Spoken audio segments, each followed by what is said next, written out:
Don't watch TV. Don't read magazines. Don't even listen to NPR. Time comes when silence is betrayal. More for themselves and less for everybody else. But I'll tell you what they don't want. They don't want a population of citizens capable of critical thinking. They don't want well-informed, well-educated people capable of critical thinking. They're not interested in that. That doesn't help them. Think for yourself. Question authority.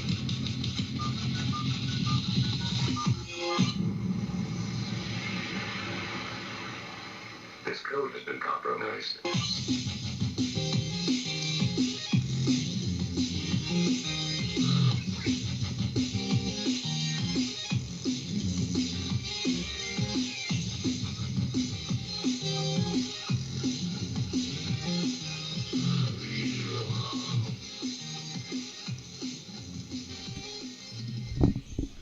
All right, welcome back, Truth Seeker. It is September 1st, 2021. We're just 10 days away from the 20-year anniversary of September 11th. And as you might recall, 93 was quite the number.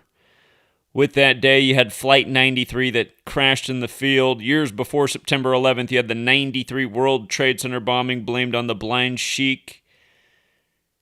If you go back and watch the footage of the first plane crashing into the tower on 9/11, the footage they show us all the time, you'll notice how right as the plane collides, the clock ticks from 9:02 to 9:03 local time. And again, 93, it's this very interesting number. They say the sun is 93 million miles away. The planet Saturn, it's the only planet that has a gematria of 93, and they call Saturn the keeper of time. 93 is this number related to time. And remember, just recently on August 15th, which was the 487th birthday of the Jesuit order, whose pope happens to have the birthday of Saturnalia, but it was the 487th birthday for the Jesuits. The 93rd prime number is what 487 is, the 93rd prime. That day happened to be 9 months and 3 days after the Superior General's birthday, and the big news story that day was in Afghanistan, home of the plus 93 international dialing code. They said Afghanistan's government fell to the Taliban that day. Well, September 3rd is just 2 days away. It'll be this Friday, September 3rd. And what's interesting about that day in history, in light of these recent events in Afghanistan, is September 3rd, 1967, is the day that Osama bin Laden's father supposedly died in a plane crash. And if you look into Osama bin Laden's father, what he did for a living was he built buildings, buildings, airplanes, 9/11. After, Afghanistan's government falls, the focus becomes the airport. They gave us that plane in the days after, the people dancing in front of the plane. Some people say it was a blow-up plane. It might have been, wouldn't surprise me in the least. But on the side of that plane was the number 1109, kind of like 119, kind of like the date September 11th, 11/9. Keep in mind, September 3rd, just 2 days away, leaves 119 days left in the year, right? And with regards to it being the anniversary of the death of Osama bin Laden's father in a plane crash, this year will be the 54-year anniversary. And that makes it all the more interesting because, again, we're talking about the Jesuits whose logo is the sun, S-U-N, S the 19th letter, U the 21st, N the 14th. If you add it up, sun equals 54. And again, they say the sun is 93 million miles away. So this September 3rd, this 9/3, will be the 54-year anniversary of the death of Osama bin Laden's father.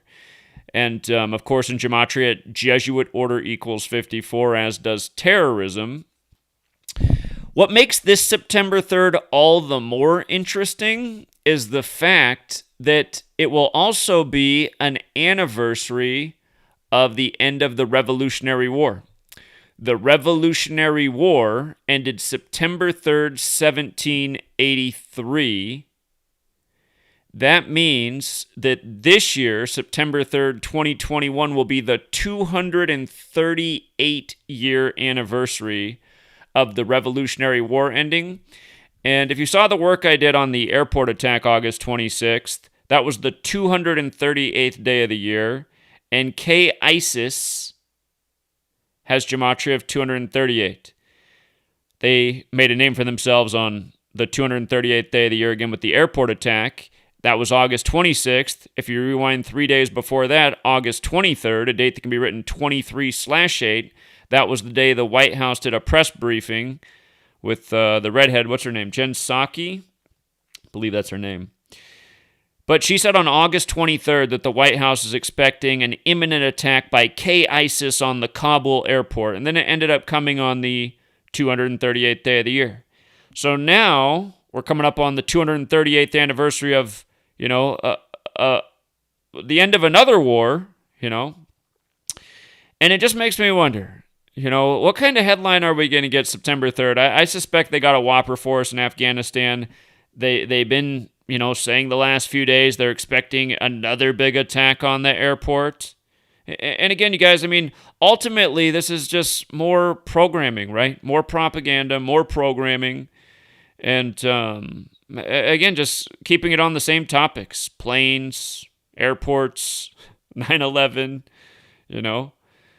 And again, just the same old numbers as well. If you missed all the work we've done on the recent events in Afghanistan, there's a whole lot more to the story. Again, a point I always pound home about 9/11 is everything that went on in 1968. World Trade Center construction began. 911 made the national emergency dialing code. George W. Bush graduated from Yale and Skull and Bones. The New York Jets won their only Super Bowl in the end of that season. And of course, after 9/11, you had the Patriot Act and then the emergence of the Patriots. Again, the NFL's the Roman circus, and all roads do lead to Rome.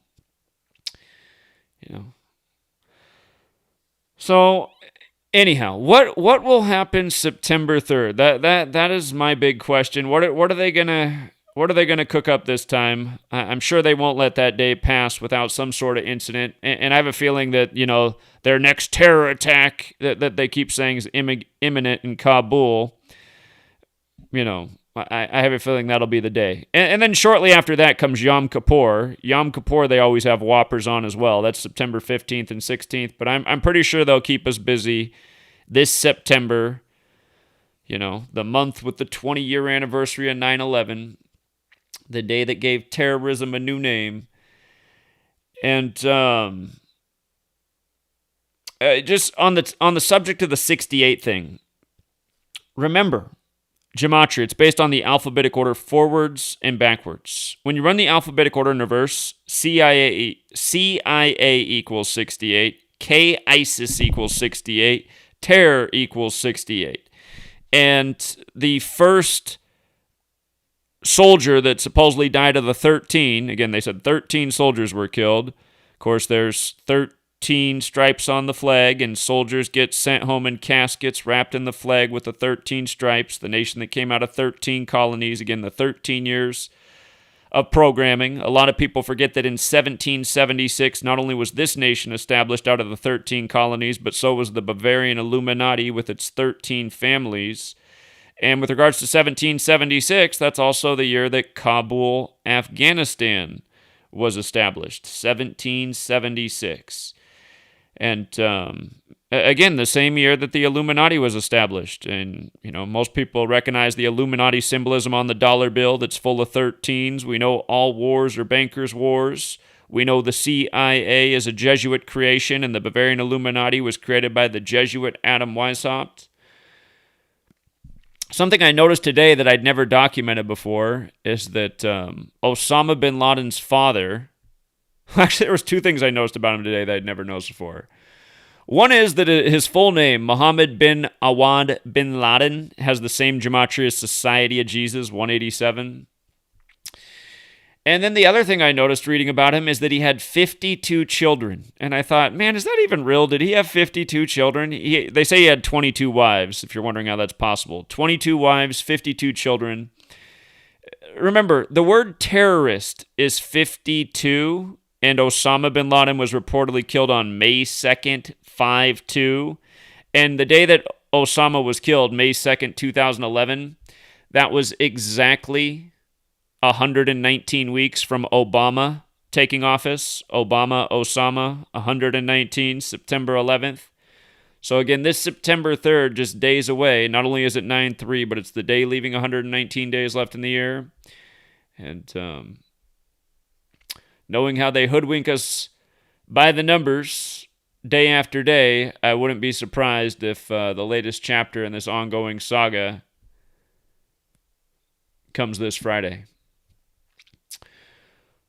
Also in the headlines, covered this earlier today, but in case you missed it, 666 new Texas laws go into effect September 1st. 666. The number of the beast, right? Number taught about in Revelation 13:18. In Gematria, number of the beast equals 87. They said this was the work of the 87th legislature. The 87th legislature brings us the 666 new laws. And again, 666 is taught about in Revelation. Revelation equals 121. And here, just to make a point about why you got to know your ciphers forwards and backwards, I'm going to write out number of the beast. Number of the beast in Gematria in the most pure cipher, the alphabetic order and rules numerology, is 66. When you run the alphabetic order in reverse with the rules numerology, it's 87. This is in Texas. When you run the alphabetic order in reverse, Texas equals 66. So you have this number of the beast ritual with the 87th legislature in Texas on the day leaving 121 days left in the year, connecting to the Gematria of Revelation. And again, this is just par for the course. You know, think about all the 666 and 121 stuff that they've done with the coronavirus pandemic. And if you can't think of any, I'd highly recommend you read my book. Again, they simulated the pandemic 666 days before it was declared on March 11, 2020. And it was January 21st, 121, just prior to the pandemic, where they first said that coronavirus was confirmed in the U.S. And again, these things are not an accident. They're repetition, you know. Their use of the same numbers again and again in so many different ways. Consider that 121 has a square root of 11, and in the most pure cipher, Jesus equals 11, and so does the word beast, right? Jesus 11, beast 11. Revelation, where you learn about the number of the beast. Revelation, about the return of Jesus. And 11 is the master number. If you add 1 through 11 together, it equals 66. And again, the phrase number of the beast equals 66. New Testament also equals 66, which again ends with the 66th book of the Bible. And the word math itself also has gematria of 66. The New Testament begins with Matthew. And if you run the alphabetic order the other way, New Testament and math equal 42 instead of 66. The New Testament begins with Matthew and the 42 generations to Jesus. So, again, it's not hard to see where these numbers, get their meaning from. That all of these numbers come from the Bible. All of these numbers that are encoded in English come from the Bible. And it's easy to understand why that is when you realize who's responsible. It is the Society of Jesus, the Jesuit order, the Catholic Church. Again, we're speaking a language credited to the Catholic monk Burforth. We're on a calendar that the language is synced up with that's credited to the Catholic Pope Gregory. And again, all of these things came into being at the end of the 16th century. Somebody pointed out the other day that the abbreviation SJ breaks down to 16. That's interesting. That's how members of the Society of Jesus abbreviate that they're in the club. It'll have their name and then it'll say SJ. So the Jesuits did come into being in the 16th century. And Also in the news today, Joe Rogan tests positive for COVID. They said that he said he's been treating himself with ivermectin. And it's funny, just yesterday I was hanging out with Token Tim, and Token Tim has a stash of ivermectin. So it's funny, I didn't even really hear about the ivermectin thing before Token Tim yesterday, and then Joe Rogan making all the headlines today with ivermectin. So not by chance, ivermectin has the same gematria as Rogan. And the thing I noticed about this ritual with Joe is that from his birthday, August 11th, he turned 54 years old on August 11th, Jesuit Order 54. From his 54th birthday to the news today is 21 days later, Jesuit 21, Jesuit Order 54. It's 2021. And we know this entire thing is a monster Jesuit scam, and I'm sure Jesuit Joe is part of their club, on their payroll, doing their dirty work, half-truth in it, keeping people in the matrix. But I also noticed that this happens while he's in Nashville, right? And Nashville has the gematria of 102. Remember how much stuff there was with 102 at the beginning of the pandemic? The first pandemic in 102 years. The last one was 1918, Spanish flu. They said it came out of the World War. World War has that gematria of 102. They said that, COVID's impacted the world more severely than anything since the World Wars. There's been a lot of little 102 rituals. Of course, that number is the reflection of 201, which is the big Jesuit number. Again, Event 201 was the coronavirus pandemic simulation 1 month before the outbreak in Wuhan, China. But Joe Rogan, this isn't his first time, taking part in the celebrity.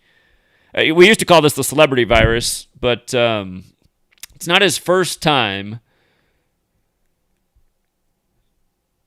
having headlines about COVID. Last year, October 20th, 2020, Joe Rogan cancels podcasts and operations after show producer tests positive for COVID-19. And that story came 70 days after his birthday. Coronavirus 70, COVID vaccine 70, another number that's been used very ritualistically. It was on the day leaving 72 days left in the year, his last time with the COVID stuff. And, Jesuit Order 72, Jesuit Order 54. And keep in mind, today, the latest headline is the day leaving 121 days left in the year, number they started with a lot at the beginning of the pandemic. Sirius XM made channel 121 the coronavirus channel.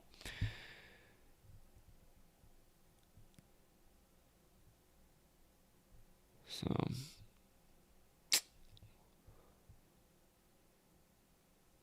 yeah, there's even more to it, but again, Joe Rogan just playing his part. Another headline about COVID. You want to make sure everybody's constantly thinking about COVID. And as a little heads up about the show tonight, somehow, someway, I lost my auto login for the show, which is how I get to the call board. So it's my fault this week. I don't know why it cleared everything out. I didn't do anything with the computer, but somehow I lost all my passwords. And the one thing is for the show is I've almost never had to, plug it in because it's just been on autosave.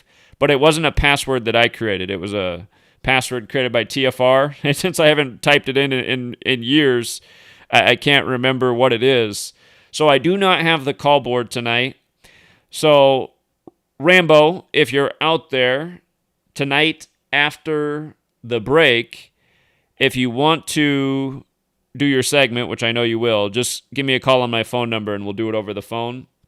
And the good news about that is last week we were getting the hiss through the line. We should be able to avoid all that extra noise this week. That'll be the silver lining of not having the call board.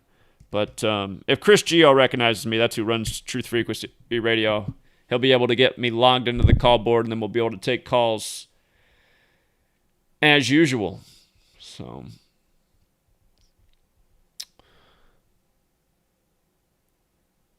let me see. Other things in the news today. Elijah Mcclain. Do you remember this story? Elijah Mcclain, the young black male, supposedly choked to death Well, he was choked severely August 24th, 2019. And then they say he died 6 days later from complications due to those injuries on August 30th. And then they really started, bringing that news story to light shortly after the George Floyd incident. And again, it was a black male being choked by police, right? So you didn't really hear about the Elijah Mcclain story until the George Floyd story. And again, this is from 2019, right? I have on the YouTube live stream right now the front page from CNN today, how they made COVID-19 one of the top graphics on the date September. Did I just say September 19th? I didn't mean to say that if I did. Today's September 1st, a date that can be written 1/9 like 19. And so they bring back this story from the year 19. They got it up on the YouTube front page right next to a graphic of COVID-19 is getting worse for children, and realize it's always getting worse for children ever since the vaccines came out for the children. Prior to the vaccine being out there for the children, the mainstream's narrative was, COVID's not really that big of a deal to youth. It's more of a elderly, overweight type of illness, which is the case for most illnesses. If you're elderly, if you're not in shape, your body is always more susceptible to disease, illness, and death. But anyhow, they brought back this story from 19, and just in case you forgot this story, I just want to go back over some of the headlines. On July 4th, on 7/4 of 2020, the officers responsible for the choking were fired. And this happened in Aurora, Colorado. So on 7/4, the officers are fired. And in Gematria, Aurora is 74, Holiday is 74, Killing is 74, Masonic 74, Occult 74. Special number. The Black Lives Matter motto, I can't breathe, equals 74. Independence Day equals 74.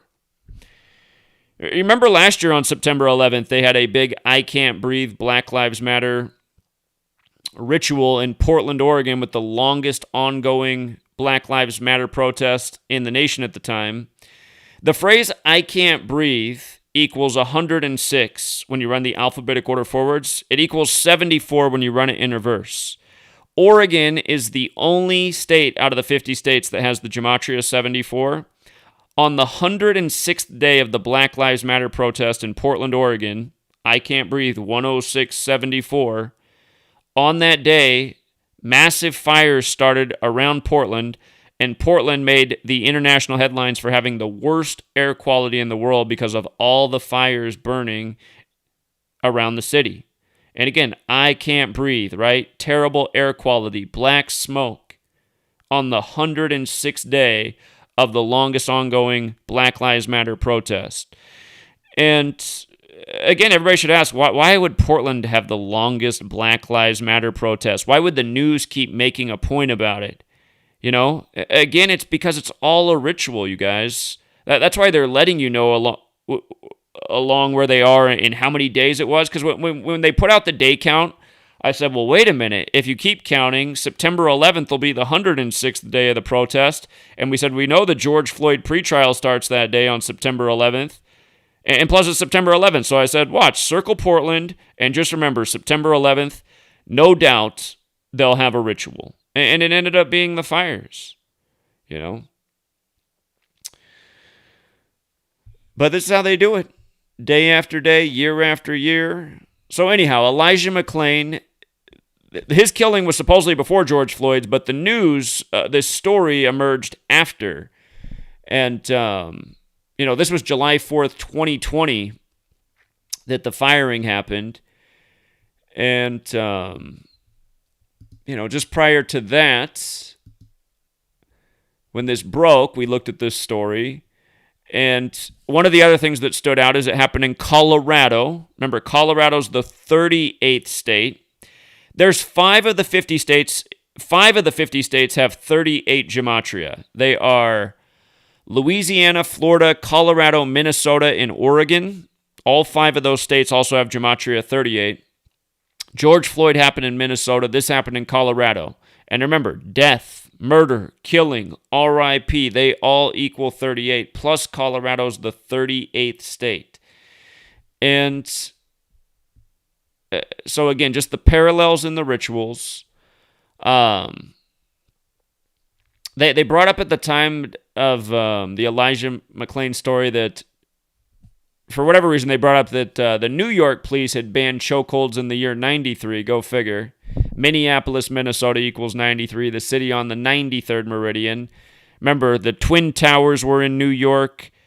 Minneapolis is one of the twin cities. They said the officer was on George Floyd's neck at first for 8 minutes and 46 seconds, like the first plane hit on 9/11 at 8:46.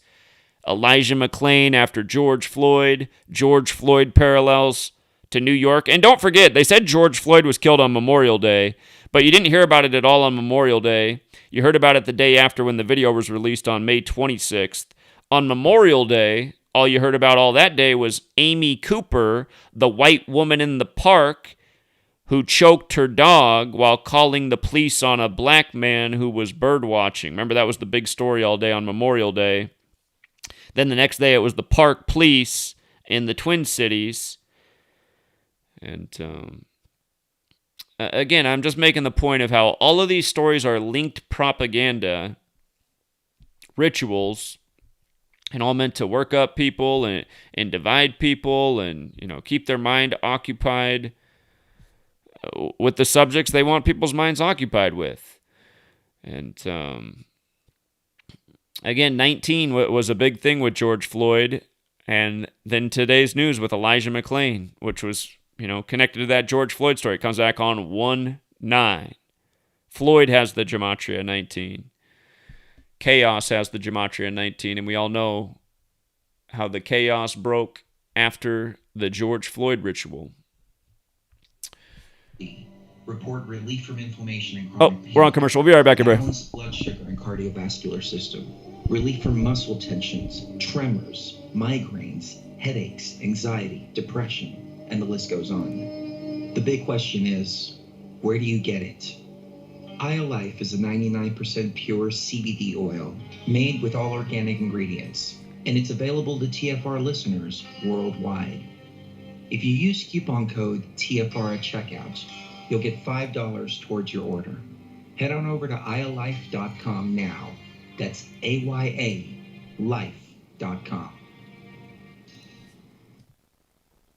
So, you love talk radio? Then you'll love TalkStreamLive.com. TalkStream Live is always on, 24/7, with the best streaming talk shows. Find your favorite talkers and discover some new ones. It's free, readily available online or on mobile with any smartphone or tablet. Finding your favorite talk shows all in one place has gotten a whole lot easier. Just go to TalkStreamLive.com. Be sure to download the free apps from Google Play or the iTunes App Store.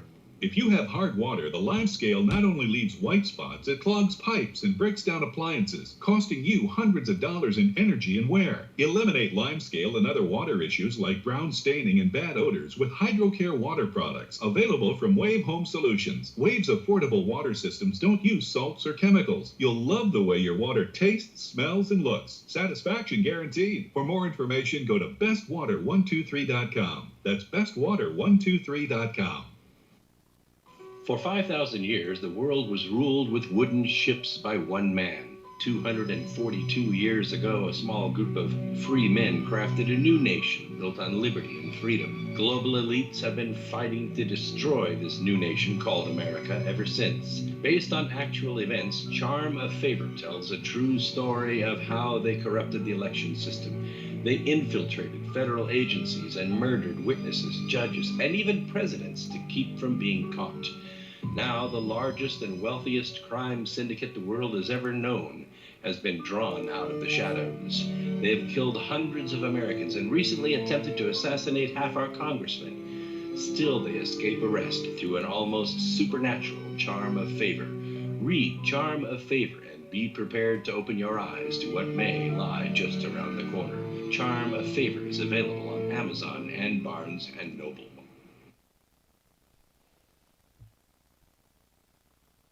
We are TFR. My faith in destiny is all I need to prevail. Truth Frequency Radio.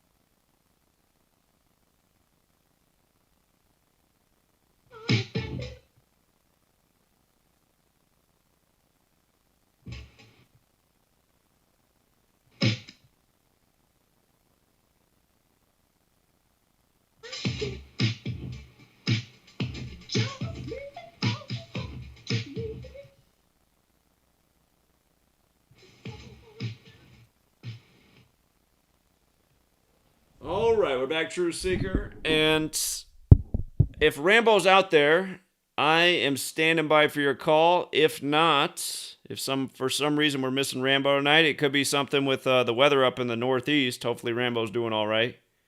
He's had some bad luck with his place in the time he's been a friend of the show. His apartment building burned down the other year. But yeah, if we don't have Rambo tonight, hope all is well. It will be the number on the screen. We normally do the 213 number on TFR, and it would be that, but I am locked out of the call board right now, so we'll have to go to the backup phone line, which unfortunately is not a call board. It's a phone, so it's first come, first serve.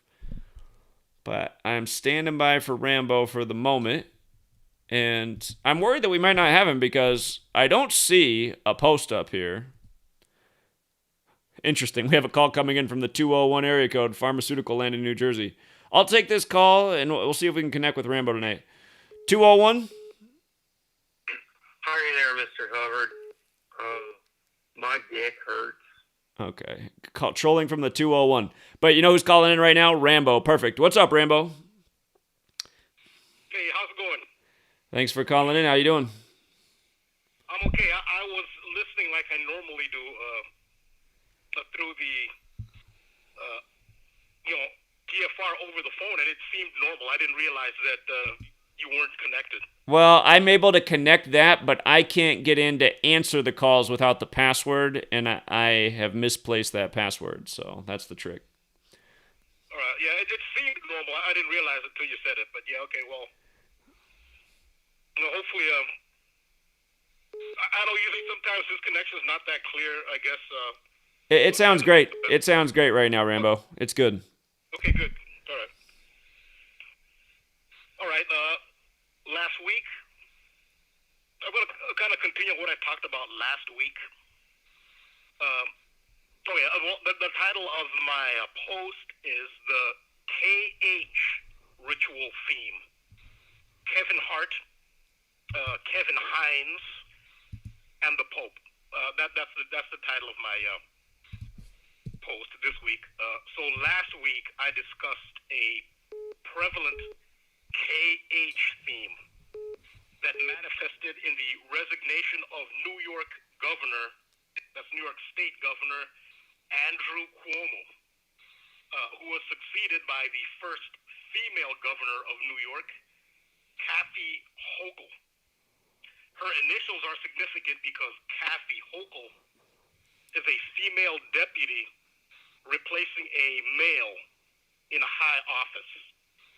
The female vice president of the United States, Kamala Harris, has the same initials and looks poised to be part of the fulfillment of the same ritual theme at a higher level when President Joe Biden is replaced, either due to death or resignation.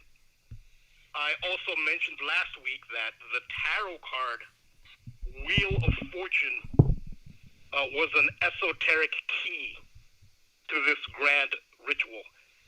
The Wheel of Fortune tarot card depicts the astrological fixed cross, which is the X cross, formed by Scorpio Taurus on the when you look at the zodiacal wheel, it's like a pizza pie with 12 slices.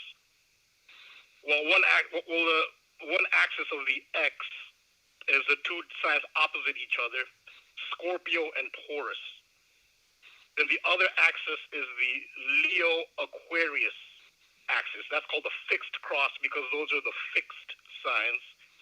The fixed signs are the signs that occur in the middle of each season. Scorpio, Taurus, Leo, and Aquarius. And those symbols are depicted on the tarot card. And I explained last week how that was related to this ritual. And so that cross is significant to Joe Biden as well, since Joe Biden is a Scorpio. And Scorpio is represented by the phoenix in the upper right-hand corner of the Wheel of Fortune card. That's Joe Biden's, that has to do with Joe Biden. The fixed cross is also known as St. Andrew's Cross.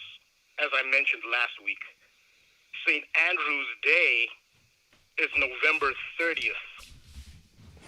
It is significant that the most recent death of a U.S. president, that of George H.W. Bush, took place on November 30th, St. Andrew's Day. So St. Andrew's Day, St. Andrew's Cross is a ritual key that will be a clue to the death of, or the departure, at least, maybe death of Joe Biden. I believe that. Looking at these clues, I believe that. The last American president to die died on St. Andrew's Day, which is the X cross. So Andrew was hugely significant to the ritual since that is the first name of the former New York governor, Andrew Cuomo. And the temporary, she's just temporary, lieutenant governor was named Andrea, which is Andrew in Italian, Andrea Stewart Cousins. So yeah, they emphasize the Andrew there. That's what that's about, St. Andrew's Cross. So her name is Andrea Stewart Cousins. Stewart, the name Stewart is also it's part of a clue and part of the ritual as well, because Stewart is a very Scottish name. It's a very prominent name that is specifically Scottish. And St. Andrew is the patron saint of Scotland, as well as other countries, but most well known as the patron saint of Scotland. And Scotland has the fixed cross, the X. It's called a saltire, that is displayed on their flag. So they have St. Andrew's cross on their flag. So the name Stewart, a Scottish name, is part of it, the ritual. St. Andrew's Cross is also known as the Greater Cross. It's also known as the Galactic Cross. And it is described 3 times in the Bible. In Daniel chapter 7, verse 4, that's Daniel 7:4. And those of us who know gematria know that cross is 74 in gematria. So it's not a coincidence that St. Andrew's Cross is described in Daniel 7:4. That's a direct reference to cross. It's also described in Ezekiel 1:10 and Revelation 4:7. Those are 3 times in the Bible that, and it's very zodiacal. So yes, the zodiac is in the Bible and describes the 4 figures that represent those 4 zodiac signs of the fixed cross. So that's the importance of this symbol. It's a very important symbol. The X cross is also part of the papal iconography, as seen in the keys of Simon Peter, they call them. They're crisscrossed keys, which is a very major symbol of the Pope and the Vatican and the Church, Catholic Church. They're said to be the keys of Simon Peter that were given to him by Jesus. There's a silver key and a golden key. The silver key is a key to the silver gate. That's astrology. And the golden key is a key to the golden gate. In astrology, Scorpio is the golden gate, while its opposite, Taurus, is the silver gate. So here we see more ritual elements relating to Joe Biden and Kamala Harris. Kamala Harris is from the Bay Area of California, which is known for the Golden Gate Bridge. So she relates to the Golden Bridge, to the Golden Gate, while Joe Biden is of the Golden Gate zodiac sign, Scorpio. In ancient Kemet, which is Egypt, the goddess Aset, who's the Greeks called Isis, she is the guardian of the Silver Gate. Kamala Harris also represents the Silver Gate, being that she's a Libra, and Libra is ruled by the planet Venus. The Roman goddess Venus is Aphrodite, who is also Isis/Aset. So Venus also rules the zodiac sign of Taurus, which is the bull. And again, Taurus is opposite Scorpio. This is the Silver Gate. Taurus is the Silver Gate. It's opposite Scorpio. It's ruled by Venus. Kamala Harris is Libra, which is ruled by Venus. So that's the connection. So again, so this is why the goddess Isis is pictured with horns, because that's Venus who rules Taurus. Taurus, the symbol, is a bull. That's what the horns are. And so again, and ISIS rules the Silver Gate. ISIS is said to be the guardian of the Silver Gate. The Silver Gate is called the Gateway of Man, and the Golden Gate is called the Gateway of God. Those are the monikers for those two. So K, again, is the 11th letter. H is the 8th letter. So KH is 118. In Gematria, Silver Gate comes to 118. So this applies to Kamala Harris, who is being used as ISIS in this ritual. Remember that Kamala Harris was selected as Joe Biden's vice presidential running mate on 118, which is actually, I made a mistake here. It was actually the 11th of August. I put November 8th, but it was the 11th of August, so just correct that. So yeah, she was selected as vice presidential running mate on 118. Again, none of this is coincidence. This is the ritual. So 118 also relates to the Golden Gate in ancient Egyptian or ancient Commission symbolism. The scarab beetle. Again, you'll see this image since Freemasonry, Western Freemasonry has adopted many of the teachings and iconography of ancient Kemet. You'll see that the scarab beetle is very popular in their iconography. Well, they got that from the way they got it from ancient Kemet. The scarab beetle is said to be the guardian of the Golden Gate. While ISIS guards the Silver Gate, the scarab beetle guards the Golden Gate. Some say that the scarab beetle might...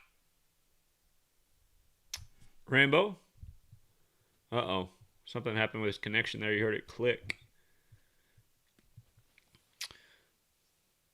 He was talking about the Golden Gate and the scarab, and then shows I'm still connected to him, but somehow his signal's just cut off. So I know they're having some weather there in the Northeast. Okay, you're back. Yeah, there we go. So, did I cut off? Yeah, it was around when you were talking about Golden Gate scarab, it cut off. Okay, so in ancient Commission, ancient Egyptian, in their mystery tradition, ISIS guards the Silver Gate, and the scarab beetle, which is said to represent Osiris, the scarab beetle guards the Golden Gate. So scarab comes to 118 in Gematria. So you see how 118 is significant to this, the gateways, Silver Gate and Golden Gate. And again, K is the 11th letter, H is the 8th, 118. Kamala Harris, Kathy Hochul. She's from San Francisco, known for the Golden Gate Bridge. That's what this all has to do with. Then there's 13th August, which is 138. In my last article, I mentioned that at the heart of the Andrew Cuomo to Kathy Hochul ritual is the fact that the star Regulus, which is a royal star in astrology, and it affects rulership and leadership, moved out of Leo, a masculine fire sign, which it was in for over 2,100 years, and it just moved into Virgo, which is an earth sign, and earth is a feminine element. So it went from a masculine sign to a feminine sign on the 13th of August, 2012. This makes 13th of August a central ritual element related to the Harris. Again, I made a mistake. I meant to say Biden to Harris and other rituals, because that's the regular star, the star representing royalty and leadership going from masculine to feminine sign. So that'll be at the heart of it. I explained it last week, the significance of August 13th. And in Gematria, San Francisco comes to 138. Now, I got a question about this, Rambo. Is this an alternate spelling for San Francisco? I've never seen it spelled this way before. Okay. Okay, I made a mistake. I was gonna say it could be spelled that way. I mean, you could sound it out that way. It makes sense. I'm just saying that's not how it's normally spelled, though. Yeah. Sometimes when you just sound things out, okay, I know I made a mistake there, but sometimes when you just spell it as it sounds, that happens so many times. Like the numbers are so perfect. But Sure. okay, yeah, well, yeah, okay, I did that. I just kind of hurried through that. Yeah, I always remember that San Francisco equals 122 because it's on the 122nd meridian. That's a big number with the gang. Getting Satanic's 122, and the Satanic Church was established originally in San Francisco. Yeah, so 122 is it is very big as far as the Galactic Cross, or Saint the X, because 122 and 221 Galactic Cross, Saint Andrew's Cross, that number is all over that. So yeah, okay, I kind of rushed through that one, but okay, this brings up Kevin Hart. Rambo, just to rewind before you move on, I wanted to go back to the point about the places in the Bible that St. Andrew's Cross is. Daniel 7:4, Ezekiel 1:10, Revelation 4:7. Do those numbers remind you of a certain day? 7, 4, 4, 7, and 110. Uh-huh. They make me think of something. Well, 7, 4, and 4, 7 would be obvious. The 7th, July 4th or 4th July. What they make me think of is September 11th, because buildings 1 and 2 were 110 stories, and building 7 was 47 floors, and they were on the 74th Meridian West. And again, that's great, yeah. That's New Year's Day, the Christian Coptic calendar. I just, how would this Andrew's Cross fit in with 9/11, or would it? I'm pretty sure that it does fit that somewhat. It's okay. I put you on the spot, but if you want to think about that, because I'm looking at those numbers and I'm thinking, man, those are big numbers on 9/11. So must be something to that. No, yeah. But one thing I would say that there are two gateway signs.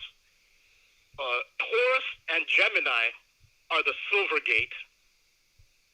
Scorpio and Sagittarius are the golden gate. So that could relate to this silver gate because the symbol for Gemini is twins, and the twin tower is the Gemini symbol. So that could refer to the silver gate. In that respect, I can think of it that way. I see. But okay. I'm sure I put some thought into it. I'm pretty sure that 9/11 it had so many esoteric elements. Like there were layers and layers and layers. Just like the mother of all rituals. It was literally centuries in the making, right. And it was stacked with elements. So I'm pretty sure those are good observations. Yeah, I'm pretty sure it did tie into that. So. I also see a lot of 156, which is 9/11 to 156 prime. I see 156 coming up a lot when I look into.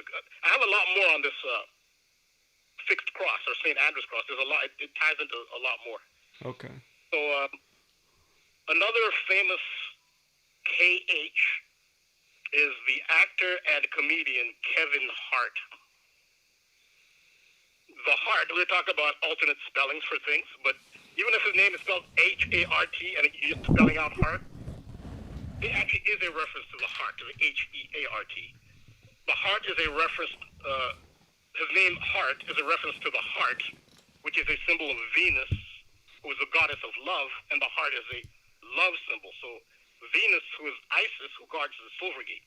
And in gematria, Venus sums to 54, and the name Kevin Hart sums to 54. So he's also a Venus symbol, which is an Isis symbol, just through his name, Hart. Gematria brings that out. Well, on March 2nd, 2013, Kevin Hart guest starred on Saturday Night Live and did a skit called The New Pope. This episode was aired as the world awaited the announcement of a new pope. It was aired 11 days before the announcement that Pope Francis would be the new pope. So that was the main story in the world at the time this aired. Was the Vatican will choose a new pope. Who's it going to be? they had the candidates are waiting for the white smoke to come up. Like any day now, the white smoke. Everyone's watching for that white smoke at the Vatican. So that was what was going on at the time that this episode aired. And part of the theme was the male to female, which was centered to central there because Kevin Hart, he appeared as an actress. There's a 9-year-old actress named Quavajene Wallace, and she was an Oscar nominee. She's 9-year-old, and he appeared as her, and she apparently in this skit was the new pope. Like they announced Quavajene Wallace as the new pope. So I don't know, this 9-year-old girl, poor girl's thrown in the middle of this, Jesuit ritual, and that's who Kevin Hart appeared as. So from the date that the Royal Star Regulus moved from Leo to Virgo, which is August 13th, 2012, to the date of the Saturday Night Live episode with Kevin Hart, which was March 2nd, 2013, was a period of 201 days. Huh. So, and that's not a coincidence. So, for those who are not aware of the number 201 and its significance to the Pope and the Vatican, I linked to your post. Look at the post of Zach Hubbard, entitled "Pope Francis Lives in Vatican Suite 201," where you go over the significance of 201. Well, that post didn't mention Event 201, so 201 is huge. 201, Event 201, which is a predictive program for the coronavirus. But yeah, it was a 201-day difference from. There's no way it's a coincidence. Even the actor that they got to play Pope Francis in the film The Two Popes, Jonathan Pryce, even his name equals 201. So. So that's the KH again, Kevin Hart. So he's not, kind of happy-go-lucky, funny guy. Well, unfortunately, there's a deeper, darker part, So what these people are being used for? I mean, they're being used for rituals. From the outside, I'm trying to get maybe somewhat of an idea of what these rituals are about. But so for those who aren't familiar, just some quick examples on 201. Jorge Mario Bergoglio is 201. Ignatius of Loyola, 201. He's the founder of the Jesuit Order. Catholic Pope, 201. The Jesuit Order, 201. Now, William Henry Gates also sums to 201. Bill Gates is a Scorpio, and he therefore represents the Golden Gate, because Scorpio is the Golden Gate. And the fact that his name is Gates, it is more than enough evidence that he is part of this ritual.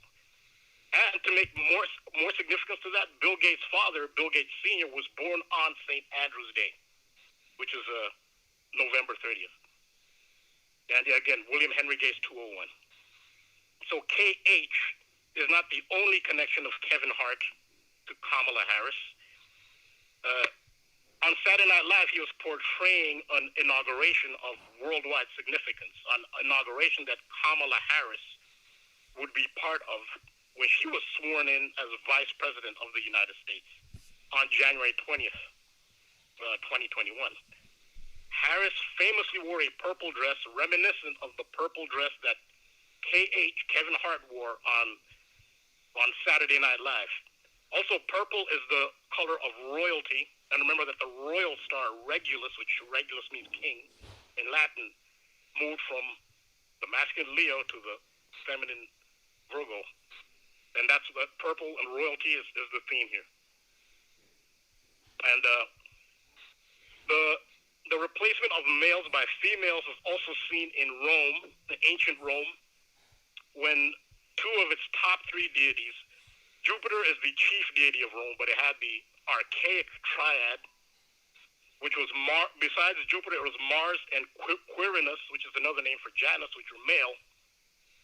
They were replaced by the Capitoline triad, where Mars and Quirinus were replaced by Juno and Minerva, two females.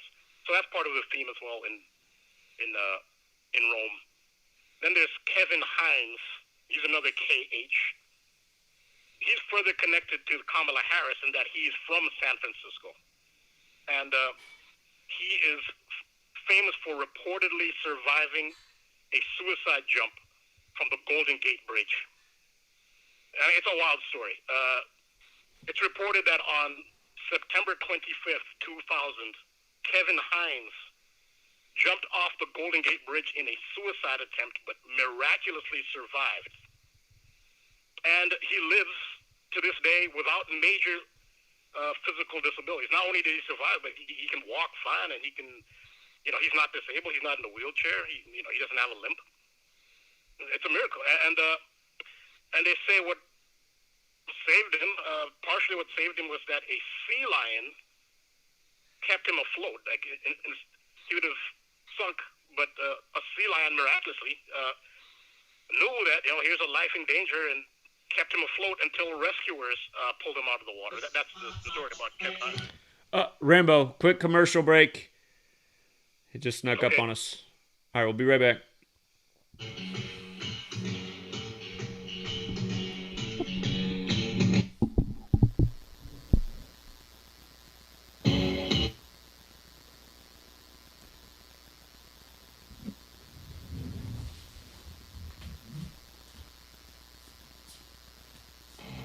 Truth Frequency Radio is your #1 source for news and information without the hate, hype, and fear. We're proud to feature cutting-edge programs like Beyond the Veil with Chris and Cherie Geo, X Squared with Brooks Agnew, Paranormal Portal with Brent Thomas, Sharonism Raw with Karen and Missa, Fearless with Frank Castle, Strange World with Mark Sargent, The Eye of Ra with Rob Castaldo, The Infinite Fringe with Billy Ray, Ironworks with Josh Corey, The Kev Baker Show, and dozens more. Did you know you can listen from any telephone by dialing 641-793-7117? Or call into your favorite show, toll free at 833-TFR Live. Uncensored talk and news you won't hear in the mainstream media. Truth Frequency Radio, your protection from deception. It's the Onion Radio News. The U.S. gives up on trying to impress England. This is Doyle Redland reporting. Americans across the nation declared today that after 230 years of trying to prove to England that the U.S. is a worthwhile and relevant country deserving of the European nation's respect, they are officially packing it in. Matthew Prasalis, a customer service agent for AT&T Wireless in Peoria, Illinois, speaks for many. All it would take is a quick "Thanks for inventing the first successful gas-powered automobile. Keep up the good work." That's all. But zilch is what we get. Many other Americans as well have expressed great relief at the declaration, saying it freed them from their personal struggles to defend America's legitimacy. Kankakee, Illinois citizens are buzzing with the news that a local Angus beef hamburger will be featured in a national Weber gas grill TV commercial slated to begin airing next week. Kankakee Mayor Norman Grinsley. All of us who knew that burger knew it was headed for the stars. The burger, which appears in the commercial seated on a sesame seed bun and dressed with ketchup, pickles, lettuce, and a slice of tomato, is currently negotiating details for a role in a diner scene in a forthcoming Will Ferrell movie. The interstate trucking industry, already plagued by rising fuel costs and a shortage of qualified workers, was dealt another blow last month with the release of the agonizingly sorrowful country ballad, She's Gone Back to What She Calls Home by Cole Hardin. National Transportation Safety Board spokesman Howard Stavorik. Well, it's hard not to get broke up thinking about a good man whose woman done gone and went and left him because his heart wandered to where it shouldn't have been. President Bush and the FCC to remove the song from the airwaves, as President Carter did during the He Stopped Loving Her Today crisis of 1980. Doyle Redland for the Onion Radio News, online at theonion.com. You must unite what has been set aside. We are TFR. Truth Frequency Radio.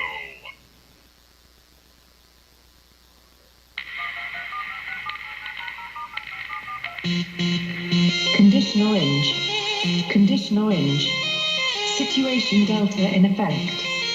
Please enter your agent number now, followed by the hash key. You have to create culture.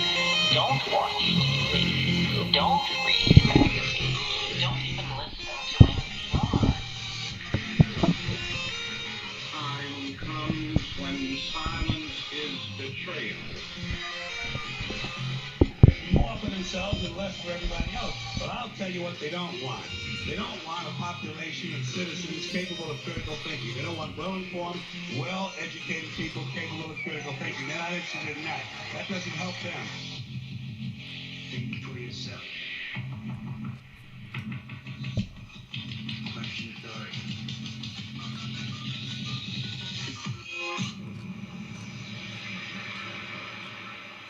This code has been compromised.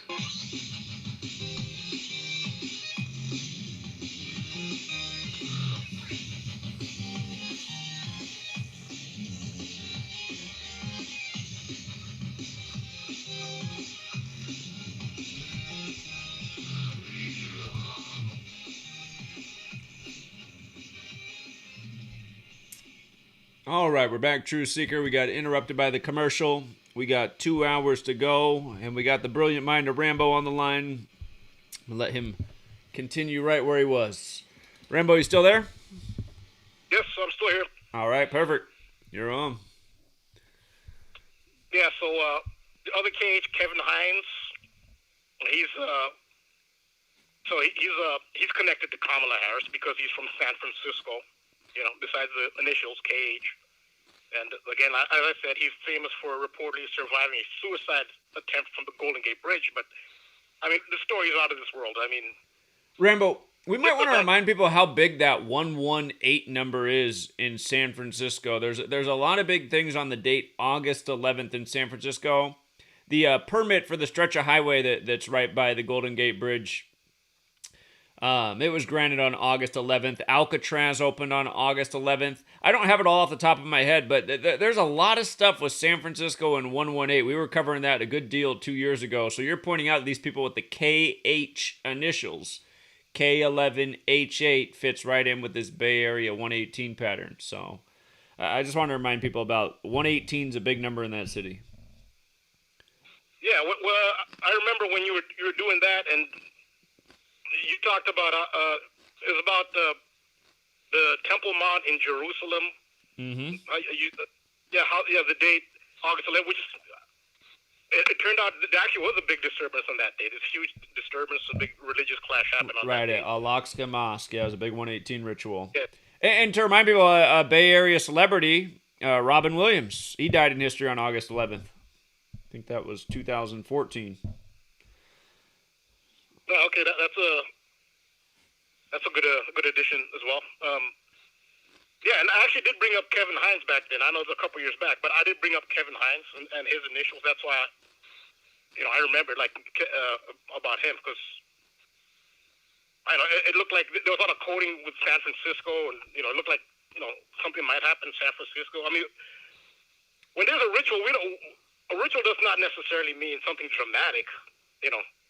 Who knows? Maybe they did hold a ritual that we don't know of. Well, there was the one that we covered because the day of August 11th, there was they were looking for a shooter at a McDonald's on I forget what street it was, but it was like it's archived somewhere. But there was a shooting at a McDonald's that day, and yeah, I go back. It was 2 years ago, so I've forgotten a lot of it.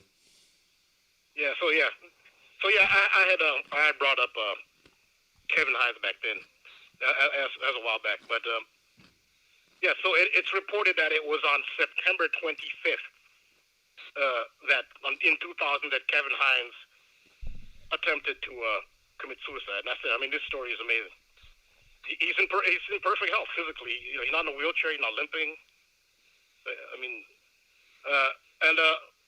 so he stars in a multiple award-winning documentary, which is titled Suicide, The Ripple Effect. And Suicide, The Ripple Effect sums to 118, like his initials. Also, the date of the jump off the Golden Gate Bridge is significant in gematria because when you spell out 25th September, it sums to 259. The same way that it can be written. Also, September is... in the United States, it's Suicide Awareness Month. So he just happens to have attempted suicide on Suicide Awareness Month, September.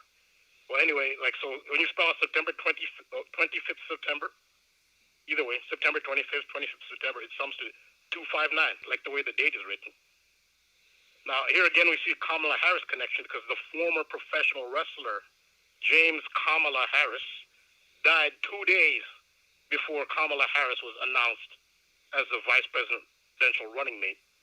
So James Kamala Harris, his nickname was the Ugandan Giant, which sums to 259, like 25th September. And so there's also the KH Corona satellite program. And, I kind of jumped here. Kevin Hines, he attended a Catholic Archbishop Reardon High School in San Francisco. And their main color is purple. So here we see the theme again. But there's that connection again. You know, the Vatican/Catholic connection. He went to Archbishop Reardon in San Francisco. I think there's some MK Ultra type mind control at play here as well. Because they say he did have mental issues, and I think there's an MK Ultra going on. So the sea lion that is reported to have saved Kevin Hines' life, they said the sea lion kept him afloat until rescuers arrived and took him into the boat. It's a reference to the zodiac sign of Leo, and Leo is part of the fixed cross, St. Andrew's cross. And we talked about Leo last time, how Cuomo's highest profile accuser, her name was Brittany Comiso. She was a Leo, so that's part. So Leo was a part of that. So it was a sea lion that kept him afloat. So that's a reference to Leo. Also, so I shout out to Stevie for mentioning the KH Corona satellite program. I'd never heard of this. Stevie mentioned it. Shout out to him. It was used by the CIA during the Cold War. The KH Corona, come on, that title, back then, you see the significance of these terms. And it was used during the Cold War to spy on China and the Soviet Union. And they say that KH, when they explain why it was called the KH Corona satellite program, they say that KH stood for keyhole. And when you think of keyhole, you think of the Vatican, which the Vatican does hold significant influence over the world's intelligence agencies, including the CIA. That's what, so that's where they get that terminology. And you see the place where arguably the biggest keyhole in the world, I don't know if there's a bigger one than this, it's in an aerial view of St. Peter's Square in the Vatican. It's shaped like a giant keyhole. So there's a KH again that connects there. So that's it. But one other mention, because talking about when you initially were talking about 8/11 in San Francisco, another KH could be King Herod, because we were talking about the Temple Mount, and this had a relation to do with building the third temple. So another KH was King Herod, since Herod built the second temple, and they say that the Messiah, the Moshiach, will enter the third temple from the Golden Gate. So there are all the ritual elements.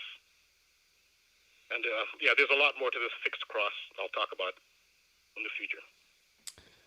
All right, Rambo. Very interesting as always. Anything else you want to share tonight?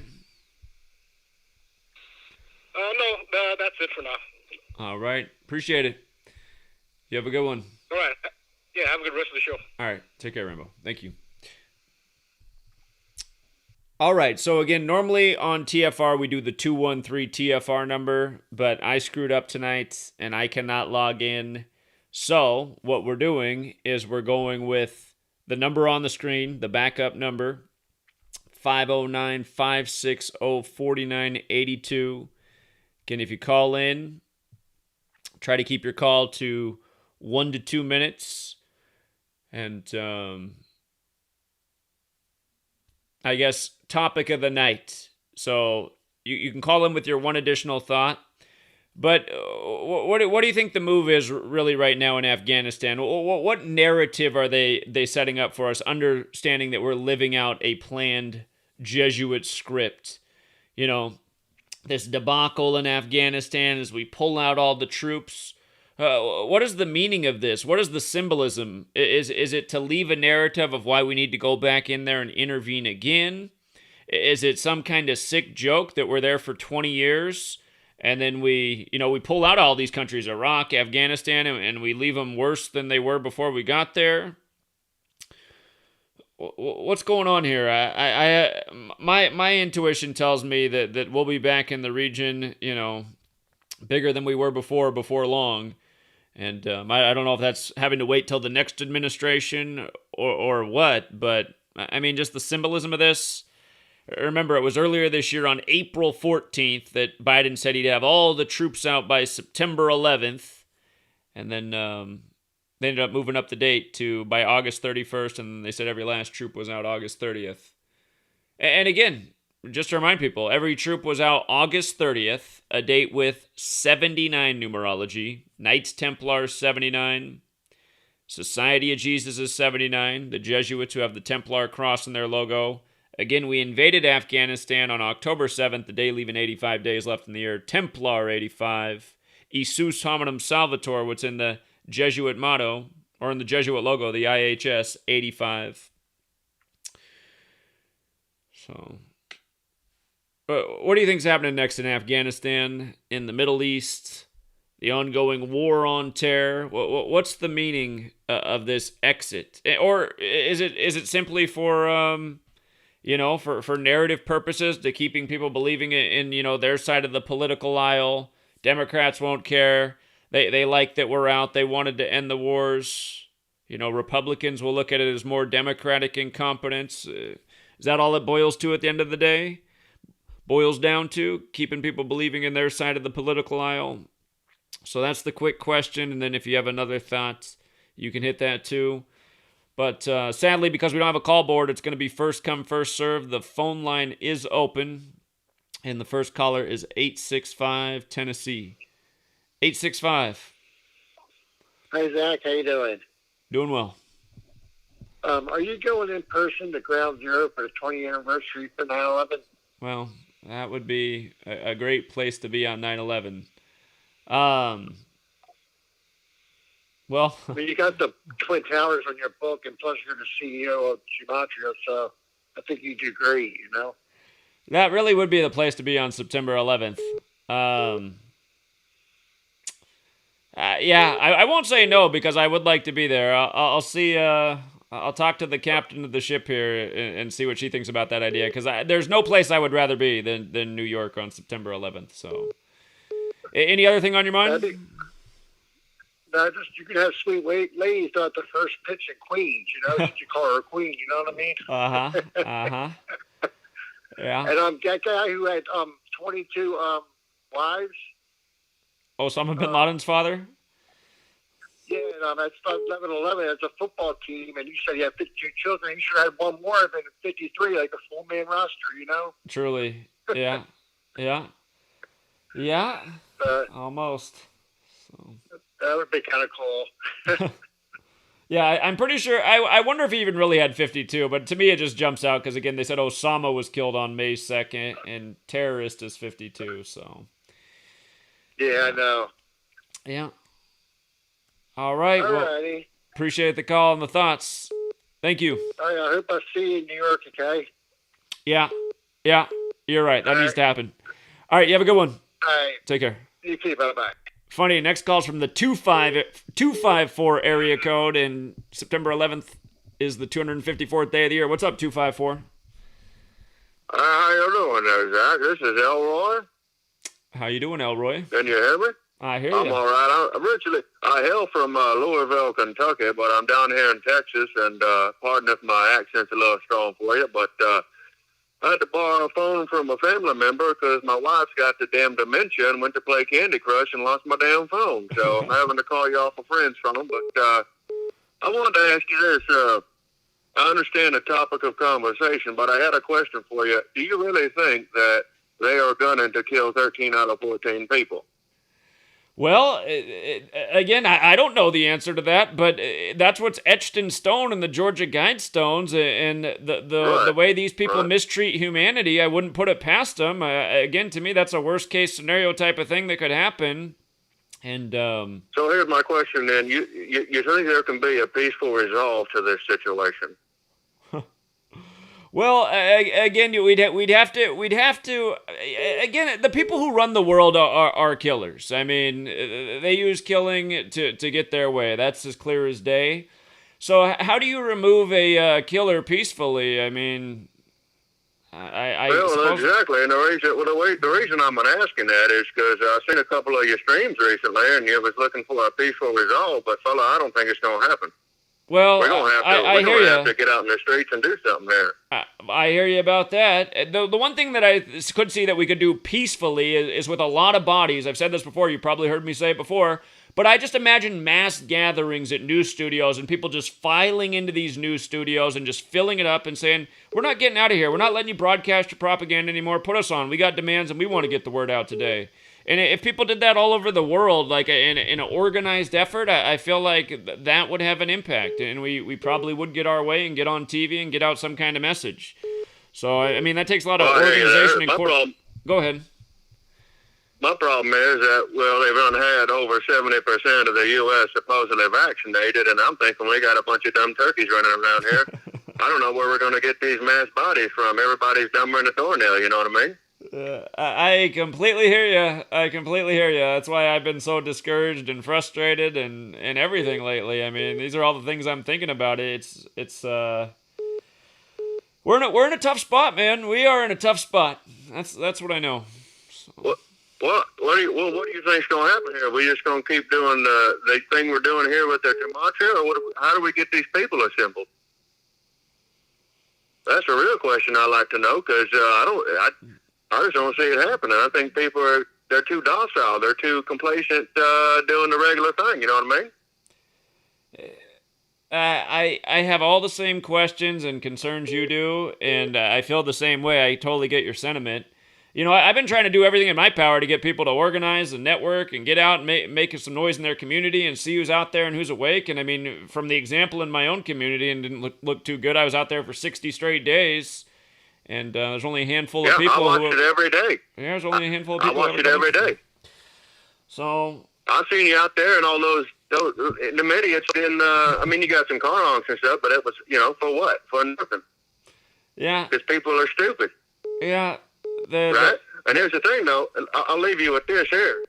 Now, here's my thing. I've been in here for a minute. I've been following you for a while, but I'll tell you this right here. All this gematria is cool now, and I'm with it, man. It's cool. But here's the thing. If everybody doesn't get the hell up and start doing some shit and getting prepared and getting some firearms and all that good stuff, well, it don't quite matter. I mean, look. I farted 19 times today, and past gas equals 19 and 44. Am I going to kill somebody with the fart? I don't know. But all I got to tell you is, we got to get serious here. I see all these people in the chat here, and a bunch of weak shit is all I see. And all I'm going to say is half of them probably couldn't fight their way out of a wet paper bag if I had to bet on it.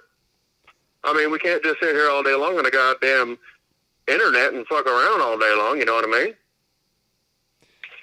Well, I mean, that is true, and that's not my purpose. My purpose is to get the information into people's hands to see what the agenda is so we know who to organize against. And, I mean, I feel like I've done a good job of doing that. It's just the people, the willingness and the rest of the people to do anything about it doesn't seem to be there. So what have you been doing all this time? What's your course of action? I'll tell you what I've been doing, fella. What I've been doing is this, by God. I've been getting myself ready and prepared and trying to get the word out in my community, but everybody's an idiot. They don't want to hear it. They think I'm some crazy old man. So, I mean, hell, started getting my own shit together and getting stuff ready, because here's the thing. We all know it's going to go to hell in a handbasket. So, you got to get your shit in order. It's cool to do the gematria and stuff, but if you ain't getting your stuff in order in your personal life, how are you going to defend yourself? How are you going to eat? How are you going to do anything? Well, that's true, and that's why I've always told people, I mean, I've been on that message for a long time, that you got to be prepared, and you got to have, you got to be ready for what could come. That's why I've always told people, have the supplies on hand, have the propane. I mean, these are the things that you'll need should that day come. Well, let me ask you this before I hang up the phone here, and this is just an honest criticism here. What's with all the people in the chat being so goddamn sissified all the time? They always trying to censor everything. You can't say anything in a goddamn chat without getting deleted. Yeah, some people delete messages too quick. Well, I'm just asking because as a man that's felt the censorship, by God, I mean, isn't that the same thing right there?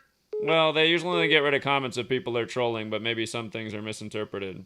But yeah, your point's there. I know that sometimes people get blocked or their message gets deleted too soon. Sometimes it's also Google getting rid of the comments, so make sure it's not that. But anyway, I do appreciate. Could be. I don't know. I appreciate everything you brought to the table. It's all very true, and these are the things people need to think about. So stay strong out there in That's Louisville. Right. Get prepared. That's it. Yeah, you're right.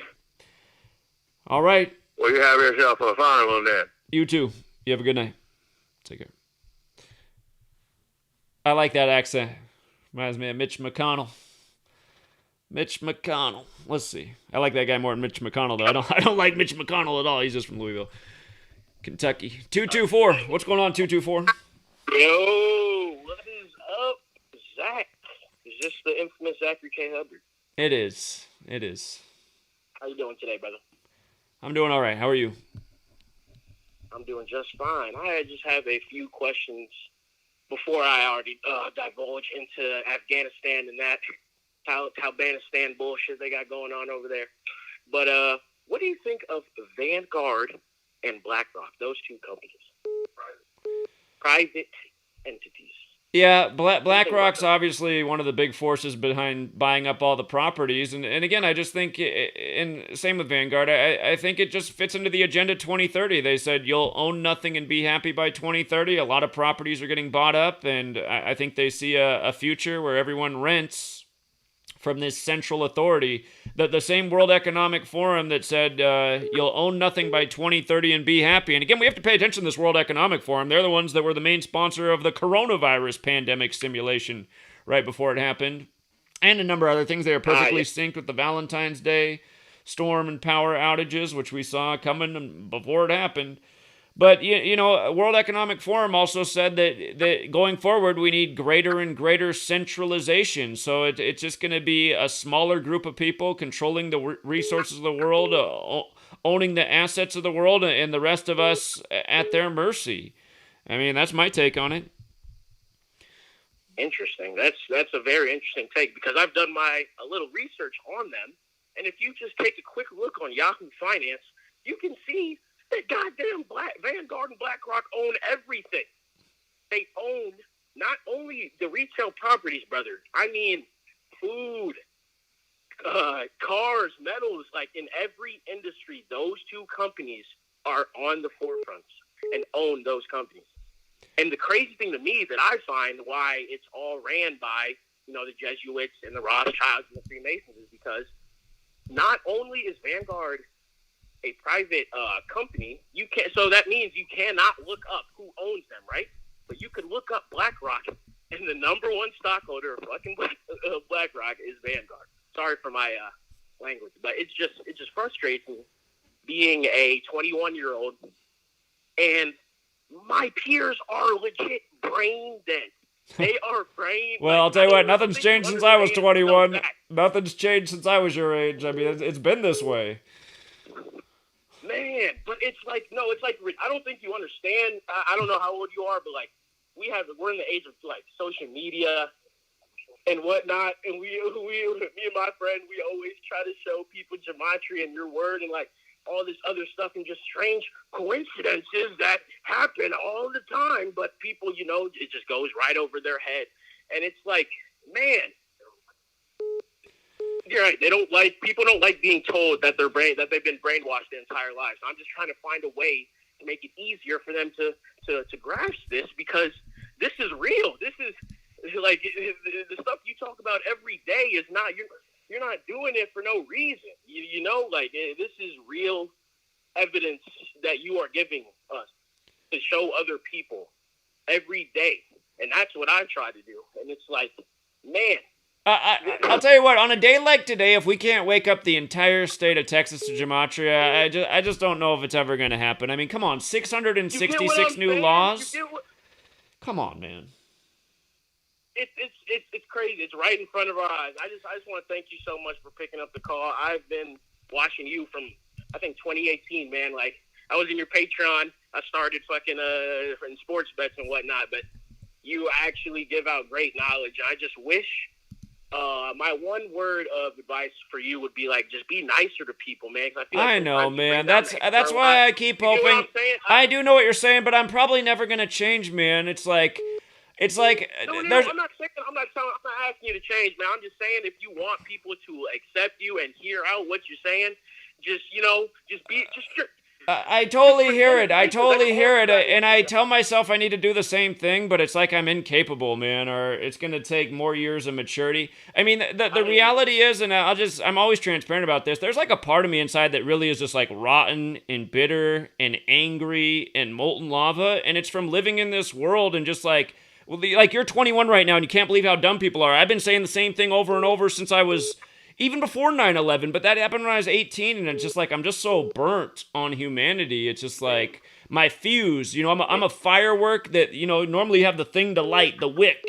I don't have a wick anymore, man. It's just a little stub, and anytime it gets hot, it just explodes. So, I mean... Yeah, well, that's why people like me and my friend, we're here to carry that light for you when, you know, when you're tired and whatnot. You're waking me up, man, and I'll be forever grateful for that, man. Like, honestly, like we just sit here and wait for your videos, man, and like it's hilarious, but like, dude, like people laugh at us. They're like, bro, like he's showing you all this shit right in front of your eyes, and they choose not to believe it. And like like you say, I think you say you call them coincidence theorists instead of how they call it conspiracy theorists. It's exactly the same thing in my eyes. But anyway, I'm sorry. I know I went on a little bit long. Thank you so much, Zach. Keep doing the shit, man. I'm always watching. Love from Chicago. You stay fucking safe. All right, friend. Appreciate the call. You have a good day. Take care. You too. All right, we're going out to 519. 519, you're on. Hey, I'm just calling from Toronto. How's it going tonight? It's going well. How are you? Doing pretty good. So I don't know if you saw in the news, they're rolling out the vaccine passports in about 2 weeks. And so I know we want to tear down the system, but while this is going on, I'm trying to think of avenues we can possibly get fake, you know, passports and stuff like that, because clearly they're going to have a lot of issues already. I know they're going to be rolling these things out, but I don't think it's going to go, you know, as smooth as they think. You know what I mean? What do you think about that? Well, I hear what you're saying, and you're right. I mean, there's going to have to be opposition. So, yeah, you know, fake passports, all of that is justified. I mean, you start to realize that when there's dishonest tyranny, that one of the only ways to really fight back is with your own level of essential businesses. But they already know, you know, people that wanted to watch the fake sports, they already lined up to get the vaccine because they love it, you know. So they know how to get people. But once they start going with the, you know, grocery stores, then it's like next level, you know. There's levels to this, you know. They know what they're doing, and clearly there's people protesting in other places in the country, you know, France. They're already doing it with the passport. There is the numbers, you know. It's hard, right? People like to conform and everything, but I'm just trying to think of other solutions, you know, too, while trying to wake people up. But at the same time, we have to survive. You know what I'm trying to say? I do. Absolutely. So, yeah, it's a good time to be it's clever. Just an idea. It's just an idea. You're right. But yeah, you want to figure out a way to do that, you'll have a lot of customers, no doubt about it. Appreciate the call, man. Well, you know, yeah, thank you. You have a good night. 770. Yes, Sunsky, man, I thought you would never pick up. I was so tired of hearing the Google subscriber you have. Boy. But, I just wanted to say, man, we need to talk some more, off of this. I'm the guy you've been looking for. We about to take this to the next level. We about to get the action going. I got a lot of plugs and connections. Some dudes that could do some artwork for the book. I'm the guy you need. I'm the guy you need on your team. So make sure you save this number and hit me up after maybe tomorrow. Well, you can send me a text afterward. Hit me up tomorrow and let's talk some real shit so we can get shit going, pound pavement, do everything we need to do. All Save right. me under, save me 770. under Alpha. I'll remember. I'll contact you. 770. Yeah. Hit me up. All right. We're Have a gonna good one, get it man. poppin' for Thank real. you. You too. 717. Hey, Zach. Talking about the whole Joe Biden and Afghanistan thing's perfect. I got one little tidbit that I came across. I don't know if it's anything of value. I'm a little bit newer to 239 equals presidential impeachment, and 239 days from inauguration to September 15th, which is Yom Kippur. I don't know. I thought that might be a little something. If they did another impeachment thing. I think so. I think, with the 20th anniversary coming up, they'll do something big, and then that would be the way to do the whole switch over to Kamala. I'm pretty sure the way Joe's going to exit the office is us hearing about his obituary. So. Yeah, I mean, that's what I was thinking too, and then I came across that, and I was like, well, maybe there's something there. It could happen. I mean, he could get removed because he's incompetent. Yeah, I mean, a bunch of things could happen. So. Yeah, I mean... You know what? Now that I think about it, the 25th Amendment, they made a big deal about the 25th Amendment with Trump, how he could be the first president that had the 25th Amendment used. And that obviously it didn't happen with him, but like Time Magazine ran an article about it when he first got in office. Both Trump and Biden equal 25 in gematria. The 25th Amendment's to remove a president if, that there's something wrong with him mentally. I mean... Joe Biden plays the part of a senile guy almost every time he speaks. It's just like, that's why it's just so painful to just like be awake and looking at everything going on right now and seeing that your fellow man still doesn't get it. It's like, you can't see that they've given us a senile president, the biggest load of bullshit ever for this pandemic. What's going on in Afghanistan? Just everything they're throwing at us right now is just like, it's just like, I know these people are laughing so hard behind the scenes at the way they play us for fools, but yeah, so we'll see what happens. I mean, Rambo thinks it's going to be sooner than later. I'm still thinking it might be, a few years before Biden's gone, but we'll see. We'll see. I don't think he'll make it that long. Yeah, we'll see. Yep, time will tell, my man. Yeah. So. All right. Appreciate all the work, man. Yeah. You take care. See you. Have a good night. Because, I mean, you can be senile and still live for a long time. 417? Hey, Zach, about this Afghanistan thing, the idea, the problem, reaction, solution, that type of thing, right? I'm thinking, like, these people clearly think long-term. I mean, like, really long-term. And, like, globally. And I'm thinking, like, maybe this 20-year war and all this imperialism stuff is all part of a grander agenda. I feel like a lot of people, like, they don't think about the war that's been going on. They don't think about a lot of stuff because I feel like they've been, like, crushed, like, mentally, spiritually. And so now, like that's their reaction to the problem of, like, just basically, like, totalitarian imperialism. And so the solution with the Jesuits and everything and the Catholic Church, and we got the first Catholic president that, like you say, like, the only way he's probably going to leave is if he's dead. And I think that means, more accurately in my mind, that he's probably not going to leave. And I think we're, like, heading towards, like, a new world order type situation. And I feel like maybe the Jesuits are playing, and the Catholic Church is trying to play, like, the good guy in the public mind. I mean, we might know better, but you don't think we already arrived at the New World Order situation? You don't think it's already the New World Order?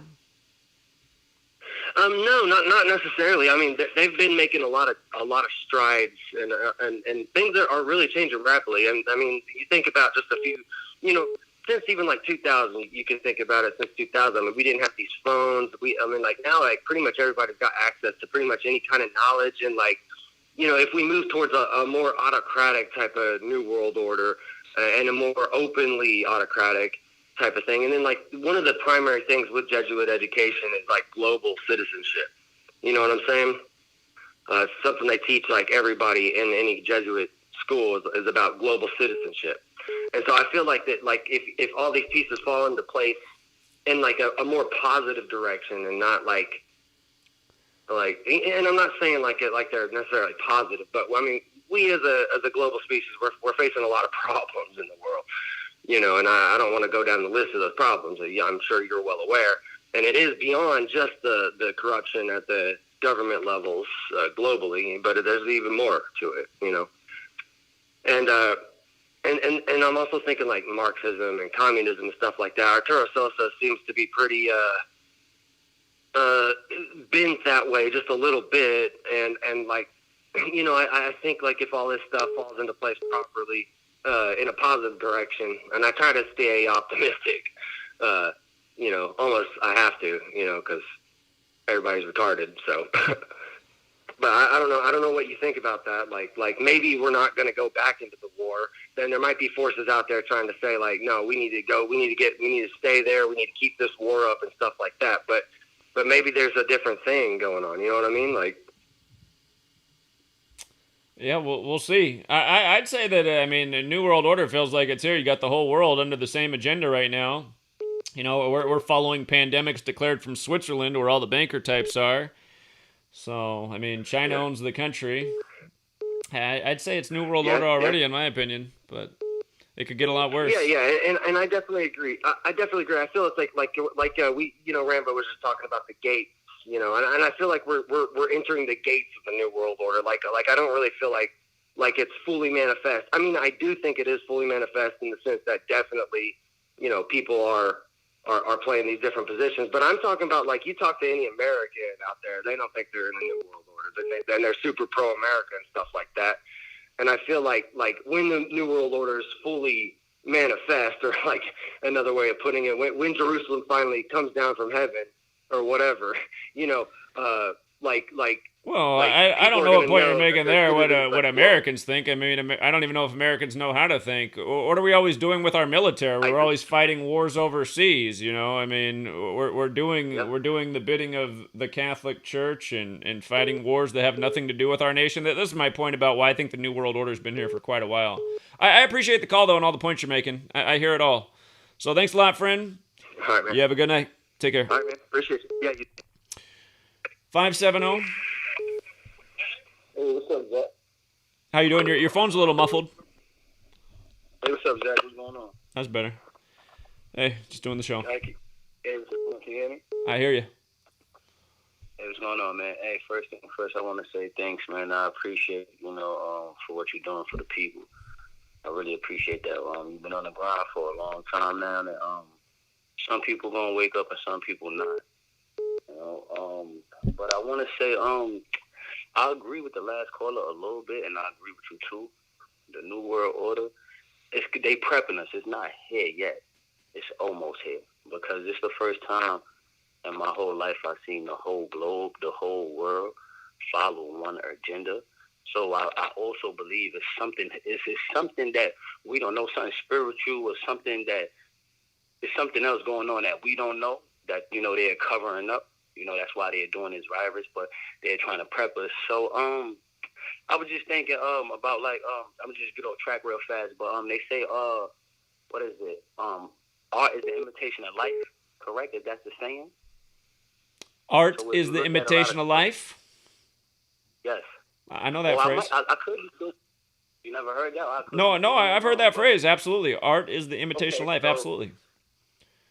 Okay, so now, the way they do with this stuff, you know, they have black magic, you know, with the Kanye movie, To Get Out, she stirred a spoon, and, you know, when that movie first come on, they stirred the spoon because they're bringing the dark magic. The word, everything go by energy, you know, so they trying to put the fear in us. So that's one point I want to make. It could be maybe it's time for the people to take a stand. Maybe that's why all of this happened. Because they say everything is written, but it's not really written. It's what the elites have written. We're following their agenda. So the people like you and others that's spreading the word, that's good, but we have to take more action and actually pound the pavement and really, because we control everything. The people control everything. We're just dumbed down. We're just walking zombies because we allow this to happen. Like, we could stop the music. We could stop anything. We could stop the money if we control it. You know, but another point is Will Smith. I was just thinking, I'm going off topic right now. This is the last point, but Will Smith. I was looking at his one of my favorite actors. I was looking at his movies, and not too long ago, I see you say something about him, like a couple videos or whatever. So he had I Am Legend with the Cure, correct? You know, they had to get the cure. You know, the people were sick. If you look at it right now, people getting this, they getting this vaccine. You never know what's next. Then he had played in another movie, I Am Robot. So soon, when like I had I talked to some cops. I asked the lady, the priest, I said, "How do you feel about this vaccine?" Like she said she had it. Another cop said he didn't have it.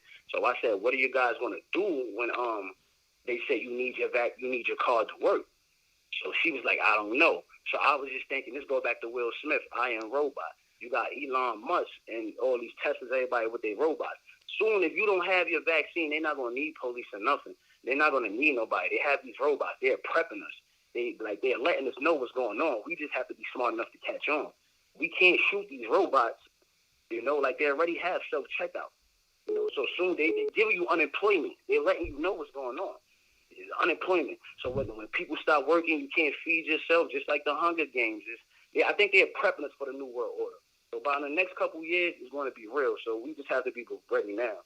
And I really thank you for, you know, putting the word out. Because a couple of years ago, I was lost, bro, until I seen your channel. And it opened my mind up. It opened my mind up to where, like, I call a playoff. I call out when LeBron James do stuff. Like, I call out. I explain to my friends because I love to rap. Like, I'm a rapper. I'm an artist myself, but I never signed a deal because I know what that comes with. And when I try to break certain things down to certain people, I'm close to certain rappers too. And when I break things down to certain people understand it and certain people don't. You know, like the Pop Smoke and 50 Cent thing. 50 Cent got his star on the floor with Pop Smoke, and you got King Von, and you know, it just all of this. You know, Spin Golly and all that. So I really feel it's something bigger than a man. It's something bigger that everybody have to follow, because men is just evil. If it was a man, it would have been, you know, it would have been killed. It wouldn't be following one agenda. So I really feel whatever it is, I don't know if it's the reptilians, I don't know what it is. You know, I'm just being funny, but I don't know what it is, but I really feel the frequency, I really feel it's something that we don't know that everybody's controlling, that is controlling everybody. You got the whole world is beefing. Like, we fighting wars with each other, but everybody out of coincidence fighting. Now we all fighting the coronavirus. Just like Bill Gates said, the best way to do it is give you a virus, where now we don't need a war or anything like that. So the people have to come together. That's just point blank period. The people have to come together. If the people never come together, no matter how much good words you preach, my brother, and I thank you for that, King, no matter how much good words you preach, it's never going to happen. We might as well just stand up and let them take us down, because color don't matter, black, white, none of that matter. The cops is even scared. Everybody's scared right now. Nobody know what's going on. So it's up to the people. No matter how many YouTube videos that you make, anybody make, if we don't get out here and do nothing, it's over. It's a wrap. It's nothing that we could do. We're already being monetized. They see everything we do. It's nobody's high. Nobody's under the grid. No one's under the grid.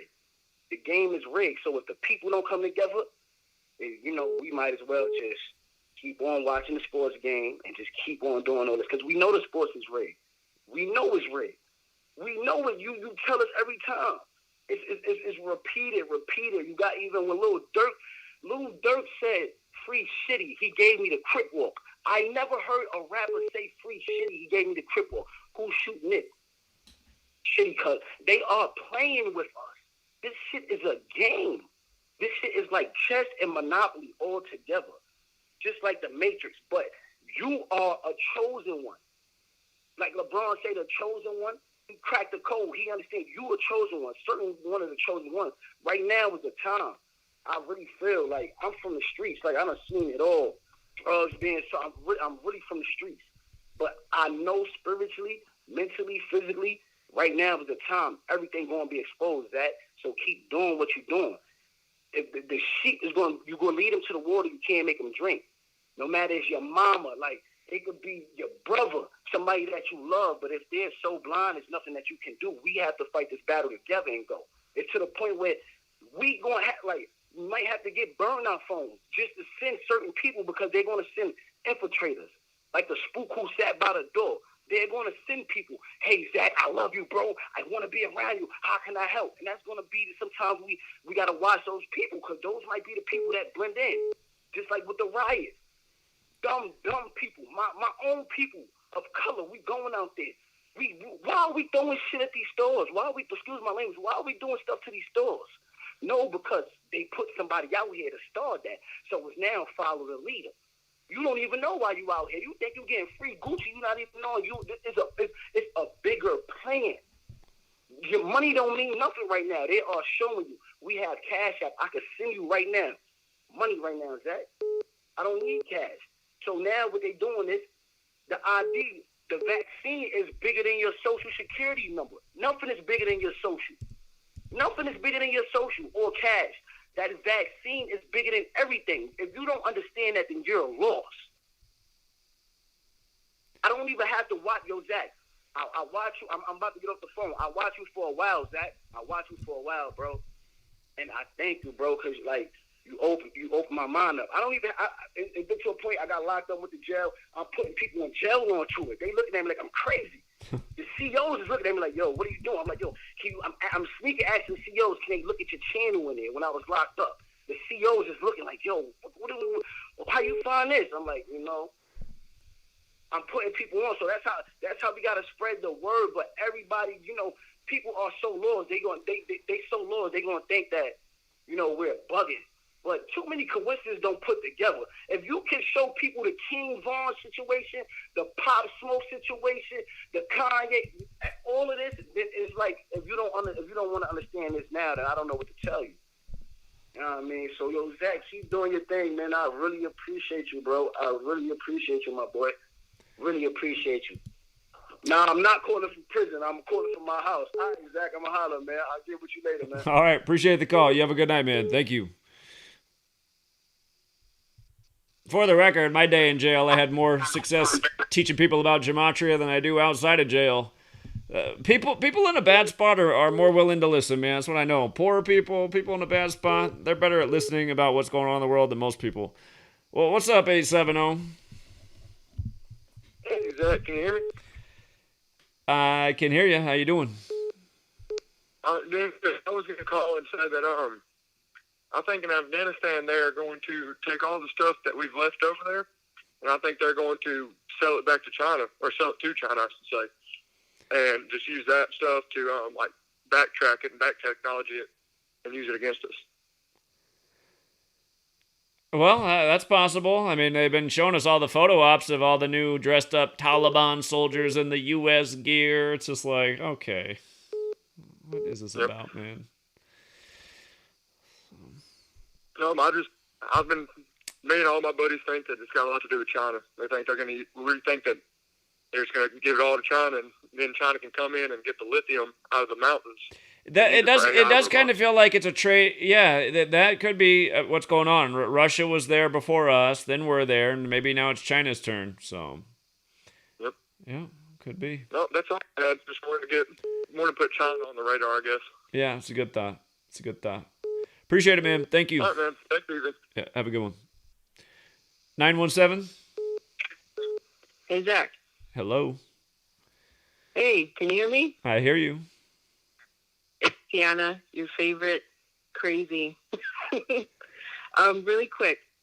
Whenever a Prince song plays in your live, he made all his songs to be identifiable within the first 1 to 3 notes.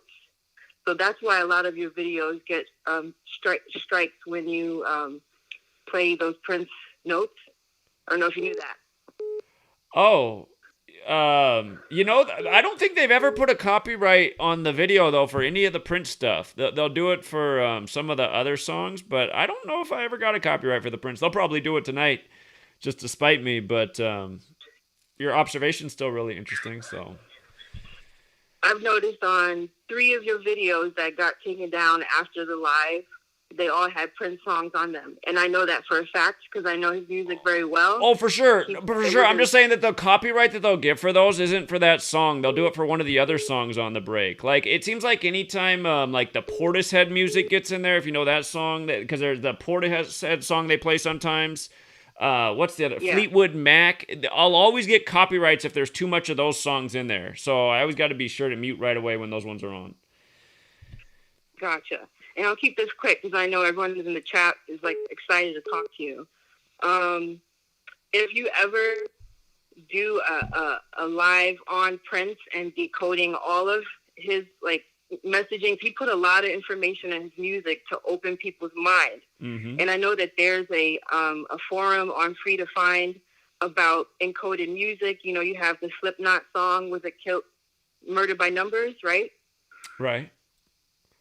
So Prince has so many songs that do the same thing. If anyone's listening and paying attention, if you know Alphabet Street, that's a big song. He's telling you Gematria right there in the title. The other thing I wanted to ask you about, and it's not about Afghanistan, I'm from New York. If anyone wants to meet up for September 11th, it's a Saturday. I'm down.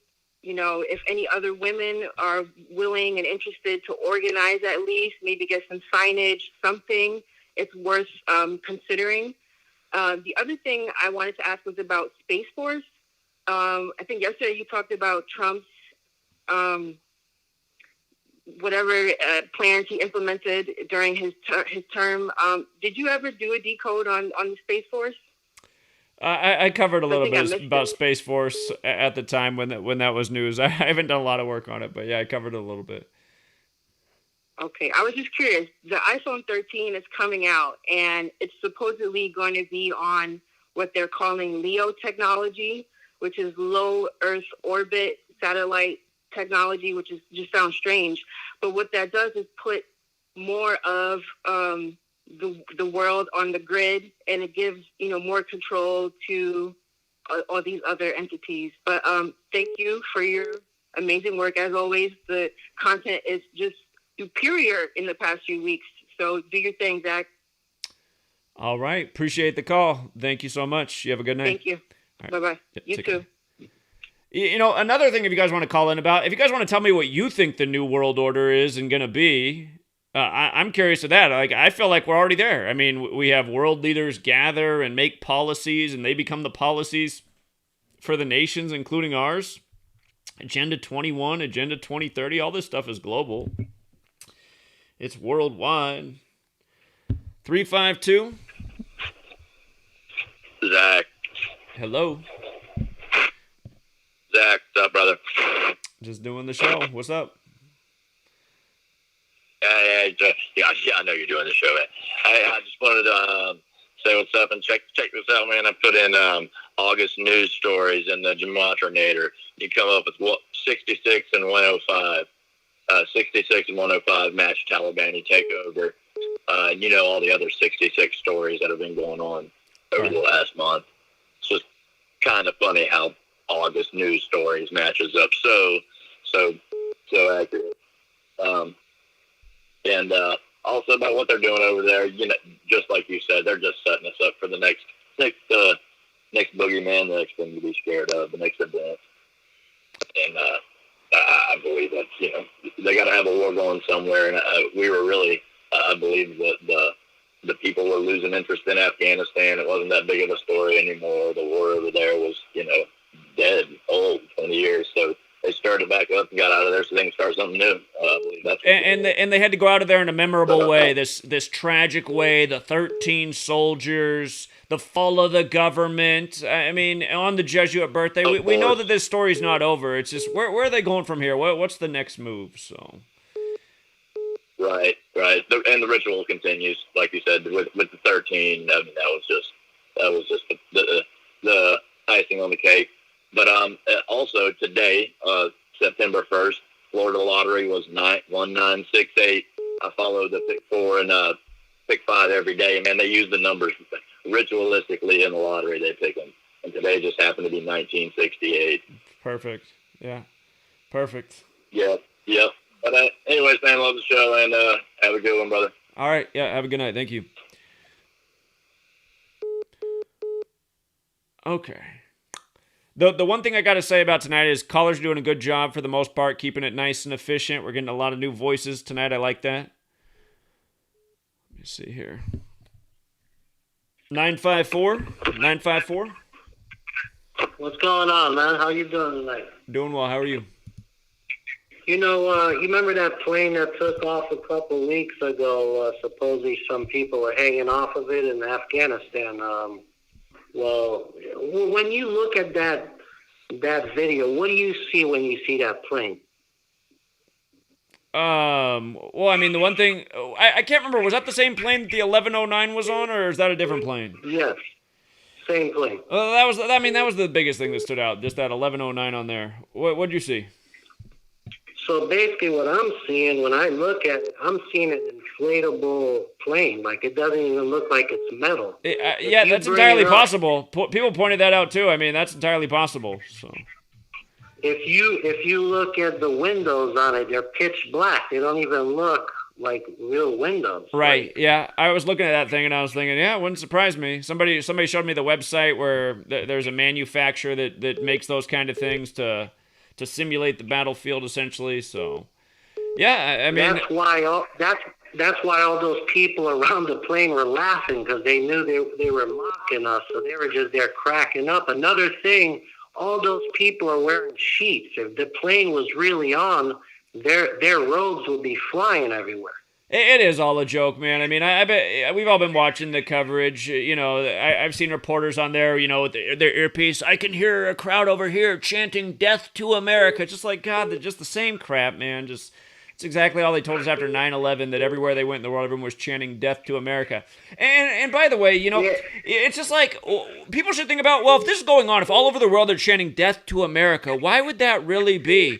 Yeah, you know, I started watching the new Jack Ryan series on Amazon. It begins with Libya in the 80s and the American Air Force bombing the hell out of a town where innocents are, and it shows these two children almost get blown to smithereens, but they survive, and then they grow up to be terrorists that fight against America. And it's like, exactly, if you're so motivated that all you want to do is destroy America and kill Americans, well, that must come from somewhere. And this little, you know, Jesuit series it's showing you, you know, the U.S. was bombing these towns just all over, killing all sorts of innocents. It shows these two young boys lose their family, but then they grow up and become terrorists. I mean, so anyway, it's all a big sick joke. It's just ridiculous. It's ridiculous. I mean, American people are stupid. I mean, you're watching a bunch of people around a plane. No one's robe is like moving in the wind. Everything is standing still. And even in the back of that video, I think they're even pushing the inflatable device. They're cracking up, literally pushing the airplane. Like, it's a joke, man. Yeah, it reminds me of in the early days of invading Iraq for the second time with W, how one day the whole news coverage was about how the Iraqi people tore down the statue of Saddam, and then like a week later it came out that, well, really that was a big contrived scene, and the U.S. media and military was there all around it, and they're the ones that hooked up the crane and got the people in there.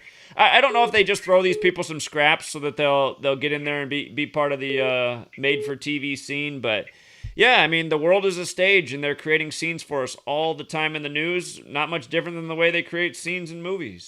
So.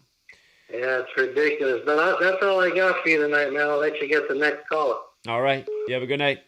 Take care. You too. Bye. Going out to 605. Oh, my gosh. I can't believe I got through. You did it. Yeah. Okay. Just a couple of things I wanted to say tonight, Zach.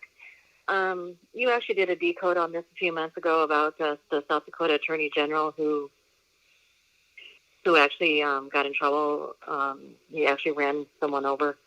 And this week there was news that, of course, he got off. And it was just like 2 misdemeanor charges, I think, was, you know, fines under $1,000 or something, you know, just something insane, you know, like that.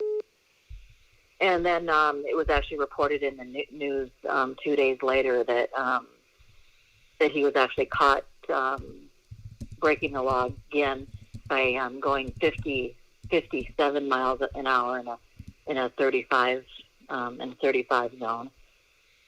And I don't know, I haven't actually completely figured that out yet, but then I actually noticed that the governor, Kristi Noem, the governor of South Dakota, her birthday is also on 11/30.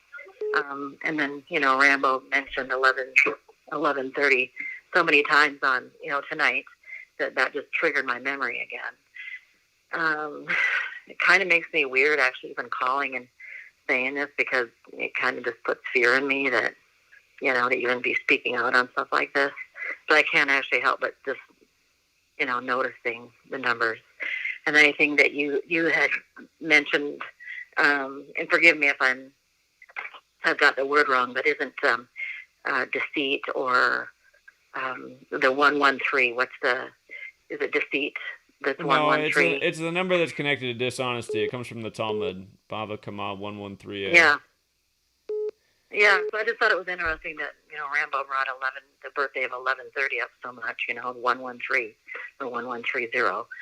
And then that actually happened in South Dakota news.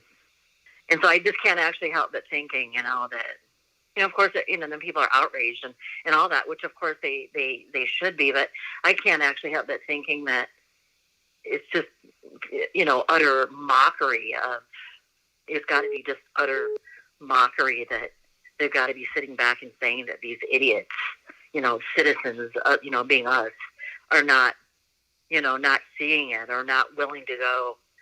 Well, it's almost like it's always a litmus test to make sure that what they've done to us is working. They're like, okay, they're still in a daze. So.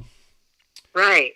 I mean, that's the exact thing that I thought of. Is that I could just almost see them in my mind's eye, like kicking back, what I mean, with their feet up on the desk or something, going, these idiots, these absolute idiots. They just put up with this shit. Excuse my language, but you know what I'm saying. But that, it's like that's beyond outrageous. I mean, you just got off from killing a guy. You know what I mean? You victim blame the guy. You know what I mean? That gets ran over. You know what I mean? You victim blame him, and then you get busted 2 days later. I don't know. It's crap. That's all I got to say on that.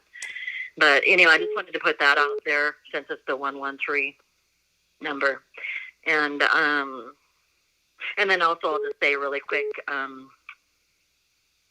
I try to speak on this a little bit before, and I kind of get a little bit tongue-tied and stuff when I talk to you. But I did actually take your health and wellness show.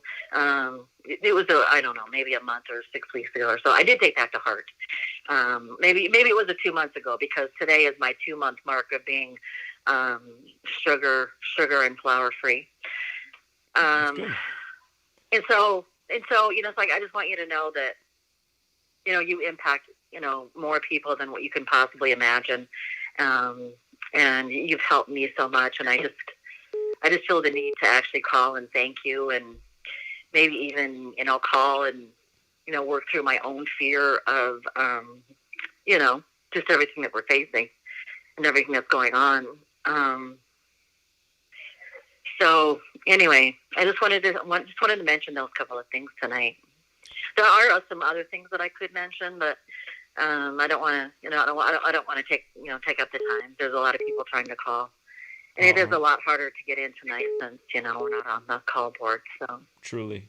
Well, I appreciate your call, and I'm glad to hear that you're on the health path. Again, that's what we should all be doing right now. They're trying to get rid of us, so we got to be as healthy as possible. But you stay strong out there, we friend. Really Appreciate do. the call. And you have a good night. You betcha. Bye-bye. Take care. 786. Hey, Zach. How are you? This is Dave. Hi, Dave. Hey, I've been tuning in for like several months, and I just want to thank you for everything you're doing. But what I actually want to say is I've been going to a bunch of people trying to let them know, hey, check out Gematria Effect News.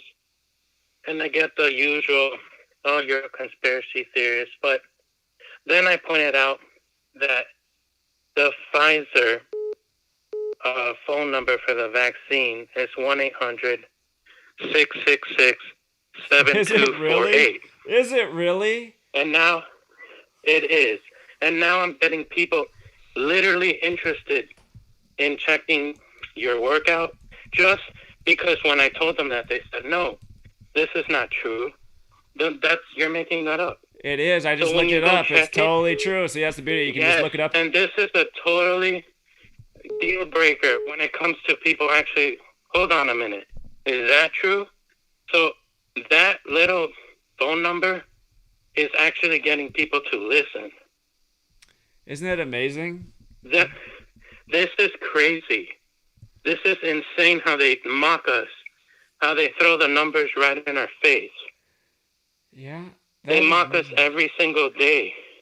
They do. That's why it is. That's why I always use the word mock. It's just so obvious that they're mocking us. They're mocking us with what, we don't know. Well, I mean, even some of it you should know, but I mean, a lot of it is just right there, but most people don't know it, so. They don't. And it's just crazy how people are so blinded that they just live their life thinking everything is a conspiracy. Everything is, oh no, you're just crazy. And then you tell them a truth, and they still don't believe it. Then you look it up in the actual website for Pfizer, and now they're listening.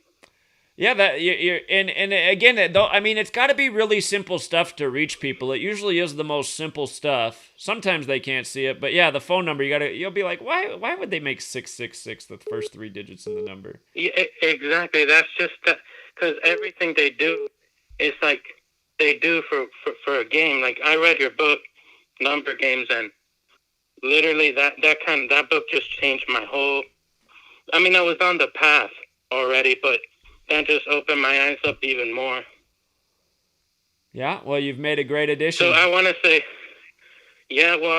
thank you for everything you do, and I'll let you take the next call. I'll be tuning in. All right, I appreciate your call. Great observation. Chat's blown away. I don't think anybody in the community knew about that before you called. How did you even find that, by the way?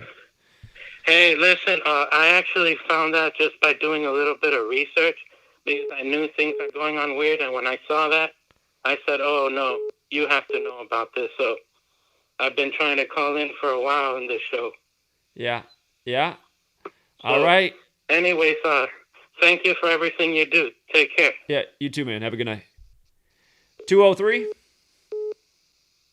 Hey, Zach, what's going on? Hey, how you doing? So I feel like this whole thing with Afghanistan, like it's kind of parallel to what they have going on with the Democrats and Republicans, where there's a divide and conquer figure trying to create a division between people. But in this case, it's more like biblical. It's like if I saw that one piece where it talks about Osama bin Laden's father having 22 wives. That's like how they lived in the Bible days and sort of the way they dress.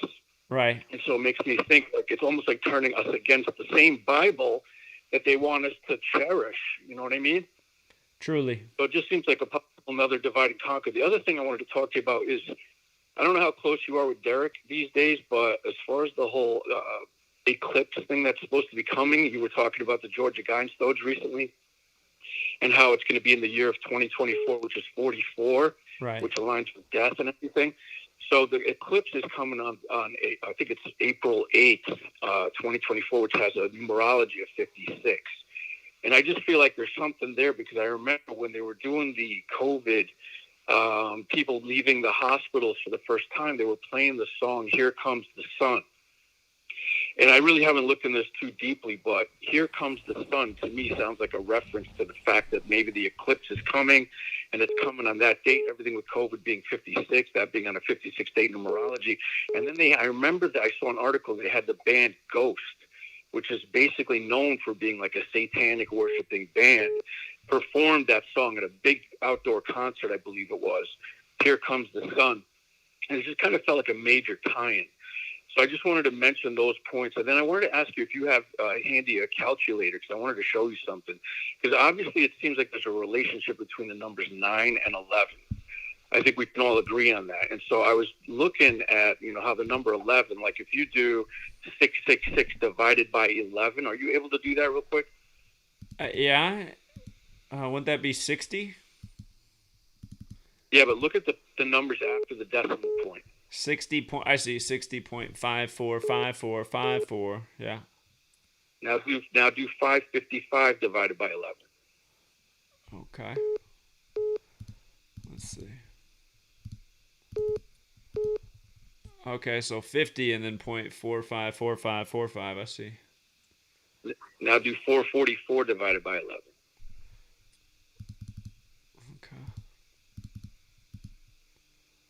Okay.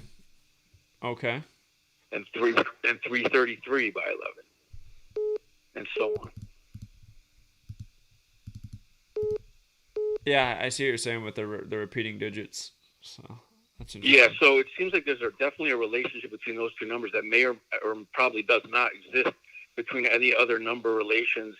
And obviously 9/11 is a big deal. The Twin Towers are huge 11s, it's like a tribute to the number. And you know all this, but it makes me wonder if, like, you know, one of the things I saw in some of my research was the number 88 with Trump referred to, if you grew up Jewish, you knew that there was this thing in the Holocaust called the final solution. And the final solution was about how are we going to figure out a way to get rid of this population of people, right? I guess whether it be the Jews or whoever was being, you know, eliminated during that time. And final solution equals 88. And 8 times 11 is 88. And it just makes me wonder if just, you know, doing rituals to magnify those numbers to achieve goals that correspond to numerological values that pertain to those concepts is their way of making them manifest. So anyway, that's all I have for tonight. Thank you so much for everything. You're awesome. And that plane does look fake ass. Yeah, nothing would surprise me there. So, well, great thoughts, great observations, and they're definitely making things that they're what they want is manifesting. So, and the numbers are obviously a part of it. So, appreciate it. Yep. Thanks, Zach. All right, take care. 772.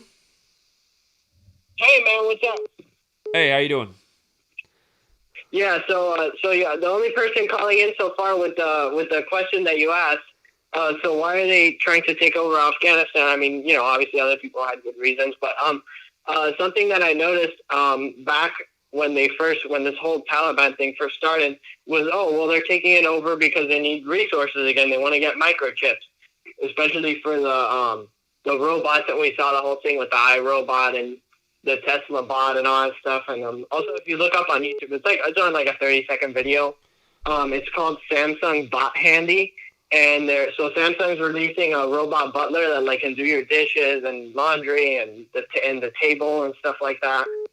So they're already releasing consumer robots. Also, another movie, because you talked about iRobot and the other movie, Monsters of Man. I watched them.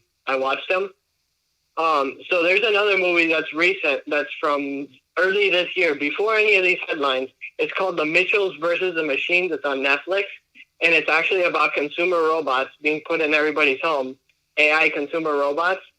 And so then they go mad and they start killing people, whatever. But I noticed that when you said that technology is 52, I noticed that Terminator is 52. Yeah. And I also noticed that Skynet is 68. Huh. But what? I didn't say anything.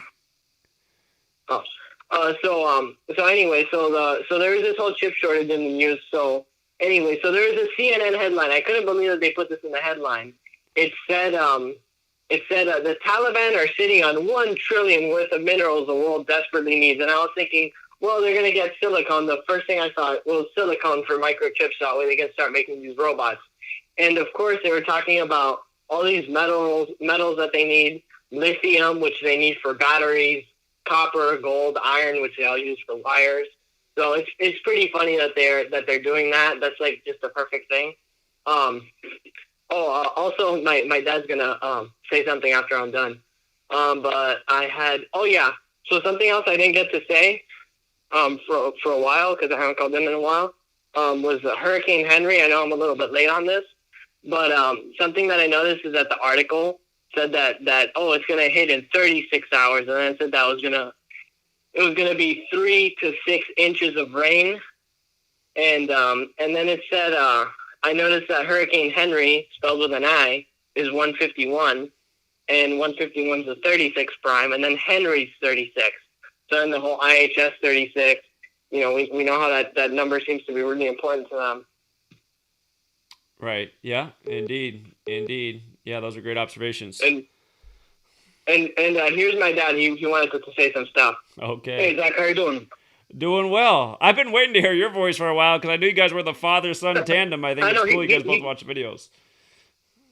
Yeah, he keeps on telling me to call and to say something. So yeah, something a thread of reasoning that I keep on hearing of from a lot of people that I think is actually kind of harmful is you don't need money. Money is worthless. All this stuff, and that's what they want us to think, that we don't need money. That money is worthless. Money in this system that we live in is important, and you really can't get very many things done without money. So that whole idea, that's taught in religion, that money is evil, all these things. That's a form of control. I mean, would you agree with that? That they use that to control us. Money.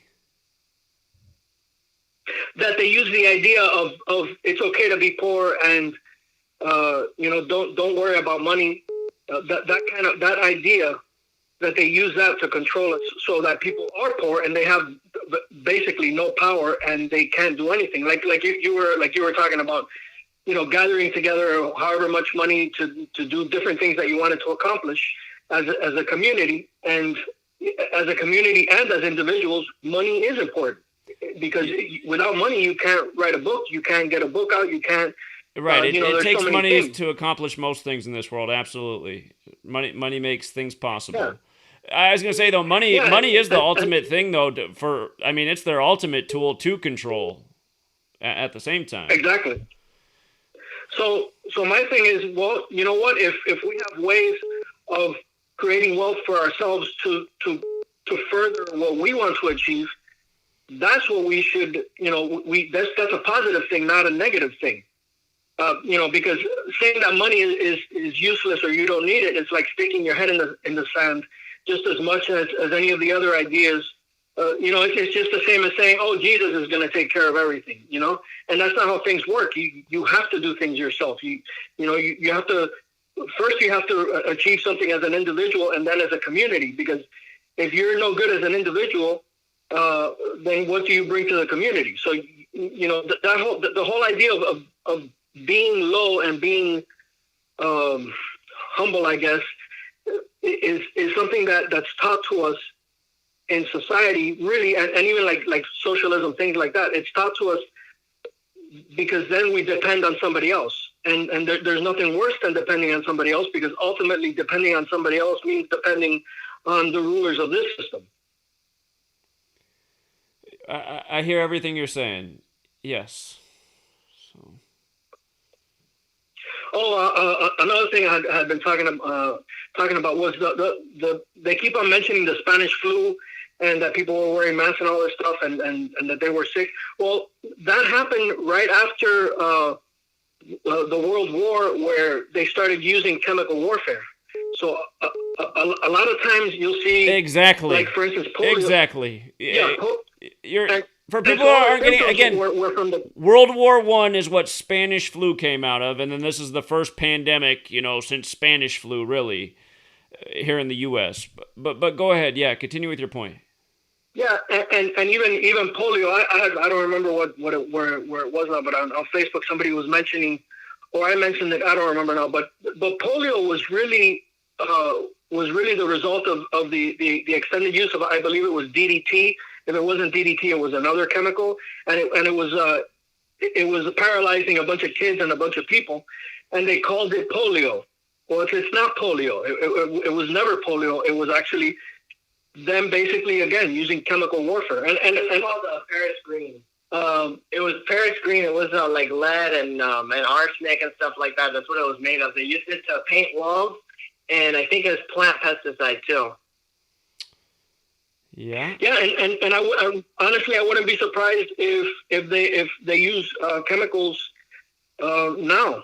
I know that sounds like very conspiracy theory, and you can't prove it or whatever. Well, this is going on all the time. They've known that Teflon is very hazardous to people's health for a long time, and they've covered it up until just recent years. You're finally starting to see things say, "Oh, this isn't Teflon anymore." It's They have a new thing that's very similar chemical structure to Teflon. That's the replacement. It's probably no better for you, but Teflon is very hazardous to your health. It's very convenient for cooking, non-stick, but they've known how bad Teflon has a lot of health side effects, and they've just let it go on for decades while knowing this, and that should tell everybody everything right there. I mean, Teflon's a lot worse for you than COVID.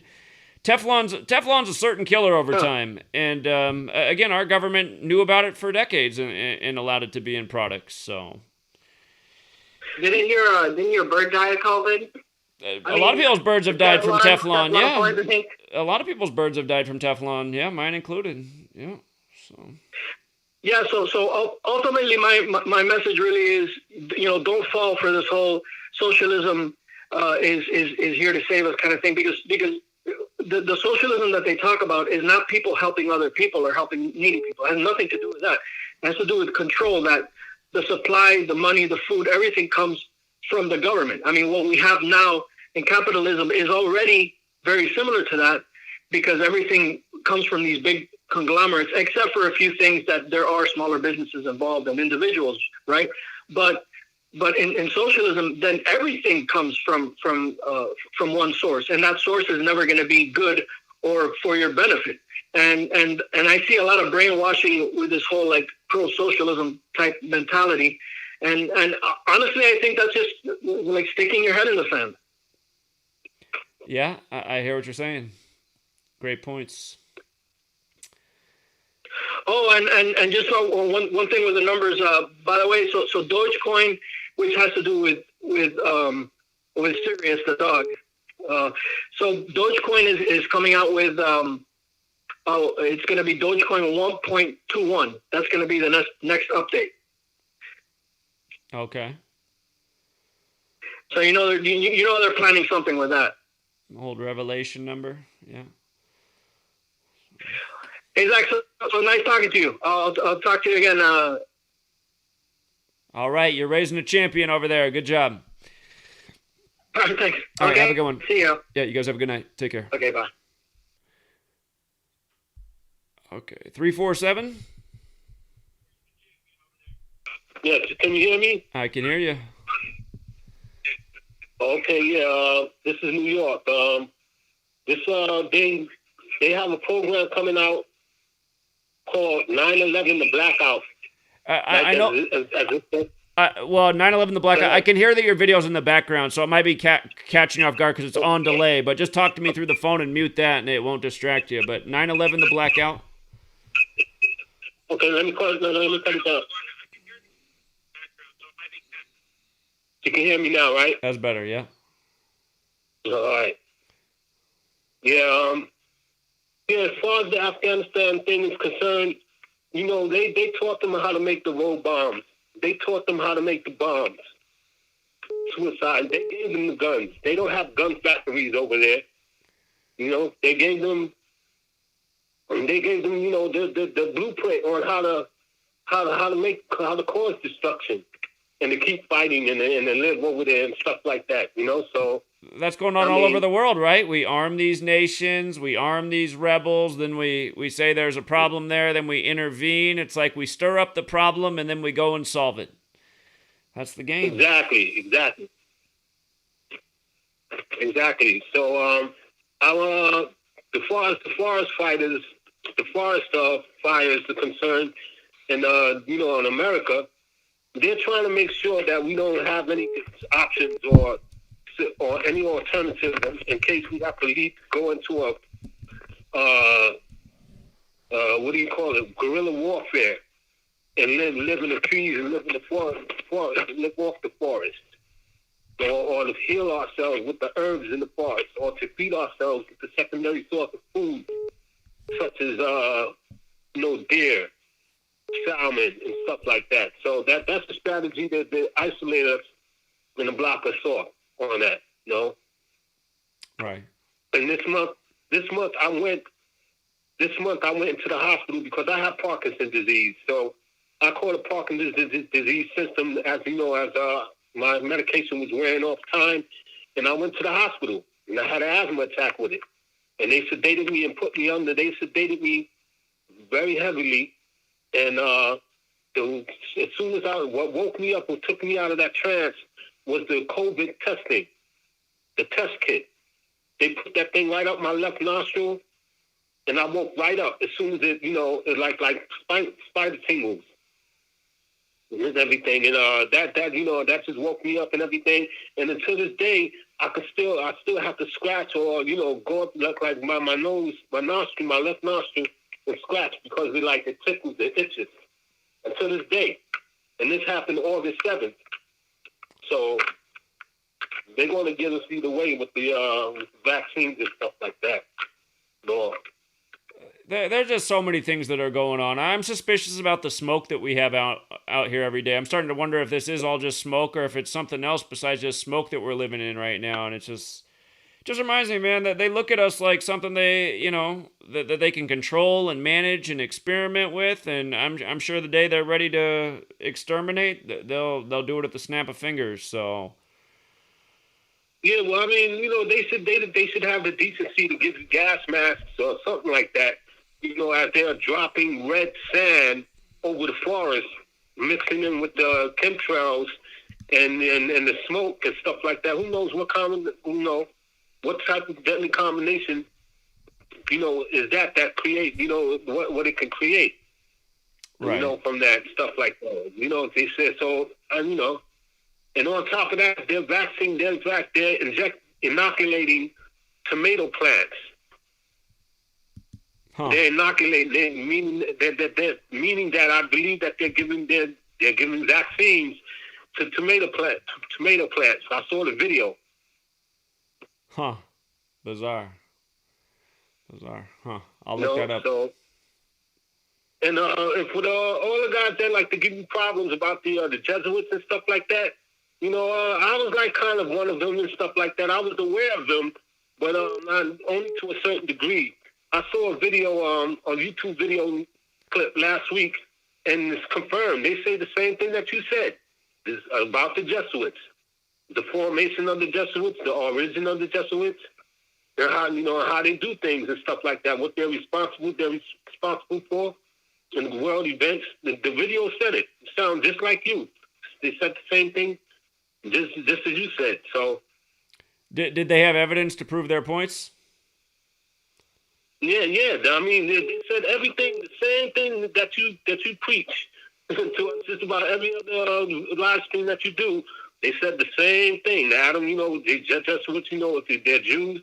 They're Jews. They broke it down and everything. Yeah. In the same way that you do. So stuff like that. So. Well, I appreciate the call. Stay healthy out there. All right, you got it. All right, you have a good night. Take care. All right. 404? Yeah. I just a couple quick things I just wanted to let you know if you haven't already. Did you ever look at the track list? Is this Jay with Open Eyes? Yeah. Okay. Everybody support Jay with Open Eyes channel. He's a talented musician too. Go ahead. Yeah. That's what I was about to go into, man. It's like, did you look at Kanye West's album for Somebody told me the song Hurricane's on there. I haven't heard any of it, but somebody told me that. That's what I was about to say. It's like, it's like the labels and all that other shit. It's like being somebody who used to be in the music and shit like that. It's just, I always dreamed of being like a entertainer, and it's just like when you just really just become awakened of all this shit. The shit really do fuck with your mind, and it really do fuck with your soul. And honestly, like, I'm ready, like, to, like, man, I'm like, bro, like, I'm honestly, like, in Greek, apocalypse doesn't even mean necessarily destruction. It's supposed to mean, like an enlightening, the moment the light bulb goes off in your head. Right. Exactly. It means to tear the lid off of something and to reveal. That's why it's in the book of Revelation, right? So it may not even, there's a silver lining and everything. It might be, fucked up because people might, a lot of destruction may happen, but, and at the same time, she'll be revealed. And I'm just ready for all the bullshit to be revealed, for all the niggas to wake up. Because truth of the matter is, niggas ain't gonna wake up until shit hit the fan. That's just, you know, like niggas ain't gonna realize like, oh shit, like you was right until it's too late. You know, you feel me? And it's like, you know, people be like, I'm 19, right? So I'm like, I'm trying to be in the process of moving out and shit like that. I just, when people talk about preparing, I always get kind of like frustrated because like, yeah, like I be trying to prepare, but it's like if I'm the only person in my family that's willing to acknowledge something's wrong, you know, with this whole vaccine mandate shit, it's like I'm the only person that I got to rely on in terms of preparing for this shit. Like I can't get a gun right now unless I get it from, you know what I'm saying? You feel me? Like I can't say it on the internet, but I can't, you know what I'm saying? Like, but you know, I'm not trying to get into legal troubles and shit like that, because that's just gonna make shit worse, right? It's just I can't get it, I can't get it done right now. It's hard to get into a position where you can grow your own food, and even then, you still got to rely on other things to a degree. So it's just like, and that's another thing. It's like just because the system collapses, you know, people having that mind control that motherfucking, you know, that a society collapses. It's like it'll be the end of the world. It's like the food will still be growing in the ground. The problem is that people don't know how to get these things for themselves. The corporations, so they'll be the killing people other running people shit, for they it. know.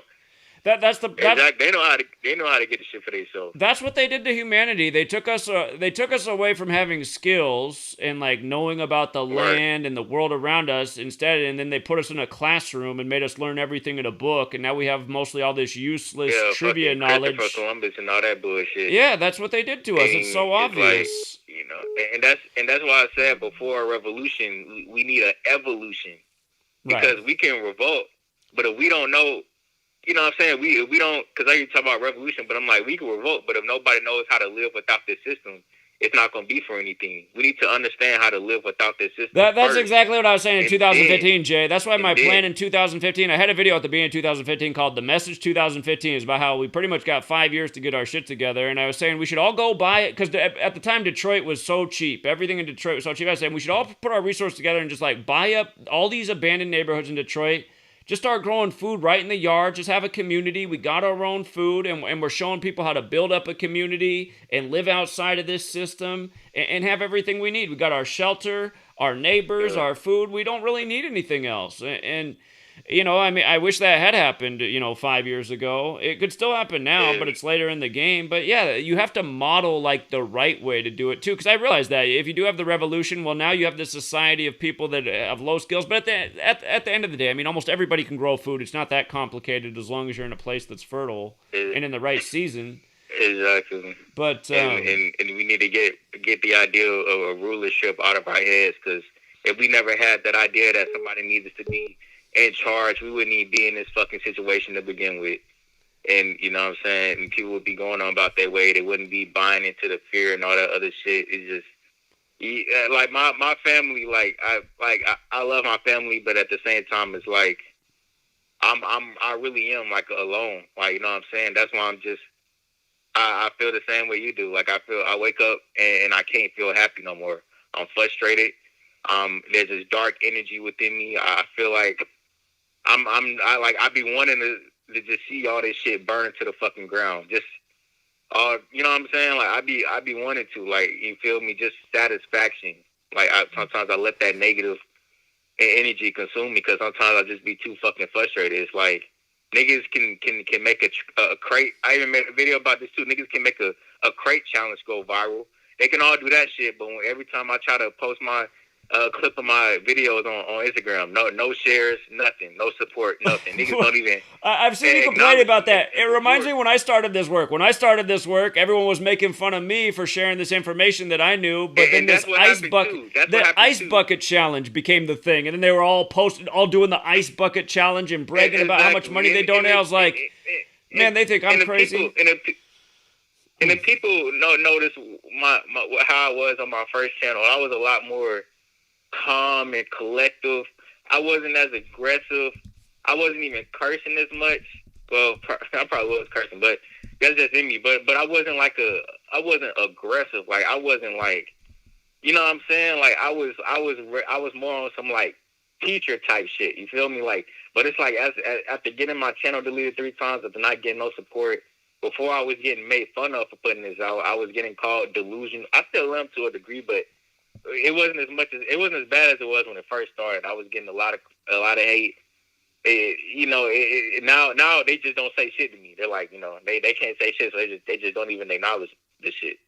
It's frustrating. It's like how am I supposed to have faith in motherfucking humanity when niggas is making a crate challenge go viral, and I'm trying to show them how we getting mocked and niggas don't even care, and then they always gotta have these niggas always gotta have a question for every fucking thing. Why would they do this?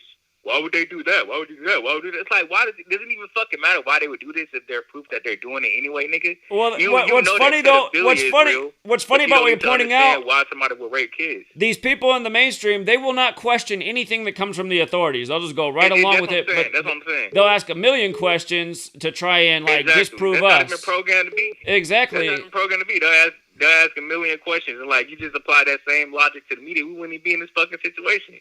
And just one more thing. Look up this Richard Johnson vaccine commercial. I mean, you talk about this shit. Like, I really just get fucking tired of seeing this shit because they just mock black people so fucking hard, and it gets me so fucking frustrated. How nobody catches on. Black people going out to get this shit, and they just don't see how we getting mocked with this shit. Richard Johnson is not a drug dealer. Is this the commercial? Richard Johnson is not a drug dealer? Yeah. I see it came out on the day of the Michael Brown shooting in history. It's the day leaving 144 days in the year. I'm just sick of this shit. I'm just sick of the bullshit. Like, I haven't watched this. I haven't Like, watched this. For people who haven't seen it, tell me what they do with this commercial. It's a drug dealer advocating to black people to get the vaccine. Really? Okay. Huh. It's mockery. Okay. Out of Arkansas, the state where number 42 comes from, Bill Clinton. Okay. All right, I'm going to check that out. Well, Jay, I mean, I see your videos. It makes me feel bad. I'm like, this is what sucks about waking up, man. Then you have to deal with this. And it's sad that all this criticism comes from black people. It's like, I'm trying to help y'all motherfuckers out. Like, what the fuck? Like, when this whole George Floyd shit happened, I was the main one. Like, even before I just showed the Gematria shit, I was showing, like, bruh, it's clear they want niggas to riot. The police standing back ain't doing shit. They clearly want you to feed into this bullshit. And then they gave you the teacher of George Floyd's name. The name of George Floyd's teacher, Wayne Sexton, my nigga. Like, these stories are not real. And I keep on trying to get niggas to understand that shit. And they be like, they still be believing in the bullshit. They'll watch my videos. A nigga will watch my video, and then they'll be like, oh, man, that's crazy. And then they'll go right back to feeding into the shit. When they'll be like, oh, yeah, you wanna, step 1, go out and vote. Step 2, I'm like, bitch, I just showed you how all that shit don't mean shit. What the fuck, nigga?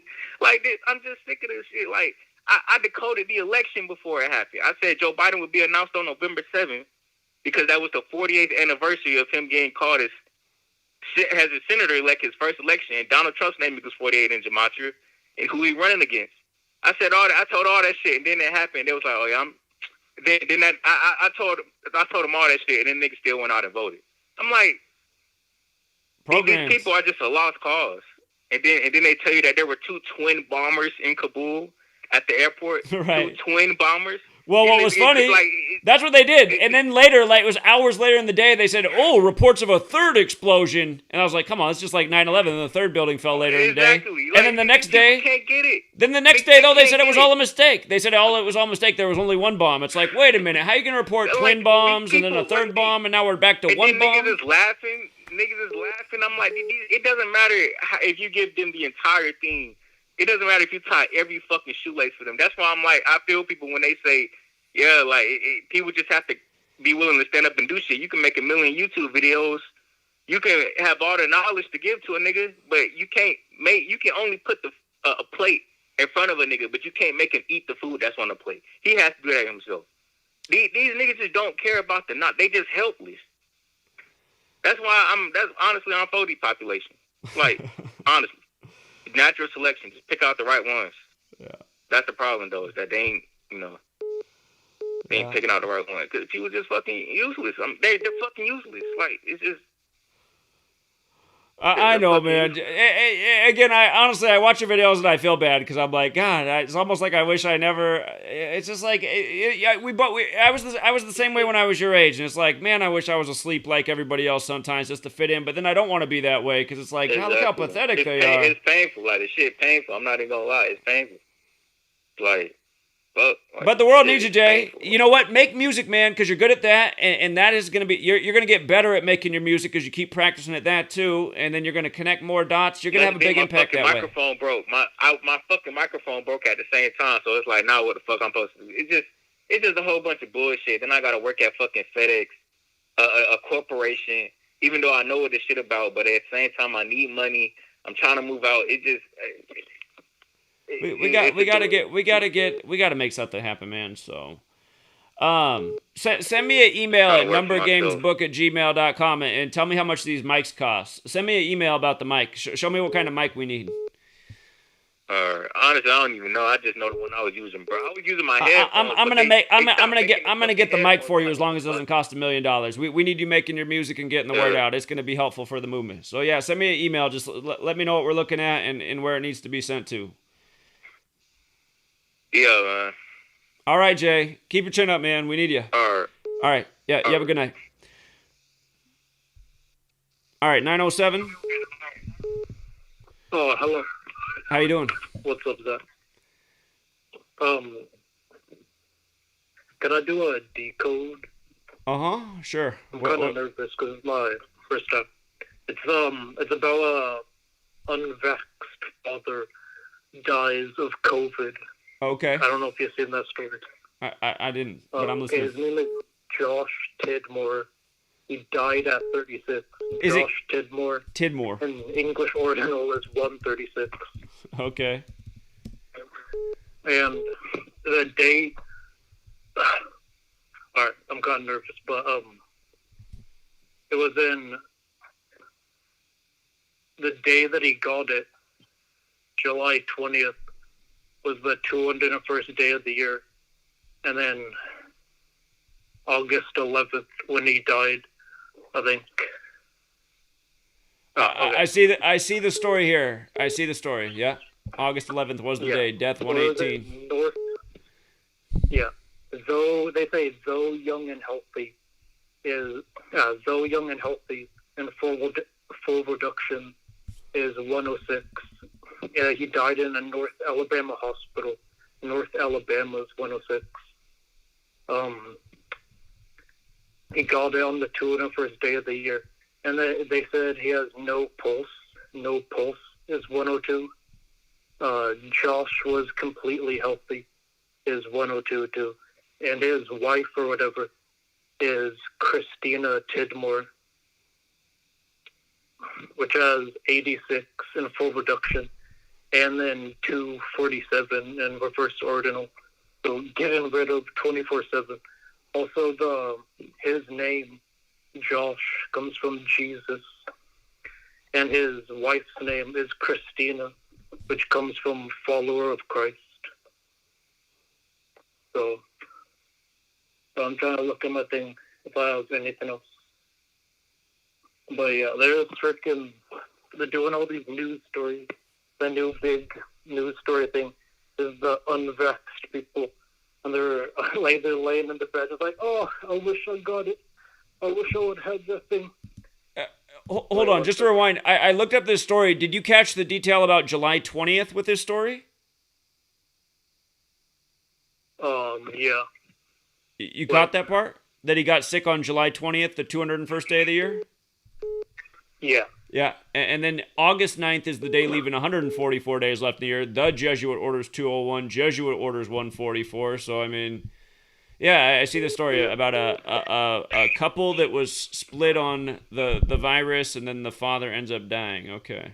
Yeah, they're saying they weren't worried about it or whatever.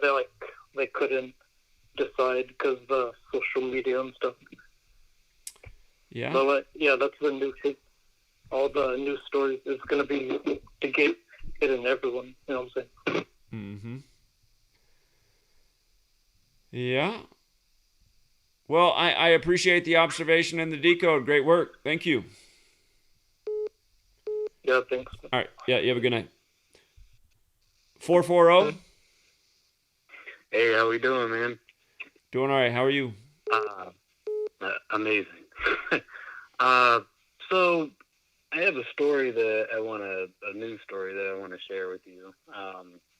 But I first want to ask you, like, I had talked to you a few months ago about extraterrestrials, actually. But like, what is your position on it? Like, do you believe in space and extraterrestrials? Like, do you think they're real or do you not? Well, I mean, I think it's entirely possible. I don't. That's my thing about flat Earth is like they definitively think the Earth is flat, even though they don't have really good evidence or explanations for anything. And it's like, what's with these definitive beliefs? And the aliens are definitely not real. Like, to me, it's entirely possible. I mean, the whole theory of the Anunnaki. I mean, I don't know if it's true or not, but it kind of seems like it could make sense that a race came from somewhere out there in space and made a slave race for this Earth to, harness the resources. I mean, why couldn't it be that way? I mean, it seems like we're a slave race. Seems like people like myself and maybe you and people listening were defects to this slave race, but almost everybody else, I don't know what else to say about them, so. Well, I mean, for the flat earthers, I mean, I did hear that there's a news story that maybe sometime this year or next year that they're going to be doing like balloon trips to the edge of space. So, and seats are like over $100,000. And so, I mean, if you're able to go to the edge of space, then I think you might be able to see how round the world is. But anyway, there's this woman. Her name is Angelia Lynn Johnston, S-T-O-N. She is a retired defense officer. And on the 17th last month, she held a press conference in front of the Lincoln Memorial.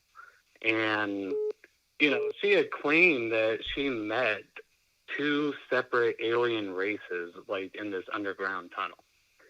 And, I mean, to do something like that in front of the Lincoln Memorial, like, and have this conference, and she like, relayed a message that, they had told her that we're going through this new cycle of consciousness and that apparently we might be seeing them later this year. And I don't know. It's just a story that you should look up and, see if there's any kind of decoding that you could see with it to, see how real it is or not. But, because at the end of the day, it's like if extraterrestrials, like if they are real, like they could be the ones that made this gematria. You know what I mean? Sure. Have you seen the movie Knowing? Yeah, with Nicolas Cage, yeah. And it ends with the aliens, right? They know right. that they know what day the game's up, so they pick up the best and brightest young minds before the place is destroyed. Yeah, I mean, I don't know. I feel like you should cover alien stories just a little more often because, I did a big thing on aliens earlier. I mean, I don't know what more I could say than what I did in that episode, so. Well, I mean, on the news stories that come out about them, like, because, TV. Well, they're definitely prepping our minds in the last decade a lot more with aliens. It's been going on for about 10 years now. In the last year alone, like Showtime has a new series. I mean, you obviously have Ancient Aliens, but remember about 10 years Netflix ago is when the has news was series. showing that footage of the things that seemed like UFOs over the sites like Jerusalem. Oh wow, we're already at the end of the show. Yeah. Huh? It's already the end of the show. Yeah. Well, glad I got to be the last caller, but I do have one other thing I want to say. I mean, I definitely appreciate the work that you do, but I just hate that you use the word retarded. I have an autistic brother. And I'm not talking about your autistic brother. I know, man. People don't like that word. To me, it means stunted. But again, realize I'm not talking about your autistic brother. I used to manage an autistic children's home.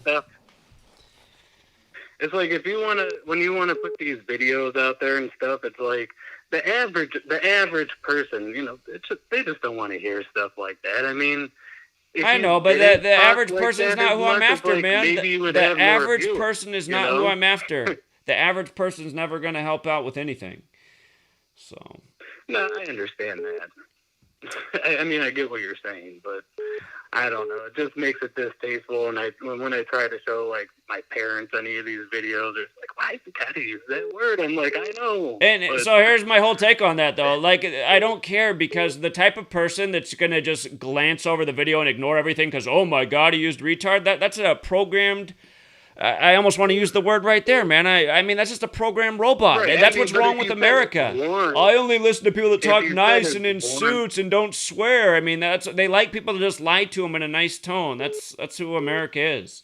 I don't know. People are retarded, man. I mean, to me, autistic's not what I think of when I think of retarded. I think of your average American that doesn't want to know anything, that just wants to stay stunted, sit on their fat ass with their potato chips and their beer, and laugh about everything serious and just watch the next movie, TV show, sports game. I mean, that's what I'm talking about when I say retard.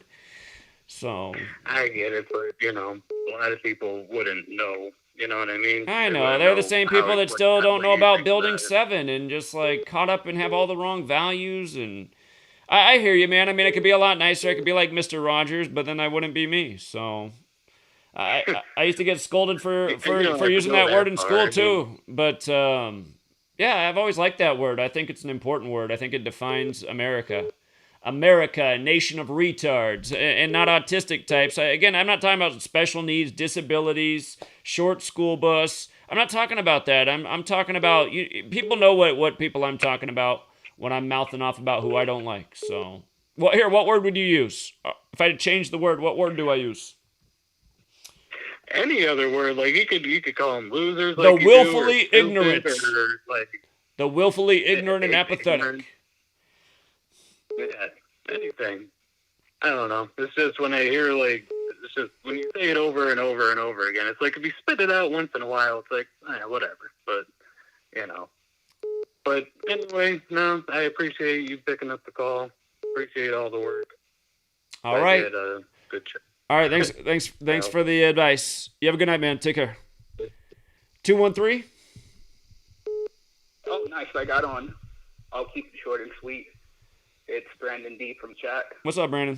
I just want to add on to, someone just called in about the flat earth, and I want to just put my 2 cents. These people in the truth community that talk about flat earth, transgenders, and clones, they're not really here for anything. They just want everyone to agree with them so we could all, sit in a circle, hold hands, and sing Kumbaya. They're not about doing action or meeting anyone in their city or anything. I'll keep it short and sweet, though I'm pretty nervous. I didn't think I would get in. You sound good, man. You sound good. Okay, yeah. It's pretty much the same call that I always call in about. If there's anyone genuine in SoCal who wants to pound pavement, have a cup of coffee, anything, just talk to another person that isn't a sheep, hit me up. I'm on Free to Find Truth at Brandon D. I'll let someone else get in. Great show. Well, I appreciate that. And as you say that, in case we're wrong about the clone thing, if anybody really knows about these clones, I need one made of myself so he can stay here at the house while I go out and pound pavement. Because trust me, that's the thing that I want. Like, I want to come down and pound pavement with you in Southern California right now. But so if anybody knows about the clone thing, I need one. I just don't get how we would prove it. Like, you watch these tranny videos and clone and reptilian videos, and it's a still image with scary music in the background and some Christian guy saying it's the satanic agenda that they're cloning Justin Bieber. It's just a bunch of crap. Like, these people are slitting all of our throats, making us look bad. Well, that's what I don't. That's why it's like, do these people ever go out and talk to anyone? Because exactly, this is where I'm coming from. It's like, I can give somebody a really logical, well-reasoned argument about what I present every day, and they'll laugh in my face and call me some name. If those people are watching my video online and then they start to scroll down to the comments and all the comments are about random things like accusing this person of being a transgender or all that matters is the flat earth, then they start looking and be like, see, look who's in this community, man. This number thing's stupid. They talking about the flat earth and, this person's a tranny. Where's their proof? And it's just like, that's why you got to come with the most clear, concise, evidence-backed information if you're going to wake up any of these sleepers. And I don't know why the flat earth community and the everybody's a tranny accusers, why they can't see that's it's not helpful. It's a distraction. I mean, it could be true, and it wouldn't shock me in the slightest. But saying it like they have definitive proof when they watch some garbage video from a faceless channel most of the time, like, it just embarrasses us all. But if you're not one of these people and you're in SoCal, hit me up. Brandon D on Free to Find Truth. Brandon D always putting in work. There's got to be somebody in SoCal. It's a big place. Come on, you guys. Let's get organized. Oh, I've met a lot of people, but I want to keep it going. All right. So far, but I'm willing to meet 600 if they're out there and, ready to do anything. Perfect. Well, I'm glad to hear that. Well, keep it up, Brandon. Appreciate you, man. The show's about to end. I'll let you get in another call. All right, thanks, Great Brandon. show tonight, Zach. Much love to everyone in the chat. All right. Yeah, you have a good one. Take care. 719. Hey, Zach. Yeah, how you doing? Let me say something real quick. Ben, I'm gonna call you after this. Ben's been trying to get in all night. His timing's been off a split second on a million different calls. After this call, I'm gonna call Ben back. All right, go ahead, 719. Yeah, Zach, it's Bart. Can you hear me? Oh, hey, what's up, Bart, man? Speaking of the man who's getting people to pound pavement in the city, here's Bart in Chicago. What's up? Yeah, I'm glad I got in right after Brandon. That's awesome. Brandon put together some nice flyers for me. If you go to Free to Find Truth, you could take a look at them. But I wanted to call in a couple of things. One thing is that we have someone in our community, which is actually Brian's girlfriend. Brian is my artist friend that has the gallery. That's where we meet up once a month to, reach out to people and hand out flyers and stuff like that.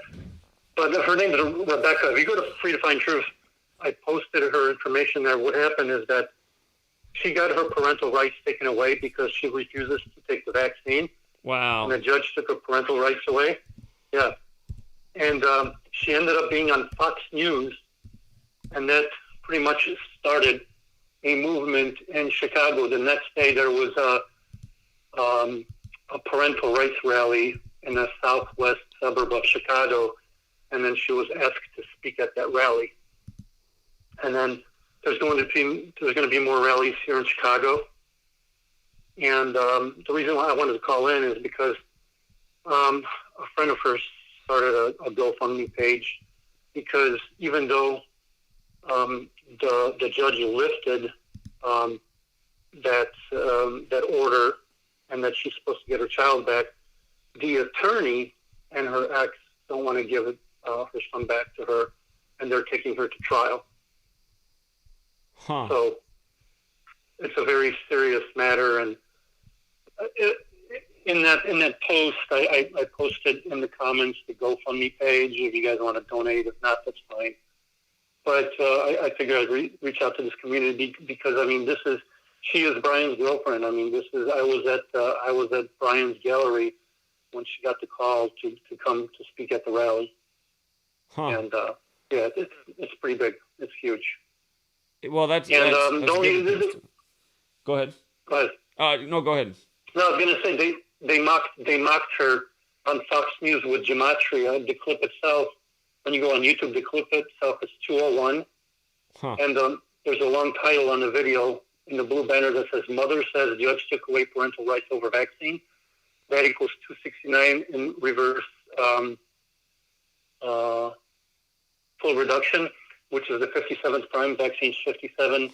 And the clip was put out at 512, enneagram of 125. When you write out 322, it's 125. So they literally mocked her on Fox News with the clip. Amazing. I decoded it. Yeah. It's crazy. Now, the other thing about pounding the pavement, I don't know if you're there yeah, you're there. If you look at my other post, you're going to like this one. I had so Brandon created these flyers. He sent them out to me, and I've been just killing it with them. The other day I had a producer for WGN. He used to work for CNN for 30 years, and he ended up with your flyer in his briefcase. I have a 3-minute clip that I basically, because I have a dash cam in my car, so I cut it up in real, to make it a short clip. But you can hear when I kind of interview him and what's his job at CNN, and basically he says that he's trying to bring the truth and nothing but the truth, and he says he's going to bend over just to bring the truth. And then before, right when he got in the car, because I have a Louisiana license plate, he's like, "Are you from Louisiana?" I'm like, "No, I'm just leasing this car. It's a company car." And he's like, "Oh, my daughter goes to Baton Rouge." So then later on in the conversation, after he said that he is just looking to bring the truth on CNN, he says that I asked him, "So what's your daughter studying? Is she following in your footsteps?" And he slips and he says, "No, she's doing honest work." Funny. Yeah. Yeah, but that clip is on Free to Find Truth as well. You could watch it later, or if you want to play it. I got it up there. A lot of people watch it. I will definitely check it out. Yeah. So. Appreciate that, so, Bart. But that's all I got. I really wanted to call in about Rebecca and what she's going through, and just right at home. And Rebecca, Brian, we've got probably about 15 to 20 people there, always showing up at the gallery. But Brian's has made a connection that added about 40 to 50 more people to our group here in Chicago. So we're about to have another meeting, and Brian said he's going to invite me to go to that meeting. So we're making strides here in Chicago, and every day I'm in my car just pounding the pavement and handing out the flyers that Brandon made. They're awesome. They work very well, and so that's what I do. Got to do what I got to do. Indeed, you're doing a great job, Bart. I appreciate it. So keep up the good work, man. Thank you. And I'm glad I got in. All right. Yeah, you have a good night, friend. Take care. Bye. Okay. So the show on TFR is over, and what's weird is it ended early. I've never seen it end early before. I don't even know what that's about. But let me get Ben's been trying to get in all night, and the poor guy, I've kept him up till midnight. Hello? Ben, I'm sorry, man. Your call was like a split second late every time I picked up, but how you doing? I'm all right. No, it's fine. It happens when the phone line's flooded, but I just want to tell a story. What's going on? So I've been trying like hell to find a place in my area that administers a saliva test instead of, so I can like spit into a tube instead of having the thing stuck all the way up my nose. Sure.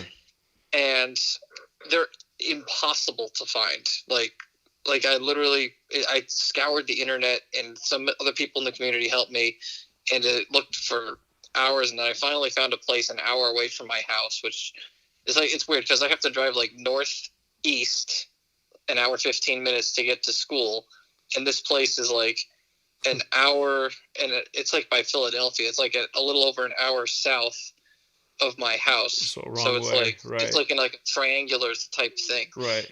But anyway, so I finally got my thing done today.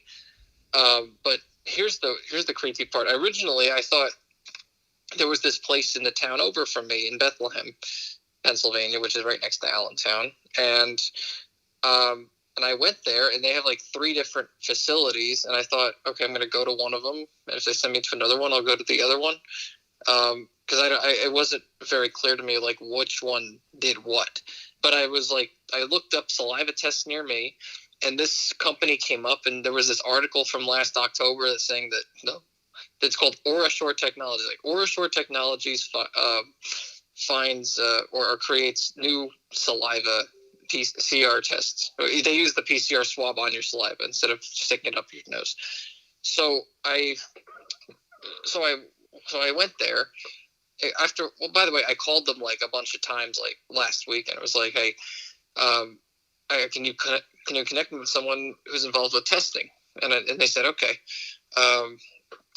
And they always connected me, and I was leaving messages. Nobody was calling me back. Eventually, I just went to the site, and I go to the one site, and there's a sign that says, if you don't have an appointment with someone, please go to this site. So I get back in the car, and I drive 10 minutes to the other site, and I get really freaked. When I walk in, and it's like a door that leads to another door, and in that little area between the 2 doors is really creepy because they have like it's like really, fourth industrial revolution type thing, because they have like a facial recognition temperature scanner. Huh. And it's like an iPad shaped device where you look into it and like it, kind of like when you take a picture with your phone, like it'll like a little square will appear around people's faces. Yeah, except this one, it does it with like the shape of an actual person's head, and there's like a dotted line that goes all the way around like your head, in the frame, and it's like, and it gives you a temperature reading. Like, who knows if it's even accurate? I highly doubt it is. I mean, though I know those things that they point at your head are completely fraudulent, but sure. Who knows what? But I was like, this is like some Great Reset type shit.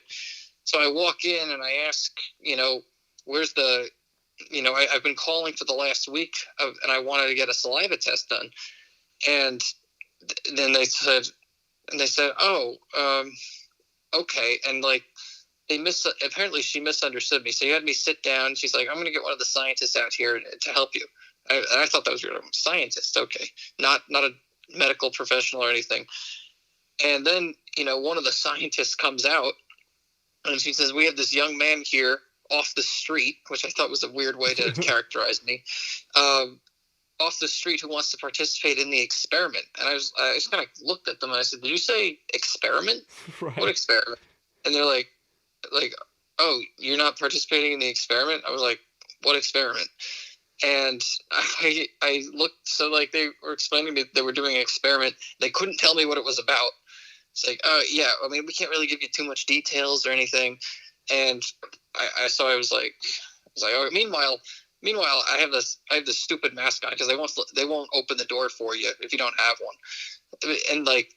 And I find out that they're not even a testing facility. They only do is manufacture things. Huh. They manufacture. They don't see COVID patients. They don't see people who want to get tested. They don't see any of these people.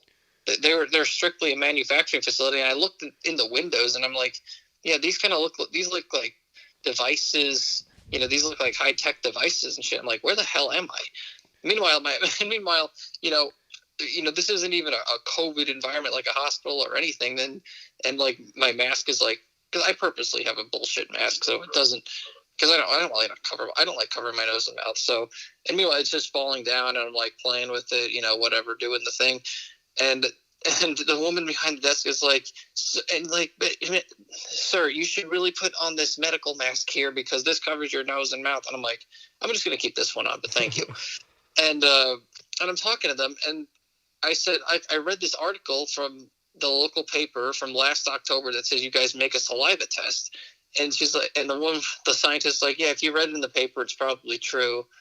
And I said, well, do you know who you sold these to so I can go get one done? She's like, I can't really say.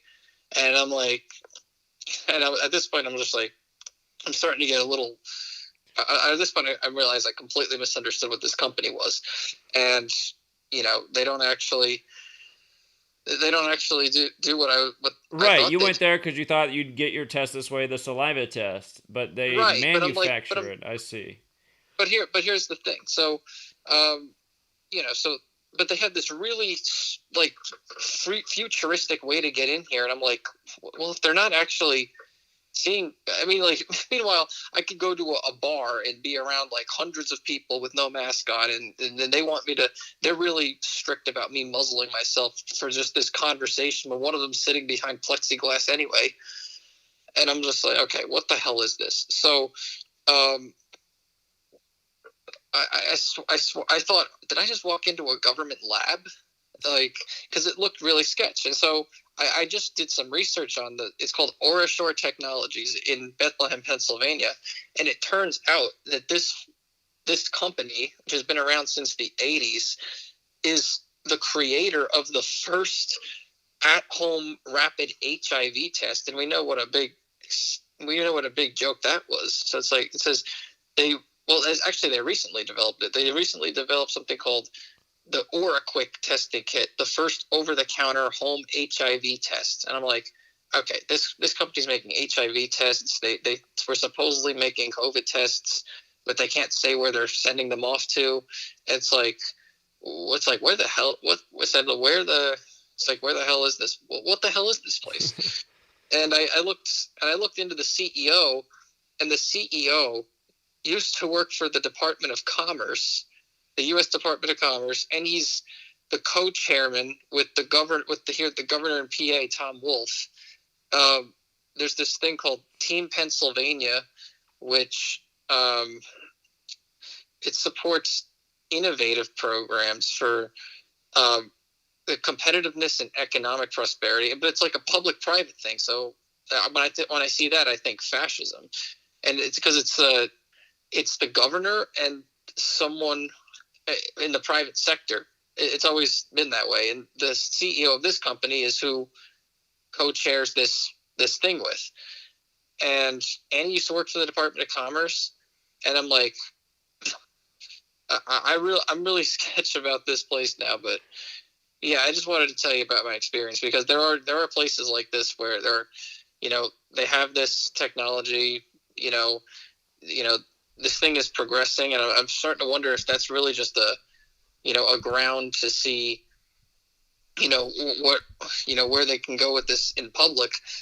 And the other thing is, when they started telling me about, the one thing they did tell me about the experiment was that you needed to know someone who worked for OraSure to participate in it. And that was sketchy to me. I was like, okay, one of two things is going on here. Either they need to do that so that someone who works for the company can monitor them and make sure that they give like real observations for whatever they're doing, or it's so that they can rig the experiment for whatever they're doing.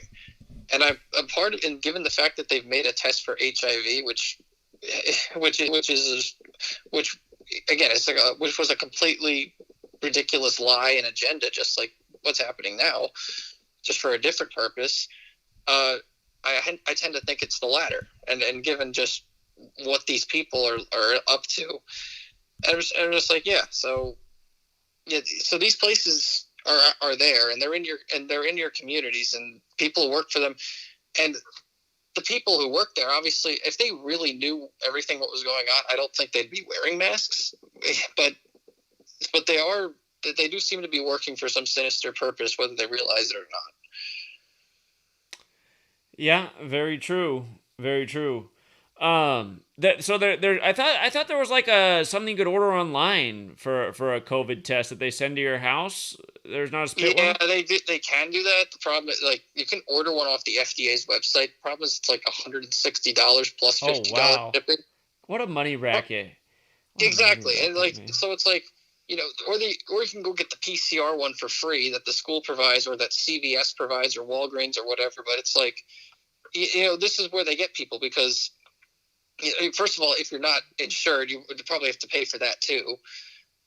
And even if you're not paying for it, someone's insurance company is. And then for so this spit test place that I did find, where they were much nicer than the government lab that I think I walked into, they just, they handed me a tube, and I spat in it. I'm like, okay, this will be fine. I'll have my results, and they should always be negative. I mean, you can't test positive for something that you don't have the genomic sequence for. So, well, at least you shouldn't be able to anyway. We know that all these tests are BS, but whatever. I mean, like, at least, I forget, if you're going to test me for something that you don't even have the genomic sequence for, at least do it in a way where I'm not suspicious of what you're putting inside me, at least you can just play with whatever I spit out. So, but yeah, I mean, it's just ridiculous. And this company that I thought was going to help me out turned out to be like just some really, sketch place. Right. But he wants to participate in the experiment. It's like, what is going on and here? I'm like, so it's like they're doing experiments. They're not saying anything. It's like, I didn't even feel like I was asking invasive questions. They were just really, she was like, whoever this woman was just really conscious of contract agreements that she had signed, saying like, no disclosure. You can't disclose this to anyone outside the company or anything like that.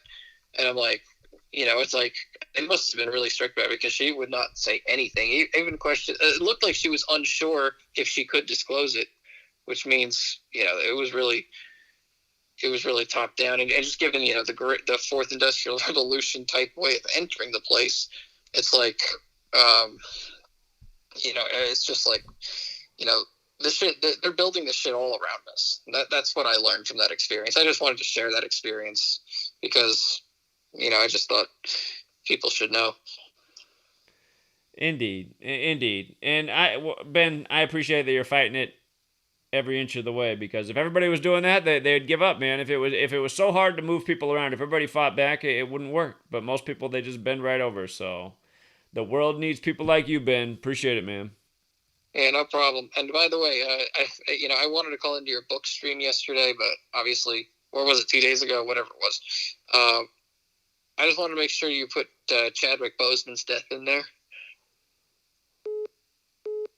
Oh, his death is definitely in there. Absolutely.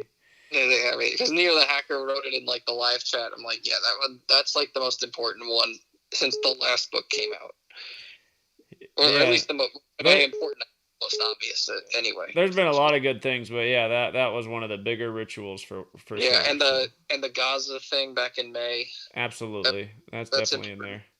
In there. Netanyahu out on the day, leaving 201 days left in the year.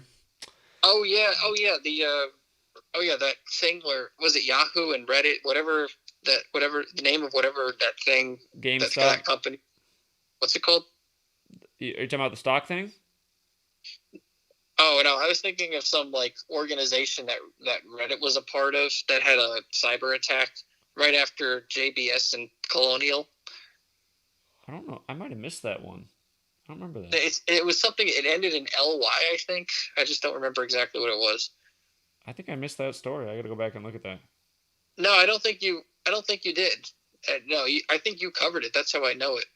Okay, I just forget. Okay, I got to go back and look it up then. Huh. Yeah, I thought it was something that ended in LY that Reddit was a part of. And then, of course, there was Colonial Pipeline and JBS, and I think those are important too. Yeah, indeed. There, I mean, I just tried to hit like the most. There's probably some stuff if people like you will read it over and be like, well, why didn't you put that in there? And I probably need to get those things in there. But I'm just trying to keep it as efficient and just undeniable. It's like at so many points, like, do I even need any more examples? I mean, right. I think I'm making the point. So. Yeah, no. And the only reason I get tested anyway is because honestly, the school hasn't even given me trouble because they do like once a week, testing between 11 a.m. and 4 p.m. every Tuesday. And I didn't go last week because I'm like, I already sent an email to the school about my concerns with it. They just kind of blew it off. And I was just like, but when I went to the wellness center to get my golf physical done, then that's when they were like, yeah, you're unvaccinated and you need to get tested every week to come here. So I'm like, okay. But then again, even after I didn't go yet on Tuesday, they still didn't send me anything, or they didn't follow up to make sure that I was doing anything. The only reason I went at all was because the NCAA requires it for the golf season. So, but yeah, I mean, I'm going to avoid it as much as possible because the spit test is still really expensive. It's almost as expensive as the one on the FDA website. It's just, at least I know now that I can drive there within an hour and get my results quickly. That's the only reason I did that instead. Well, keep up the good fight, Ben, and hang in there. And it sucks that you're having to do so much. I mean, drive 1 hour the wrong direction, double your trip back to school. I mean, but yeah, the hard work's paying off though, because so far you're winning the fight. Yeah, I mean, so far I'm ahead. I'm like. Yeah, I'm ahead of everybody else, so that's it. All right, man. Well, get some rest. You're staying up late. Yeah, have a good night, Ben. Will do. All right, have a good night. Yeah, take care. All right, bye-bye. Jonathan, I saw you were trying to call in. I just wanted to let Ben finish. You can call back. I'll wait for Jonathan's call. And Bryson, I see you in the chat, man. I was not two-faced too. Come on, man. You got to learn what two-faced is. Two-faced is when somebody says something and then they go behind their back and say something else. I didn't say anything behind your back. I said it all out in the open. And I said, you're young and you've been great and you might come back. But I said the only thing you're wrong about right now, we definitely got to be prepared, but the only thing you're wrong about is quitting on the message. We can't just quit on the message. If we were to quit on the message, people in Haiti, they might not have just learned about. I'm sure there's some people in Haiti who just learned about what's going on in the world based on what happened in their nation. And again, everyone deserves to have this knowledge no matter how bad the times get. So, hold on. How come it did that? Can you hear me? Okay, there we go. It did something weird, though, before it picked up. Hey, first I want to say shout out to Rambo with the KH thing, because it's funny because my child's mother, her initials are KH. Huh. So I found that real interesting, and I didn't know. I got about a KH sequence. I'm ZKH. So. Oh yeah, that's right.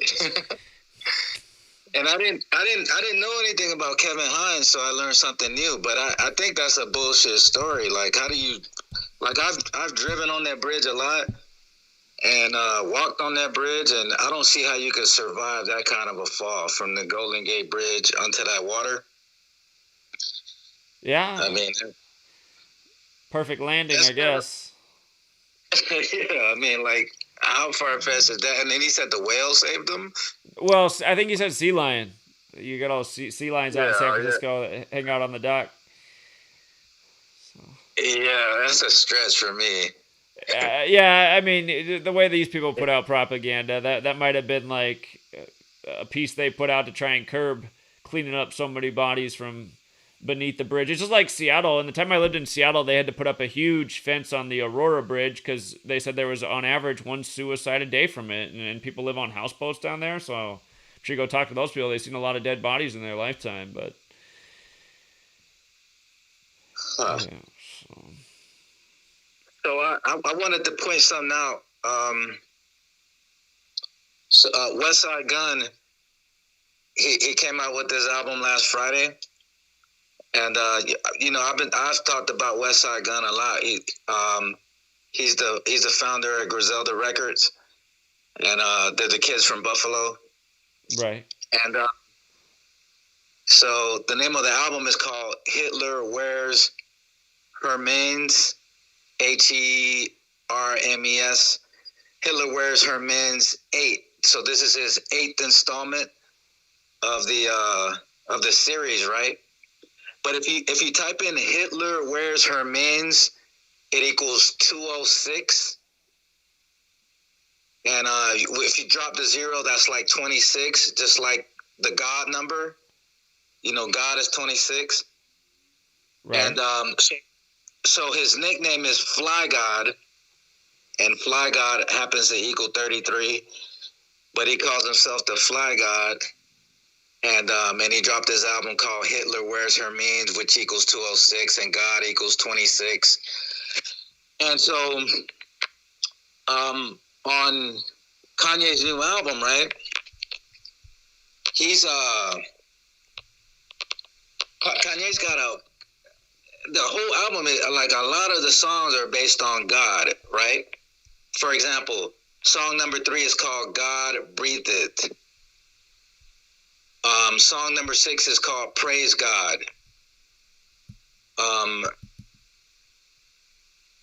Song number 10 is Believe What I Say. You know, believe what I say, you know? Right.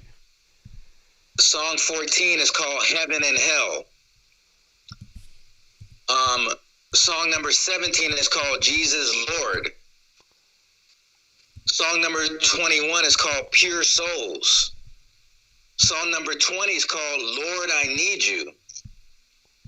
And then the last song is called Jesus Lord Part 2. Right? So just to bring it back to the West Side Gun, song number 16 is called Keep My Spirit Alive. Right? Keep My Spirit Alive. And it features West Side Gun and Conway the Machine. And so what I found interesting is that, you know, like, you're talking a lot about God for someone who, according to Larry Johnson, sacrificed his own mom. Right? So he's talking, the name of the album is called Donda, which is his mother's name. Well, the way I think about it is this. Look, we know it's the Jesuits behind all this stuff. Well, what's the story of Jesus? It's the story of God demanding a sacrifice, the sacrifice of his own son for mankind's sin. So it's a story of human sacrifice. It makes sense that these people would be sacrificing people to God. You know, it's all transparent. Everybody should see how weird it is that does communion at church. This is the body of Christ shed for you. This is the blood of Christ shed for you. You don't think it's weird to be eating somebody's body and drinking their blood? All this stuff, you start to look at it on the surface, it's all wrong. I'm telling you, this whole religion shit, man. I'm not, all the people I'm pissing off, it's good that I'm pissing you off. Maybe you'll wake up. This religion is what's got the world fucked up, man. And Christianity is a big part of it. So, here's Mr. Jesus Walks himself, sacrifices his mom. You still there, Jonathan? What happened? Somehow I lost his call. Jonathan. What in the world? It's going in and out. Can you hear me? Huh. I don't know why it's doing that. It's going in and out. Can you hear me? Now I hear you. There we go. No, I just heard everything you just said. Okay. Yeah, I heard everything you said about religion is bullshit. Yeah, I'm just thinking Kanye West, Mr. Jesus Walks. He's doing Jesus Walks. There was some other death in his family since his mom. Some child or nephew or something. I go back and see what that was. Did you notice? And think about it. Just the other day, I noticed their fourth child, Kim Kardashian and Kanye West, their fourth child is named Psalm, like Psalms in the Bible, and that child was born 201 days after Kim Kardashian's birthday. I actually had that documented on my old blog. I don't know if you saw the video I did the other day, but I was like, look at all these 201s I had on my old site going back to 2015. I actually caught a few things with this number. And I said, man, it was there all this time. It took until 2020 to really appreciate how important 201 was. Yes. No, like the thing is that like I always knew religion was bullshit, right? Because my mom's side of the family was Jehovah's Witness, right? And then my dad's side of the family, they were Jehovah's Witness, right? And so my dad got my mom pregnant, right? And so after he got her pregnant, they kicked both families out of the church because, you know, these are like 18, 19-year-old. My mom had me when I was 18 and my dad was 19, right? So when my dad got my mom pregnant, they kicked both families out of the church due to my mom being pregnant. Huh. So I was like, what the fuck kind of, years later, my grandma's telling me the story, and we're like, what kind of bullshit is that? Like, both families got kicked out of the out of the church just because my 19-year-old dad got my 18-year-old mom pregnant. So then ever since then, I was like, well, that's some bullshit. You know what I'm saying? Like, so back to this album, right? He has 27 tracks, which is the ritual number. And Kanye I'm talking about. And he has all these songs talking about I need you, Lord, and Christ this and this and that. And I just find it interesting that West Side Gun calls himself the Fly God, and he's on the album. And it's just to me, it's like, it's just like Larry Johnson said, like Kanye sacrificed his mom for the fame and the fortune. But it's almost like now he's coming back and saying and realizing, like I talked about this before, like he's coming back and realizing that he fucked up. So he's like, now he wants to ask God for forgiveness. You know what I mean? Like if you notice, like Kanye's, so this album's called Donda, came out Friday. The album before that was called Jesus is Lord. And that was the name of the album, his prior album before this one, which was a gospel album. And of course, Jesus Walks is his most popular song, right? So it's like, for somebody who's like so much into God, but according to our research, you sacrifice your own mom. It's almost like you're asking for forgiveness. You know what I'm saying? Sure. Yeah. I see that in the track list. Yeah, 27 tracks. 27 tracks. The ritual number. The name of the album is called Donda. I gotta listen to this. If I gotta listen to one song in this season, I want to hear what song 19's about. Tell the Vision. Television. Oh, guess what? Television. Guess who's on that song? Television. Pop Smoke. Hey, look how long it is. It's 1:44 long. Come on, man. No, but not only that, but remember, Pop Smoke got killed on the day, leaving 316 days left in the year. Yeah. That's right. Just, John 3:16. This song came out as a single. This song came out as a single on July 16, 2021, it says? Yeah, no, but check this out. Okay, Pop Smoke's second album came out, right? And on Pop Smoke's album, the song number, I think it's song number 3, is called Tell the Vision. Same song, right? But there's a different beat on there. So on Pop Smoke album, which is called Faith, faith has stuff to do with spirituality and religion, right? Obviously, so yeah. Pop Smoke's album called Faith, he has a song called Television, and then now Kanye put Television on his album just with a different beat. And remember, Pop Smoke got killed on the day, leaving 316 days left in the year. Yeah. And John 3:16, which is probably the most popular Bible verse, I think. Yeah, you know Christianity what I mean? It is for Christians for sure. Yeah, so Tell the Vision and a verse about human sacrifice. It's the verse about God gave his one and only son. He gave him up for sacrifice. So. Right. And then remember the day Pop Smoke died, I called in, and it was a TFR night, and we talked about Pop Smoke for like half an hour. And remember, we talked about how Pop Smoke, he looks like 50 Cent's dad. And now look at all the success that 50 Cent has. Not in music, but in television shows. 50 Cent is basically, right now at this very moment, probably the biggest producer on television, because he has a new series called BMF, which stands for Black Mafia Family, which is the story of the 2 drug dealers that came out of Detroit. And then he also has Power. And remember, in Power, 50 Cent kills his own son. So 50 Cent has all this, he has all these accolades, and he's popular in making all these super popular shows. Power, and now BMF is about to come out, and there's several spinoffs off Power, right, that he's having a lot of success with, and BMF is going to come out soon. And remember, we talked about it. Pop Smoke's last name is Jackson, just like 50 Cent's last name is Jackson. He looks like 50 Cent, kind of sounds like 50 Cent.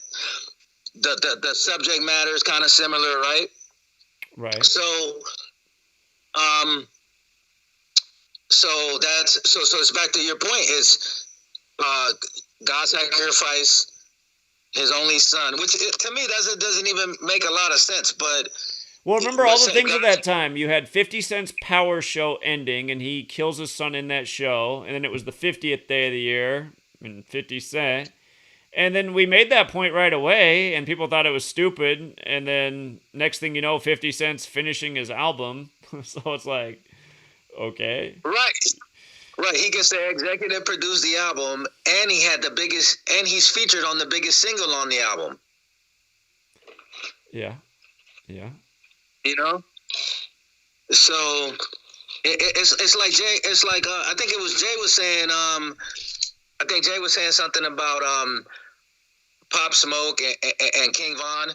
Well, Pop Smoke and King Von, they're gonna be the biggest segments in my book, because Pop Smoke and King Von, they're like really key to this whole thing. Like, they're really key to all these rituals and sacrifices and God related stuff.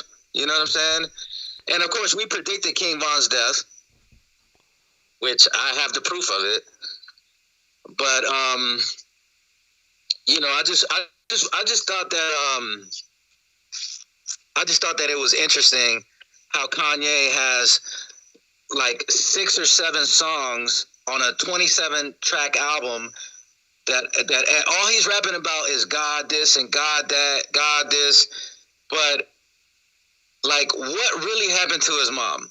Like, what really happened to his mom? According to Larry Johnson, who came on your show, he said Kanye sacrificed his own mama. That's what he thought. That's what he thought. And again, for people to understand why that matters, he was around them. You know, he was around them. He was in the physical space of them. He was doing the Jay-Z rock hands thing, scoring his touchdowns back then. So every time he scored a touchdown, he'd throw up the rock. Yeah. Isn't it amazing, man, that the Rockefeller logo has the Society of Jesus on it back in 1870? It's like, look at that. And their name is just like Society of Jesus. Right, and it's a reason why Rockefeller is like one of the most, or was one of the most successful rap labels in the history of hip hop.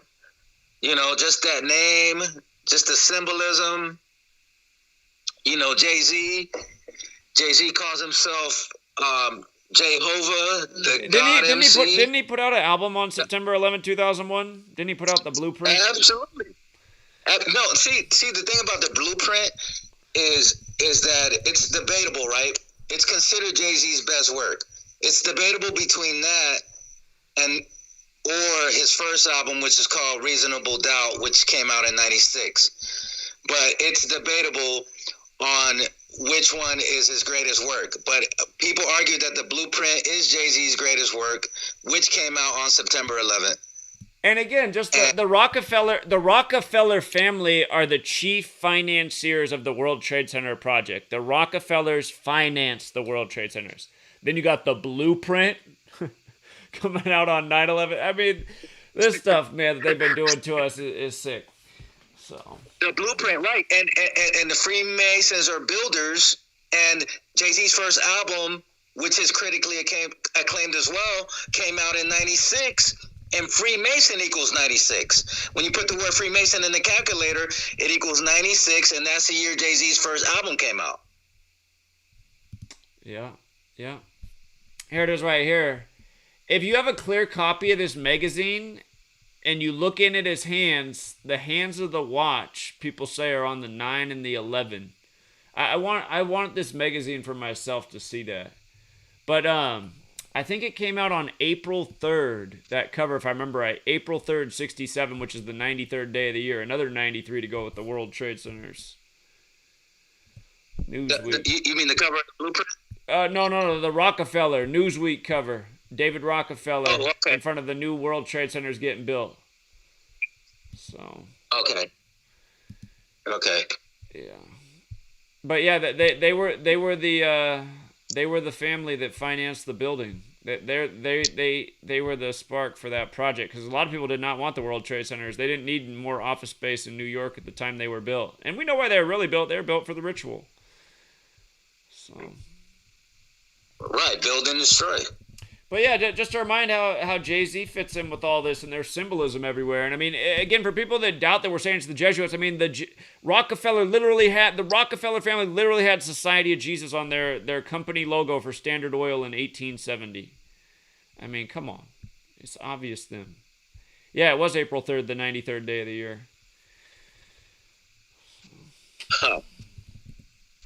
And then just back to the 93, Fly God equals 93, which is West Side Gun's nickname, who's featured on the new Kanye album. But not only that, but September 11th, 2020, last year, right? Conway the Machine, which is affiliated with Griselda Records. He's actually West Side Gun's brother. So Griselda Records is West Side Gun, Conway the Machine, and Benny the Butcher, which is their cousin, right? So last year, September 11th, Conway the Machine dropped his album, and it's called From a King to a God. From a King to a God, which came out on September 11th, 2020.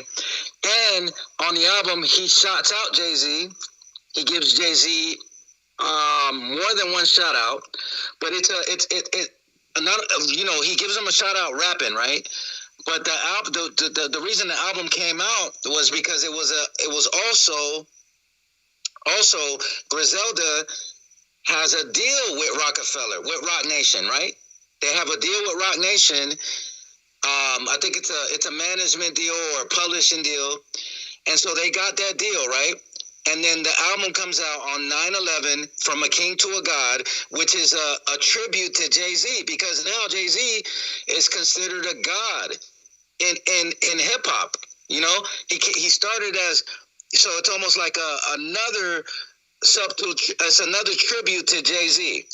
You know, because Griselda got a deal with Roc Nation.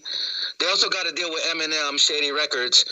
But they got a deal with Roc Nation, and then the album drops on 9/11 called "From a King to a God" on the 19-year anniversary. On the 19-year anniversary, right? And it's a tribute to Jay-Z, you know. And this is basically Conway's most critically acclaimed album. Huh? You know, and they're not from. You know, they're not from the 5 boroughs, but they're still from New York, Buffalo. Yeah. Yeah. Great observations. You know? And on that same day, in 9/11, that same day, 9/11, 2020, there was a rapper from Florida named Pac-Man Taliban that was murdered. Pac-Man Taliban, murdered on 9/11, 2020, a Florida rapper. Huh. And what did they say? And it was a 19-year anniversary of what? The 19 hijackers. The 19 hijackers from the Taliban, right? And on that same day, you get a rapper named Pac-Man Taliban that gets shot and killed? Come on, man. Come on, man. And it's all in the book, too. It's all in the book. That's how they do it. That's how they do it. Yeah. It's amazing that more people don't care or catch on or just dismiss it. It's just like today, the Texas example. It's like, man, if we can't get all of Texas to understand what gematria's, with today's headline about the 666 new laws, it's like, man, I mean, because I'm just, it's like, I don't know what more we need to show, demonstrate, prove. I mean, they're just spelling it out in spades today, and it's just, I don't see much of. You know, they put it right in the news headlines, but still, you just don't see many people out there looking for what's really going on. So, yeah, and you know, and in Texas, you know, it's like it's so obvious, what they do. You know, like you were talking about, was the human race made to be slaves? I mean, I think so. I honestly think so. I made a rap years ago. Saying, was the human race made to be slaves? I mean, this was like 20 years ago. I made a rap saying, was the human race? This was when I first read about the Anunnaki, right? Because somebody gave me David Icke's book. This was back in 2000. So I'm reading it, and he's talking about the Anunnaki, blah, blah, blah, right? So long story short, I made a rap saying, was the human race made to be slaves? We work for crumbs, that's why we misbehave. Work all your life for minimum wage? Indeed. I'm like, Moon, time to enter the stage. You know, Black Moon, the name of their first album was called Enter the Stage. So... You know, so it's like, yeah, to me, it's like, I mean, a lot of that shit, now years later, I realize a lot of this shit David Icke talks is bullshit.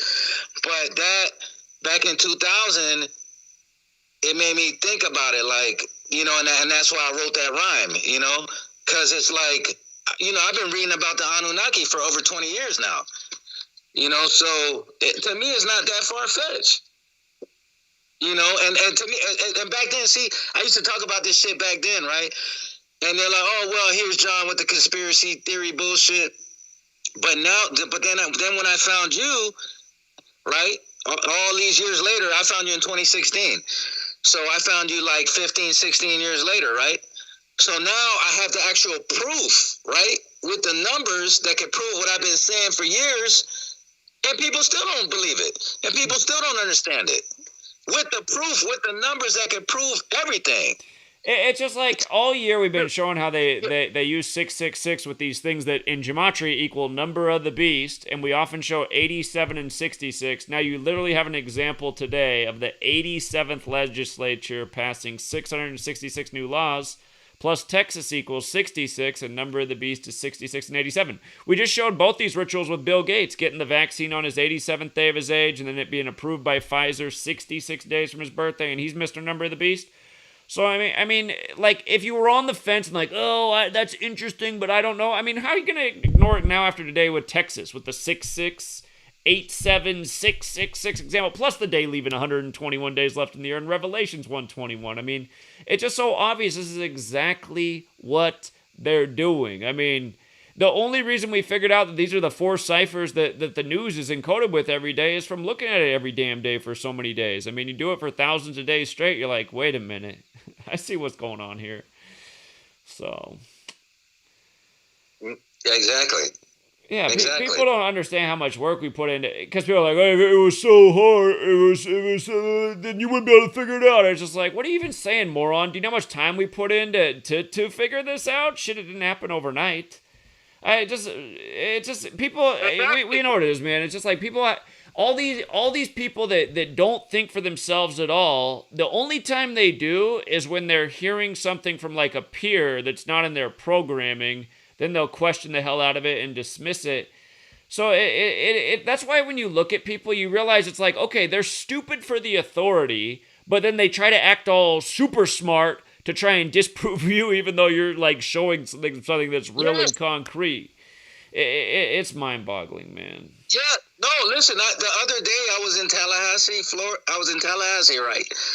And my homeboy, and I'm talking to these people, right? These are people that I've known for years, right? And all 3 of them had taken the vaccine, right? All 3 of them.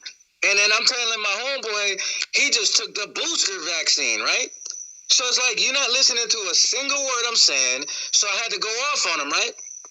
So I said, you're not listening to a single word I'm saying, and you went and took the booster vaccine. And I said, do you think I would be this upset if I didn't care for you? If I didn't care for you, I'd say, hey, go take a jab every week, right? But I'm telling you this because I care for you, because I love you, right? Because you're my friend. I said, you need to stop taking all these fucking shots, bro. Are you fucking stupid? Are you fucking retarded? Are you fucking retarded? And all 3 of these people, they say, well, everybody has a different opinion on the shot. And I said, bro, all this proof I showed you, I'm showing you proof of this shit. It's not like I'm just talking out my ass. I'm showing you proof that if something goes wrong, they have no liability. Don't you think they did that for a reason? I'm trying to tell you, stop taking. I'm telling him, why you take and they walk around like they're proud. They're so fucking retarded. They walk around like they're proud, like, oh, I'm fully vaccinated, right? So I'm like, okay, well, do you think that's a smart thing to do? Have you done your research? Who told you to take the shot? Not me. I didn't tell you to take the shot. And he's like, oh, well, that's what you're supposed to do. According to who? Oh, that's the TV. Well, you need to turn off the TV. You need to listen. You need to turn off the TV. You talking about that's what they said to do? Who? I never said to do that. Why don't you listen to me? I'm your homeboy, right? I've been your homeboy for the last 20 years. Why don't you listen to me? Why you keep listening to the fucking TV? To the enemy. You're actually listening to the enemy. And do you think, and that's what I told him. I said, do you think I would be upset if I didn't care about you? If I didn't give a fuck about you, it's just like a parent talking to their kid, right? It's like, if I didn't give a fuck about you, I wouldn't be reprimanding you. You see what I'm saying? I I wouldn't be going off on you right now if I didn't care about you. I say, hey, go take a jab every week. Fuck it. Just go take a booster shot every 3 months or every 6 months or however the fuck they want it. Yeah, and that's how it's gonna be. However they want it. That's that phrase. When they say jump, you say how high. I mean, that's how they got the American people. They just listen to the TV. They listen to the authority, and that's why we've been saying a long time before this even happened. We said, you know, they're gonna get let off a cliff by this same gang that they've sworn their allegiance to. But yeah, man, it's too bad. I know it's the same thing all over. That's what I think about. You know, like all my nephews and niece, they all got it. My sister got it. I mean, so it's fun. horrible, man. My daughter's got it. But what can I say? I'm not the custodial parent, right? So even though I've told her not to take it, all I can do is parent the best way I can, right? But obviously, you know what? I would like to see that data because the system is geared to make households single mother households rather than single father households. But there are some single fathers out there. I'd like to see the statistics on what happens with children in single father households versus single mother households. I mean, not that it should be either way, but yeah, the system gears it towards, men losing custody and the system siding with the woman and, child support and all that. And again, they want a society that's, emasculated and you got, everybody being raised by their mom. I mean, it doesn't necessarily make you emasculated, but it'll gear you more towards that way for sure. So. I mean, I was raised by my mom, but I also have a brain, Right. You know what I'm saying? Right. And that's the thing. And I told my daughter, I said, look, you got to tell your mom everything I've been teaching you. You haven't learned nothing. I said, look, you can tell your mom, look, Mom, I don't feel comfortable taking this shot. I would have been proud of her if she would have did something like that. But of course, her mom has a big influence on her because she lives with her mom. Even though we live in the same city, we live in two different places. And I'm not bashing her mom at all. I love her mom, but she's obviously programmed. You know what I'm saying? Like, it's just like I'm saying, like everybody's walking around acting like they're proud to be vaccinated and they haven't even done their research on what's in the shot. What's in the shot? They're just trusting in authority. I mean, that's it. People do not look into things. They don't do research. They just keep trusting the authority in the news. That's why, I mean, you know what it is. I mean, this is what we've been talking about the whole time is like, if we don't break this mind control, it's going to get bad. It's going to get real bad here. And we're seeing how they're doing it. So, and as you see, they got people just doing the work for them. So, For real. Straight up. It goes to show you though, like the people who rule this world, it goes to show you that it really doesn't take much. Like it really doesn't take much to control a herd of sheep. The techniques are simple. I mean, you start to realize it's like, okay, this is the stuff you do to rule. It's not that complicated, really. So, yeah. Revolution or bust, man. We're both always saying it. So I've been saying it forever. We've been saying it since way before COVID, man. I told you guys we need to tear this shit down a long time ago. I told you it was going to get bad. You did say that. But you know what? What I'm going to do, what I'm thinking about doing now is I'm thinking about, because you sparked an idea in my head. Now, what I'm thinking about doing is getting an RV and just driving around. I'm going around the whole country anyway, so I might as well get an RV. This is expensive as hell, though, man. It's expensive. Gas is so expensive. It is, but listen, I'm already spending money, right? I'm traveling around the whole country anyway. I'm already spending money on flights, hotels, Airbnbs, rental cars. I'm doing it anyway. So if I get an RV and just call it the Truth Bus and drive all around the country, why not? I'm already doing it. At least, yeah, it is expensive, but at least I'd be saving money off hotels. You got to get a diesel. You got to get a diesel. I just looked it up. Diesels do almost twice as much in gas mileage for the RV. So if you do one, get a diesel. Get diesel? Okay. You'll be spending half as much in gas. Plus, diesel right now is cheaper than gasoline. So. Okay. I mean, might as well. I'm already spending the money. I mean, I'm in Alabama right now. I just got here last night. I was in Florida, and these motherfuckers are just like the people. I hate to talk about shit about my own state, but these motherfuckers in Florida are fucking brain dead. They are fucking brain dead, man. They're talking about they love DeSantis. I'm like, are you fucking serious? Are you still voting? You got to show me. They're like, look, he locked down in the state on the 201st day of his age, and then he said he was going against any mask mandate on the 201st day of his age the next year. He gets to play the bad guy one year, the good guy the next. And again, just 201. What are the odds, man? 201 again? And then I ran into somebody in California, right? This was like in April, and they were like, oh, I wish we were like Florida.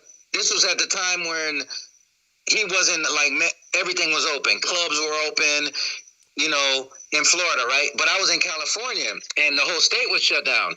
So I ran into somebody in California was like, oh, I wish we was like Florida because they wide open and we're shut down. I'm like, are you serious? It's the same shit no matter where you go. From Florida to California, it's the same agenda. From East Coast to West Coast. It's a worldwide agenda. It's the same shit no matter where you go. You know what I'm saying? So you think you're going to be more free because you're in Florida than in California? All these people are in the same gang. Newsom is a Jesuit. DeSantis is a Jesuit. You see what happened with your boy who I went to school with. He ran against DeSantis and he lost by like 1%. And then a couple months later, I remember. I can't think of his name, but I remember you talking about this. Now you went to school with him, so Andrew Gillum. Yep, that's it. Andrew Gillum, right? We went to this. We used to be in the same classes, right? And I ran against him. I lost, right? Because I was running against him because we went to Florida A&M. We were running for class president or school president, something like that. He won because he had the system backing him up. And then he became the mayor of Tallahassee.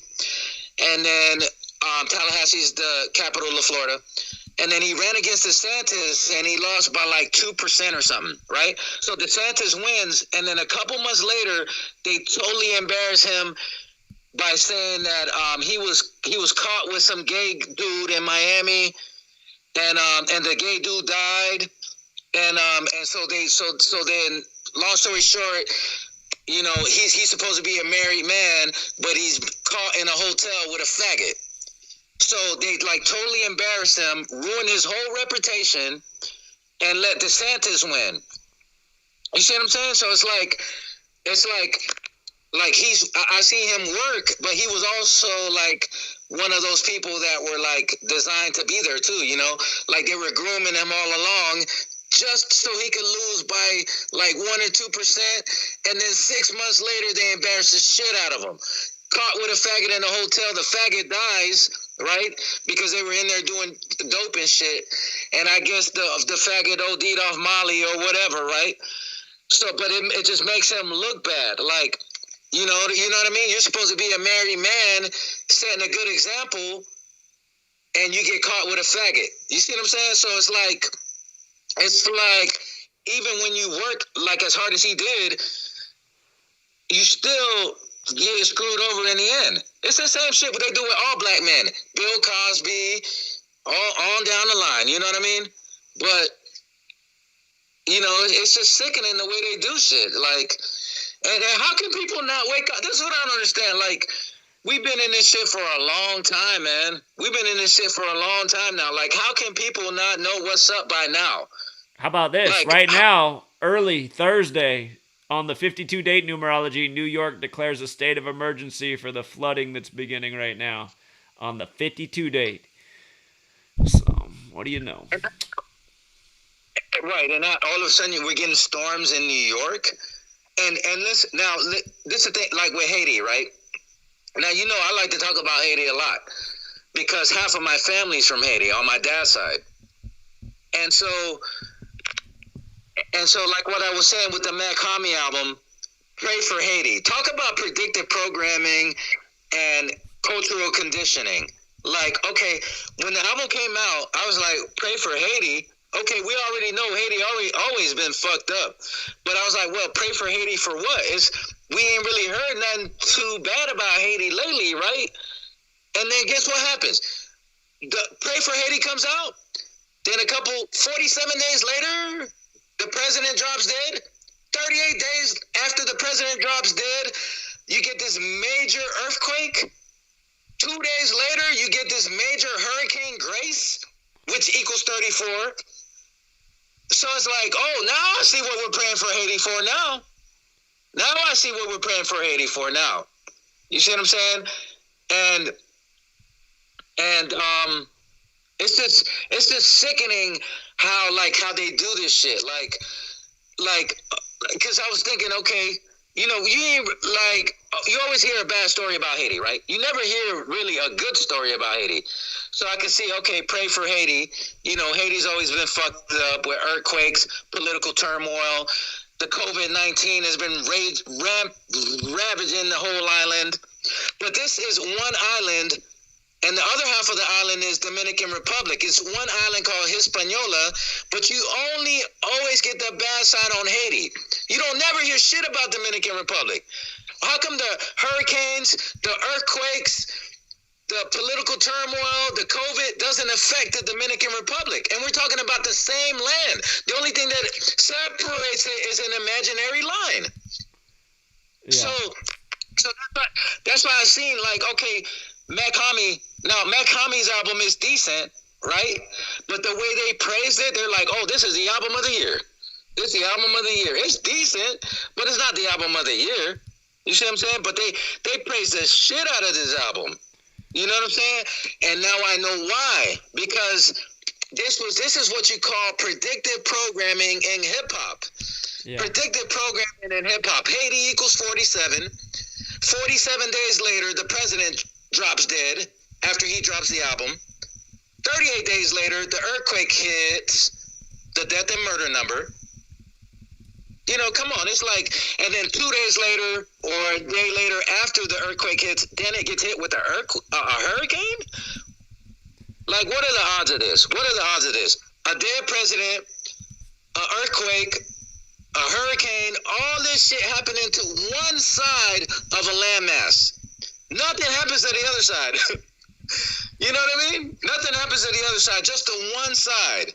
Just to one side of this landmass. Exactly. I mean, and those are the kind of questions that not enough people ask. So, and it is amazing knowing this knowledge and being like, look at that, 47, man, because we know exactly what 47 means.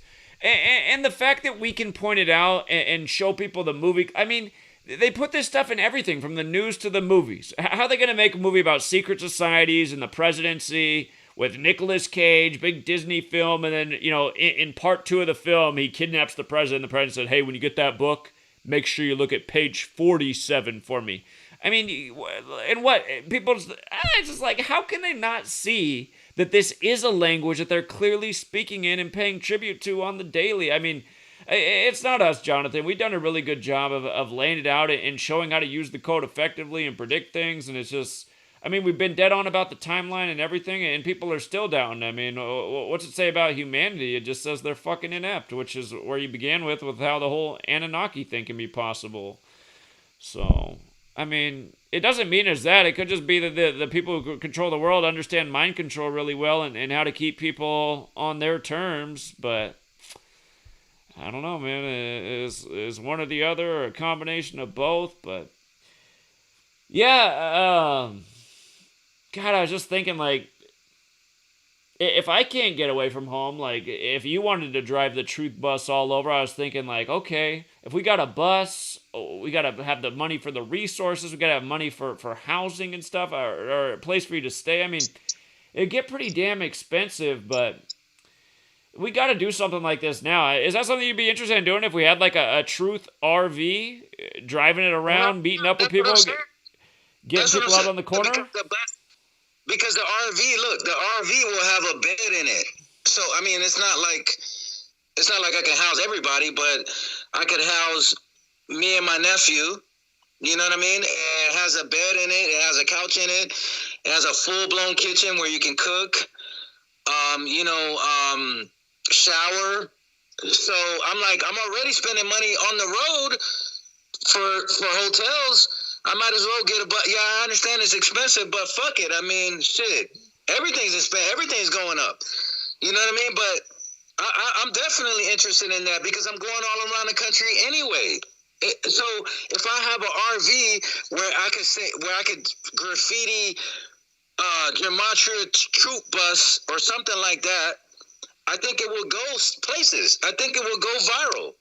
I think it will, obviously this work should have been went viral. But well, they do a lot in their power to make sure stuff doesn't go viral now. They got all this stuff. But yeah, it would definitely help get out the word. That's for sure. It'd be a big advertisement on the road everywhere it was. I want to do it. I'm going to go to Massachusetts in about 2 weeks. And imagine if I had a bus, right? Driving from Montgomery, Alabama to Massachusetts, with those things on the bus, and I'd stop places and pass out your book, pass out flyers, pass out my book once it's done. I'm just trying to get. It's just so many rappers dropping dead every other day that I can never finish. But once I get it finished, I'll pass out my book, your book, flyers. Because Boston is a key place, right? So I'm thinking about like going to Boston for 6 weeks, and then after I'm done with Massachusetts, I'll drive all the way back to the West Coast and just promote it that way. Like, I mean, I don't know what else to do, because I know, like, honestly, I'm gonna tell you the truth. I know when my book comes out, I don't think it's gonna do that well, but the reason why I have hope is because everybody's interested in hip hop, especially young black men, right? Everybody wants to be a rapper, right? So I feel like I'm talking about, yes, I am talking about gematria, but I'm not talking about every subject. I'm just talking about hip hop, which is something that everybody loves globally. It's the number one music in the world. So I think people will be interested in the book because I'm talking about hip hop and gematria. That's it. I'm not talking about no other subject. I'm not talking. Well, I do include like a few sports examples, but it relates to, it relates, like, for example, like when the rapper from Mobile died, Go in Human Form. He had an album called Go in Human Form, and then 73 days later, Tom Brady won the Super Bowl. And 73 was huge in the Super Bowl because, for obvious reasons, right? But the album Go in Human Form, I'm talking about like examples like that. Like I do put a little bit of sports in it because sports do have a lot to do with hip hop. But the main topic is hip hop and the murders and how it relates to gematria, and it's the same number over and over again. That's why I'm gonna call the book 38 Special, because 38 and 44, but mainly 38 is the main number in the book. That's why I'm thinking about calling it 38 Special. Yeah, I think that's a good name. Honestly, I think that's a good name right there. So that's the number that was one of the first things I ever observed when I started, just the death rapper 38 pattern. I said something is going on here. Yeah, and when you read my book, you're gonna be like, damn. Like I'm talking about like almost not every single one, but in almost every single death decode of a rapper, 38 pops up. The 38 pops up over and over and over again. I'm talking about like. That's the reason why I'm going to call it 38 Special, because well, here I know you put a lot of time in it. It's really detailed and thorough. At this point, I almost wonder. We'll see what happens when I do this short book. We'll see if it sells a lot better. But I just know people don't want to read very much. I mean, I'm almost thinking if you kept your book real short and simple and just went through all the hip hop deaths in 38 and defined what 38 was, that might be real easy to read and just enough of a mind blow without the other numbers. But I mean, you can do it both ways too, but you might even want to think about, at the same time, a really short book with just the 38 trail through all the deaths in hip-hop. I mean, to me that'd be a case closed argument. You wouldn't even need to know anymore. So. Yeah, for real. People in the chat like the title. They said that sounds like the right title. I think it's a great title. Yeah, thank you. Yeah, and I'm down to do that, man. I'm down to get the RV. I'm down to get the RV. I'm down to drive all across the country. Me and my nephew, and we're gonna promote the shit out of this. And my nephew, he makes hip hop, right? My nephew is fucking crazy with this shit. He's got like almost 2,000 songs that he's made, right?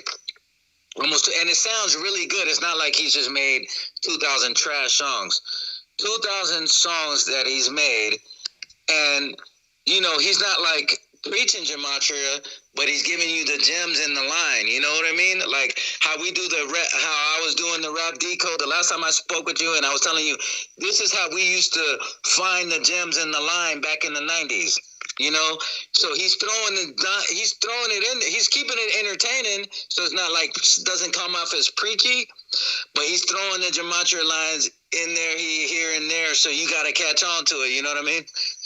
Right. You gotta be slick enough to catch on to it. Yeah, indeed. Oh wow! I know we've been talking for a minute. Well, if you don't have anything else, I can wrap it up because the one thing I got to do is eat some food. I still haven't eaten tonight. I've been hungry, so. Okay. Yeah. So I mean, yeah, but definitely, man, just hit me up, and I'm down to get the RV, man. I'm down to put money on it, because I've already been talking to a few people, and I could put a down payment on it. And then one thing I found out about getting an RV is that you don't have to pay as much on insurance as you would on a regular car, because it's considered quote unquote a vacation vehicle, a recreational vehicle. So they don't think you're going to be driving it every day, right? They don't have to know that.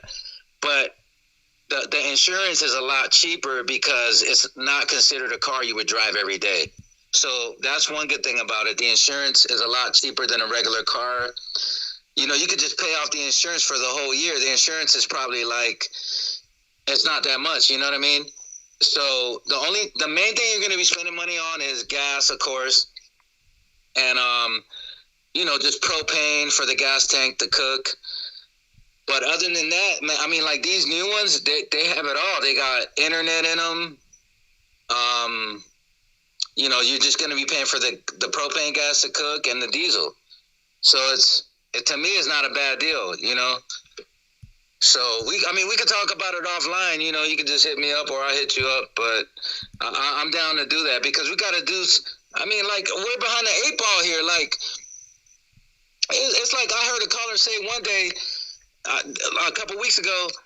He said he don't fuck with God because God put us behind the 8 ball, and He did. But it's up to us. But you feel me? He gave us enough mind power to say, okay, it's up to us to be able to figure this out. It's up to us. We have the power. He gave us the power to figure this out and to be able to overcome. That's why we can't give up. And I'm like anybody else, though. I get tired of the same shit. I know the numbers back and forth. You know what I'm saying? I mean, I get tired of it, too. I've been hearing the same thing over and over again, same numbers. But God gave us even back in the day, even Tupac, he said that he was going to spark the person. He was going to put a spark in the person's mind that was going to start the revolution. Remember when he said that? Yeah, indeed. They got that in the documentary they made about him. Documentary came out in the early 2000s. Yeah, now he might have been a sellout, whatever the case might be, but that is a key. That's a key thing that he said. You know what I'm saying? And he also gave us thought-provoking music. See, we grew up in the golden era of hip-hop. Not all is, where everybody sounds alike. Back then, you couldn't sound alike, or you wouldn't make it. So we grew up in the golden era where it was, you had to look for the nuggets. You know what I mean? You had to find that line. You had to listen closely. You know, like I can still listen to Illmatic today, Nas's first album, and catch stuff all these years later that I didn't catch back then. That's how you know you have a classic album, when you can catch stuff all these years later, when you can listen to these albums years later. Indeed. And that's something about today's culture, is like, stuff's not expected to last. It's just supposed to be, everything's just so temporary and short attention spans. It's just, there's so many things that are wrong with this time, man. I mean, it didn't start with COVID. Things have been on a downwards progression, so. Right. It's like microwave. The way I describe it is like the music, the hip hop now is like microwave music. But back in the 90s, it was like a whole stew, like a whole brew. Like you know how you take a long time to make a gumbo? You know, it takes a while to cook some really good food. Like, it takes hours and hours to cook a stew with a lot of vegetables in it. You know? And it takes hours and hours to do that. But now the music is like microwave. It's just so quick. It's so easy. It's so fast. You know, but back in the days, shit, Tribe Called Quest, they used to take 2 to 3 years to make an album. Outkast, they used to take 2 to 3 years to make an album. Nas used to take two to 3 years to make an album. You know, it was like a well-cooked meal instead of a microwave meal, which is what you're getting now. Indeed. And speaking of which, there's a lot of people out there, because I mentioned I was going to pay for a good book cover. I got a ton of submissions already, you guys. I mean, I appreciate that the effort and people are interested, and it shows what money will do. But you guys, you don't have to rush to get it in. Some of you can really tell you rush the book cover. I don't want some rush book cover. Put some more time into it, man. I had like 50 submissions within the first 12 hours of saying it. It's like, you guys got to put in more time. A lot of these look really rushed. But, yeah, again, I mean, I guess signs of the times. So, exactly. You want a good product, you got to put your time in. It doesn't come easy. Exactly. Yes. And you know, and when you do drop the short book, I honestly think it's going to hit, because it's going to be so short that I think people will be down to read 50-something pages. You know what I mean? It's not like my book is going to be long as hell, but at least with your new book, it's going to be straight to the point. And that, because if people have such short attention spans, that I think that with your new idea with the short book, I think it's going to be a hit. Because people don't like to read, like you said, but with a 50-something page book, people will read that. I hope so. I'm going to find out. The other thought is they'll be cheap to print, so it won't be as big of a deal to give them away. If I print a bunch in bulk, it should be not real costly. I got to imagine the cost of the book will definitely be less than $1 if I print a ton of them. So, we'll see. Yeah. Unless materials cost are way up with books too. I mean, that's what I haven't found out, because I haven't ordered any books since everything spiked in cost. But I'll find out soon enough. Okay. Yeah. I mean, I think it's gonna do well. You know, like I mean, my book is gonna be over 400 pages. I'm already at. You know, so but I'm trying to, like, I don't want to make it crazy long like your first book. You know, I'm trying to keep it to like 500 pages. I feel like if I keep it to 500 pages, that is long, but it's just so much information in it, I can't take it out. Like, you know, I just can't at this point. I'm trying to trim some of the fat. Yeah, it's tough. But, it's tough when you're trying to keep up with the news and write a book. That's the same thing that happened to me when I was writing my first book. So. Yeah. I'm gonna try to keep it to 500 pages, because I'm making a new, because I feel like, okay, like the first, you know, I've been starting since the death of rappers, since the beginning of 2020. So, you know, I was so thorough with 2020 that now for the 21 rapper debts. I could keep it a lot shorter because I've already emphasized the same numbers in the, you know, in the 2020 debts. So I've already emphasized the same numbers in the 2020 debts that I could make the 2021 debts a lot simpler, easier, shorter. You know, we already talked about 38. We talked about 74 a billion times. You know, just like the Wu-Tang affiliates that just died in Portland, Oregon. You know, 12 o'clock. He dies 12 days after hip-hop's birthday. 12 o'clock is affiliated with the Wu-Tang Clan, one of the biggest hip-hop groups of all time. You know, like, so just stuff like that, it's just straight to the point. You know, like, he dies in Oregon, you know, the 38, 74, just like killing, death, all that. So it's the same numbers I've been talking about, so I don't have to keep emphasizing it over and over again, because you already know 38, 44, 74, same old numbers. Hip-hop, 45, you know? So, and that's the other thing about my book too. It's like I don't have a billion numbers in the book. You know, it's the same numbers: 38, 44, 45, 74, 56, 201, 19, 17, 26, 20. Of course, 20. Pop Smoke died at 20 years old. You know, a lot of rappers. Most of the rappers that have died were 19 years old. And you have to ask yourself, why is it 19? That's a really young age to die, but why 19? Rap 19 and then Blood Sacrifice 67, 19th prime. Mm-hmm. So. Yep. All right. I'm gonna let you go. All right. All right, Jonathan. Appreciate it, man. Hey, yeah. Thank you. Yeah. You have a good night. Take care. All right. I'm gonna eat something. All I had was that cucumber. I don't know if you guys saw during the show. I had a few slices of cucumber. Those were straight from Token Tim's garden. Token Tim, man, his garden's getting huge. It's amazing how much food you can grow in a relatively small area.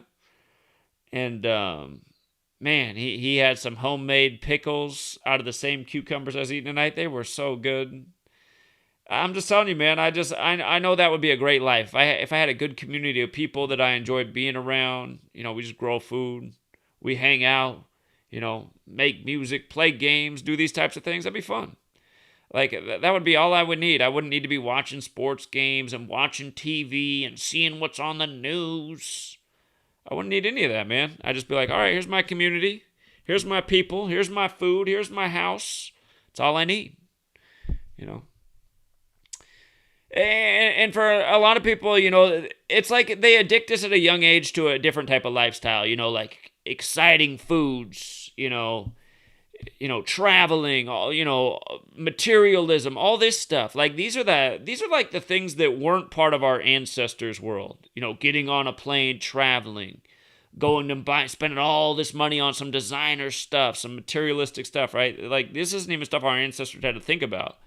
But these are all the things that they give us to keep us, like, you know, wanting to be a part of their world, you know, invested in their money system, their education system, their job system, their shut the fuck up and toe the line system. You know, that's eventually what it all leads to. You know what I mean? People's priorities aren't about, you know, quality of food and good community and, you know, standing up for what's right, you know, knowing the truth. I mean, those aren't in anyone's value systems. Almost everyone in America, you know, get money, you know, get money, you know, money, you know. It's like, that's everyone's mind. Money, materialism, entertainment. I mean, that's where everybody is. Entertainment, that's not really part of our ancestors' world. I mean, I guess in some ways it might have been, but, you know, well, entertaining ourselves. When I say entertainment, just like an industry, you know, like going to paying money to be entertained. Like entertainment used to be having fun with your friends and your family and your community, right? That's like classic entertainment. entertaining yourself, not paying to be entertained, watching somebody else to be entertained. So, yeah, and because of this world, there's so much unrecognized talent too. You know, people have great musicians in their community, funny people in their community. I'd wager that almost every community has somebody funnier than Kevin Hart. Why is he the chosen? Kevin Hart's the first black celebrity comedian that's not funny. And he's been a celebrity for a long time, too. In the 10 years that he's been there, he hasn't said a single joke that's been funny, man. Never once has that guy made me laugh. There's nothing funny about Kevin Hart. It's like, he just reminds me that everything is trash right now. Music's trash. You guys see this Applebee's commercial they play all the time? It's like a TikTok video, and it's got a country song that sounds kind of hip-hop. That commercial reminds me of exactly what America's become. How, like, country music, like, you see you turn on the country music, like, TV awards, and they're, like, dressing hip-hop. You're like, what in the hell, man? Just, like, everything is one, right? Like, one auto-tuned sound. And again, you guys say the New World Order's not here, man. I feel like it's definitely here. They got one world moving to one COVID drum right now, and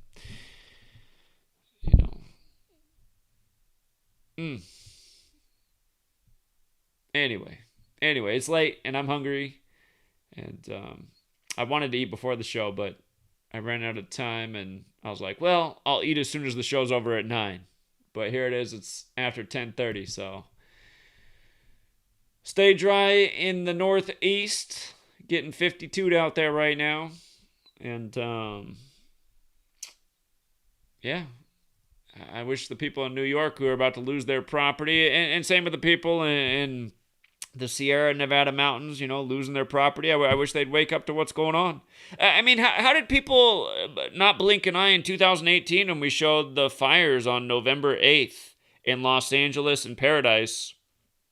What rituals those were. I mean, it's 3 years later, and even before that, we were getting the word out in a big way. I mean, for years before that, but just feel like examples like that, they should have gone viral. I mean, everyone was looking into the Paradise Fire, and, everybody, I don't know, man. It's just like, we're the only concrete knowledge in the community that's just super consistent, and it's just, I hate that more people do not, there's no buzz about this knowledge, and big tech's a big part of that, because had I put out this book in 2018, it would have sold a lot better, that's for sure. In 2018, if you guys were here, before, they censored me after HW died, but from when I came back in July of 2018 to HW's death in November, in that period of time, a video that got over 1 million views, a few videos that were near 1 million views, several videos over 500,000 views. I put out a lot of videos that did really well in that time. And since then, I haven't been able to really get anything. They've deleted the channels, and it's just been impossible to get any viewership. Kobe Bryant, when Kobe died, see, but to show you, so when Kobe died in January 2020, that was the only time that the videos got what seemed like decent views, but none of my Kobe videos even made it to 100,000 views. Had that happened at the end of 2018, I guarantee you that video would have had more than 1 million views. So, but yeah, the censorship is real, you guys. I mean, like I just told you, my latest Amazon payout was $12.50, and it's about $2 and change per book sale, so that's 6 book sales, right? And then it's a pay period because they pay you for 3 months after the sales. And the thing, as I say, Amazon, it's not just Amazon, it's everyone that's in that group that goes through BookBaby. So it's Amazon and Target and all the places that they distribute with or sell the book through. So all of those outlets together combined for 6 sales in whatever month. And that, again, I just have to take their word that that's the truth. But up until that, I'd been doing steady about 100 book sales a month. It was always right around 100. Because that's $200 and a little more than $200. Now, that's about what I've been getting each month for the book. And again, so like Jonathan, like if you're thinking you're gonna make money off the book, man, I mean, good luck. But people are not reading, and yeah. So 3 months ago is what?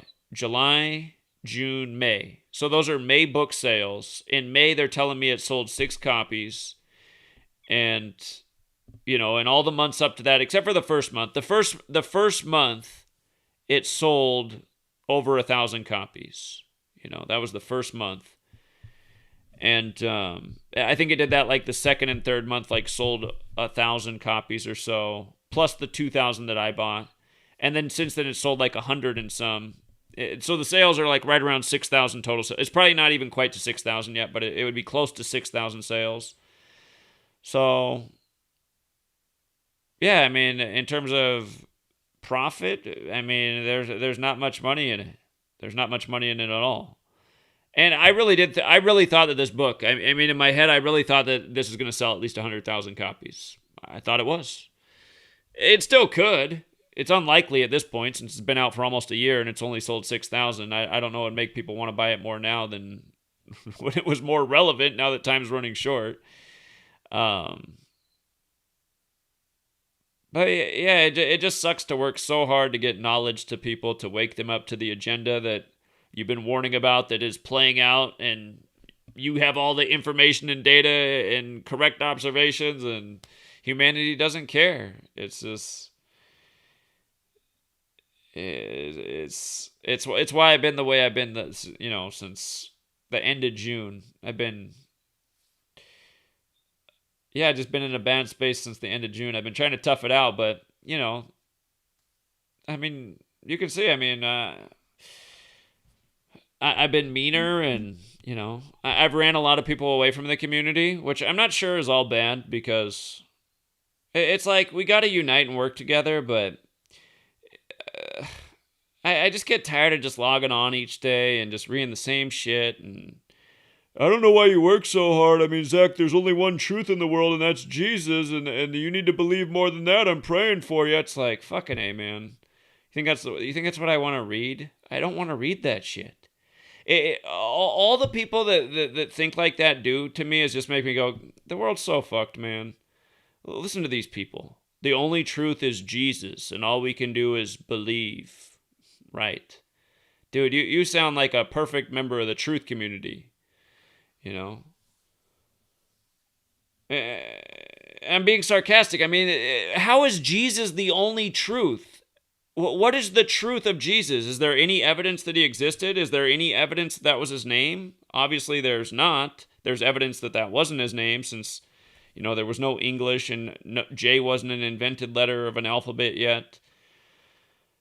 You can make observations like, well, it's similar to Zeus, and that was the god of the Greeks, and then Christianity's from the Greeks. Jesus sounds a lot like Zeus.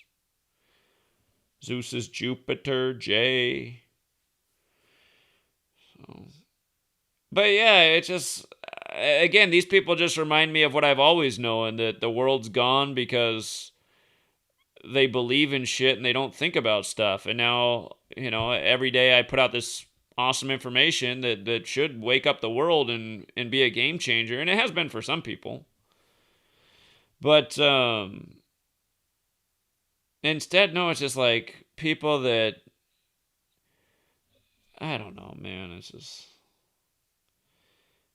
people that are just stuck. There's no room for any growth in their mind. Everything that happened to them as a child is just all that they are. Submit to authority, believe in religious bullshit, and that's it. It's like you could divide America into two groups of people. The people that submit to the government news authority, and then the people who submit to the religious bullshit. And there's almost no in between. I will say this about the people who submit to the religious bullshit. They do tend to be a little bit more awake than the people who submit to the government authority. But they also seem to be a little bit more retarded. It's like a weird dynamic. It's why they fall for the flat earth psyop. It's why every time I look in my chat, I got Dr. Savage 84 writing some comment like, horizon, horizontal? You got to be an idiot to not see that it's flat. And it's like, what the fuck kind of argument is that?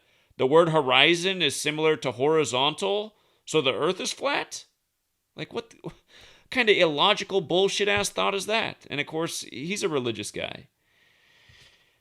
You know, and the thing about Dr. Savage is he's a lot smarter than most people.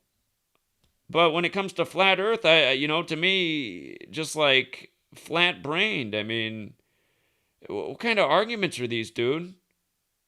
Horizon sounds like horizontal, so the earth's flat? Like, what? That's why,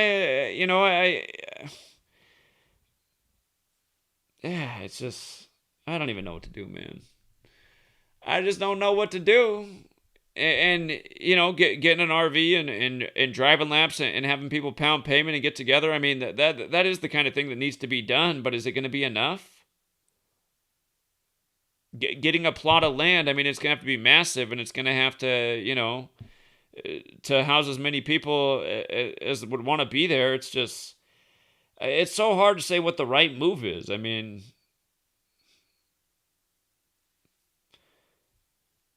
yeah. I think really ultimately the only right move is to figure out the way to wake up enough people to overthrow the federal tyranny. I mean, as long as this federal tyranny is in place and this news media is in place that mind controls the populace every day, I don't think you can win the fight. I mean, that has to go down. It's just like, until that falls, nothing else is going to be good enough. So...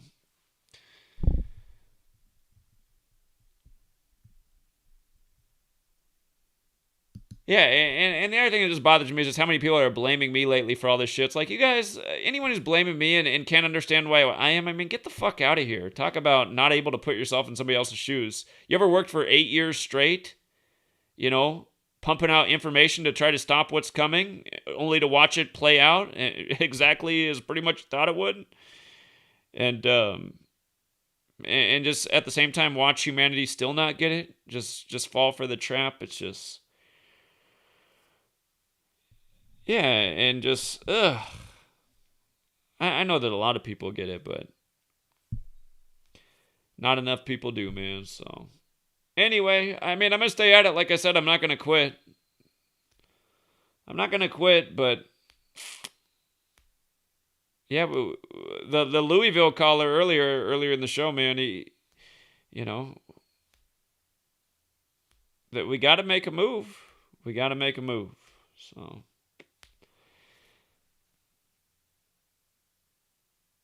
Yeah, well, how about this to close out? This September 11th, I think this September 11th, I'm going to do it. You should definitely do it. This September 11th, you got to get out wherever you can and just get out the word about the lies and the agendas and tell people to think about what's going on in that day. Explain to them. Get out on the corner. People like, if you guys have ever seen me out on the corner, people like when I go off about, the tyranny and the ongoing loss of rights and liberties, because we allow ourselves to be scared by the news media and the government, from germs to terrorists. That people just got to see the line, that we're on, the path that we're on. I mean, it's just...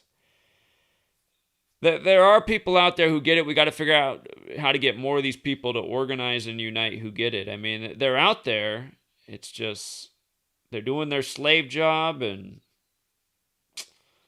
they're on their slave grind. I mean, that's how almost they got everybody in America. Everybody making excuses that they can't miss any time on their slave grind. But somehow, some way, we got to figure out how to get more people to take the risk and do what needs to be done. And again, I'll remind people, the only reason I'm here is because I took some risks in my life. I quit jobs and said enough of that, and I'm going to figure out a way to make this happen. And, you got to do those things if you want to forge a better path. So, anyway, I'm going to leave it there, Truth Seeker. We'll be back tomorrow, and I'm sure I'll be busy on September 3rd. So, have a good night. If you're in the other part of the world, have a good day, and until next time.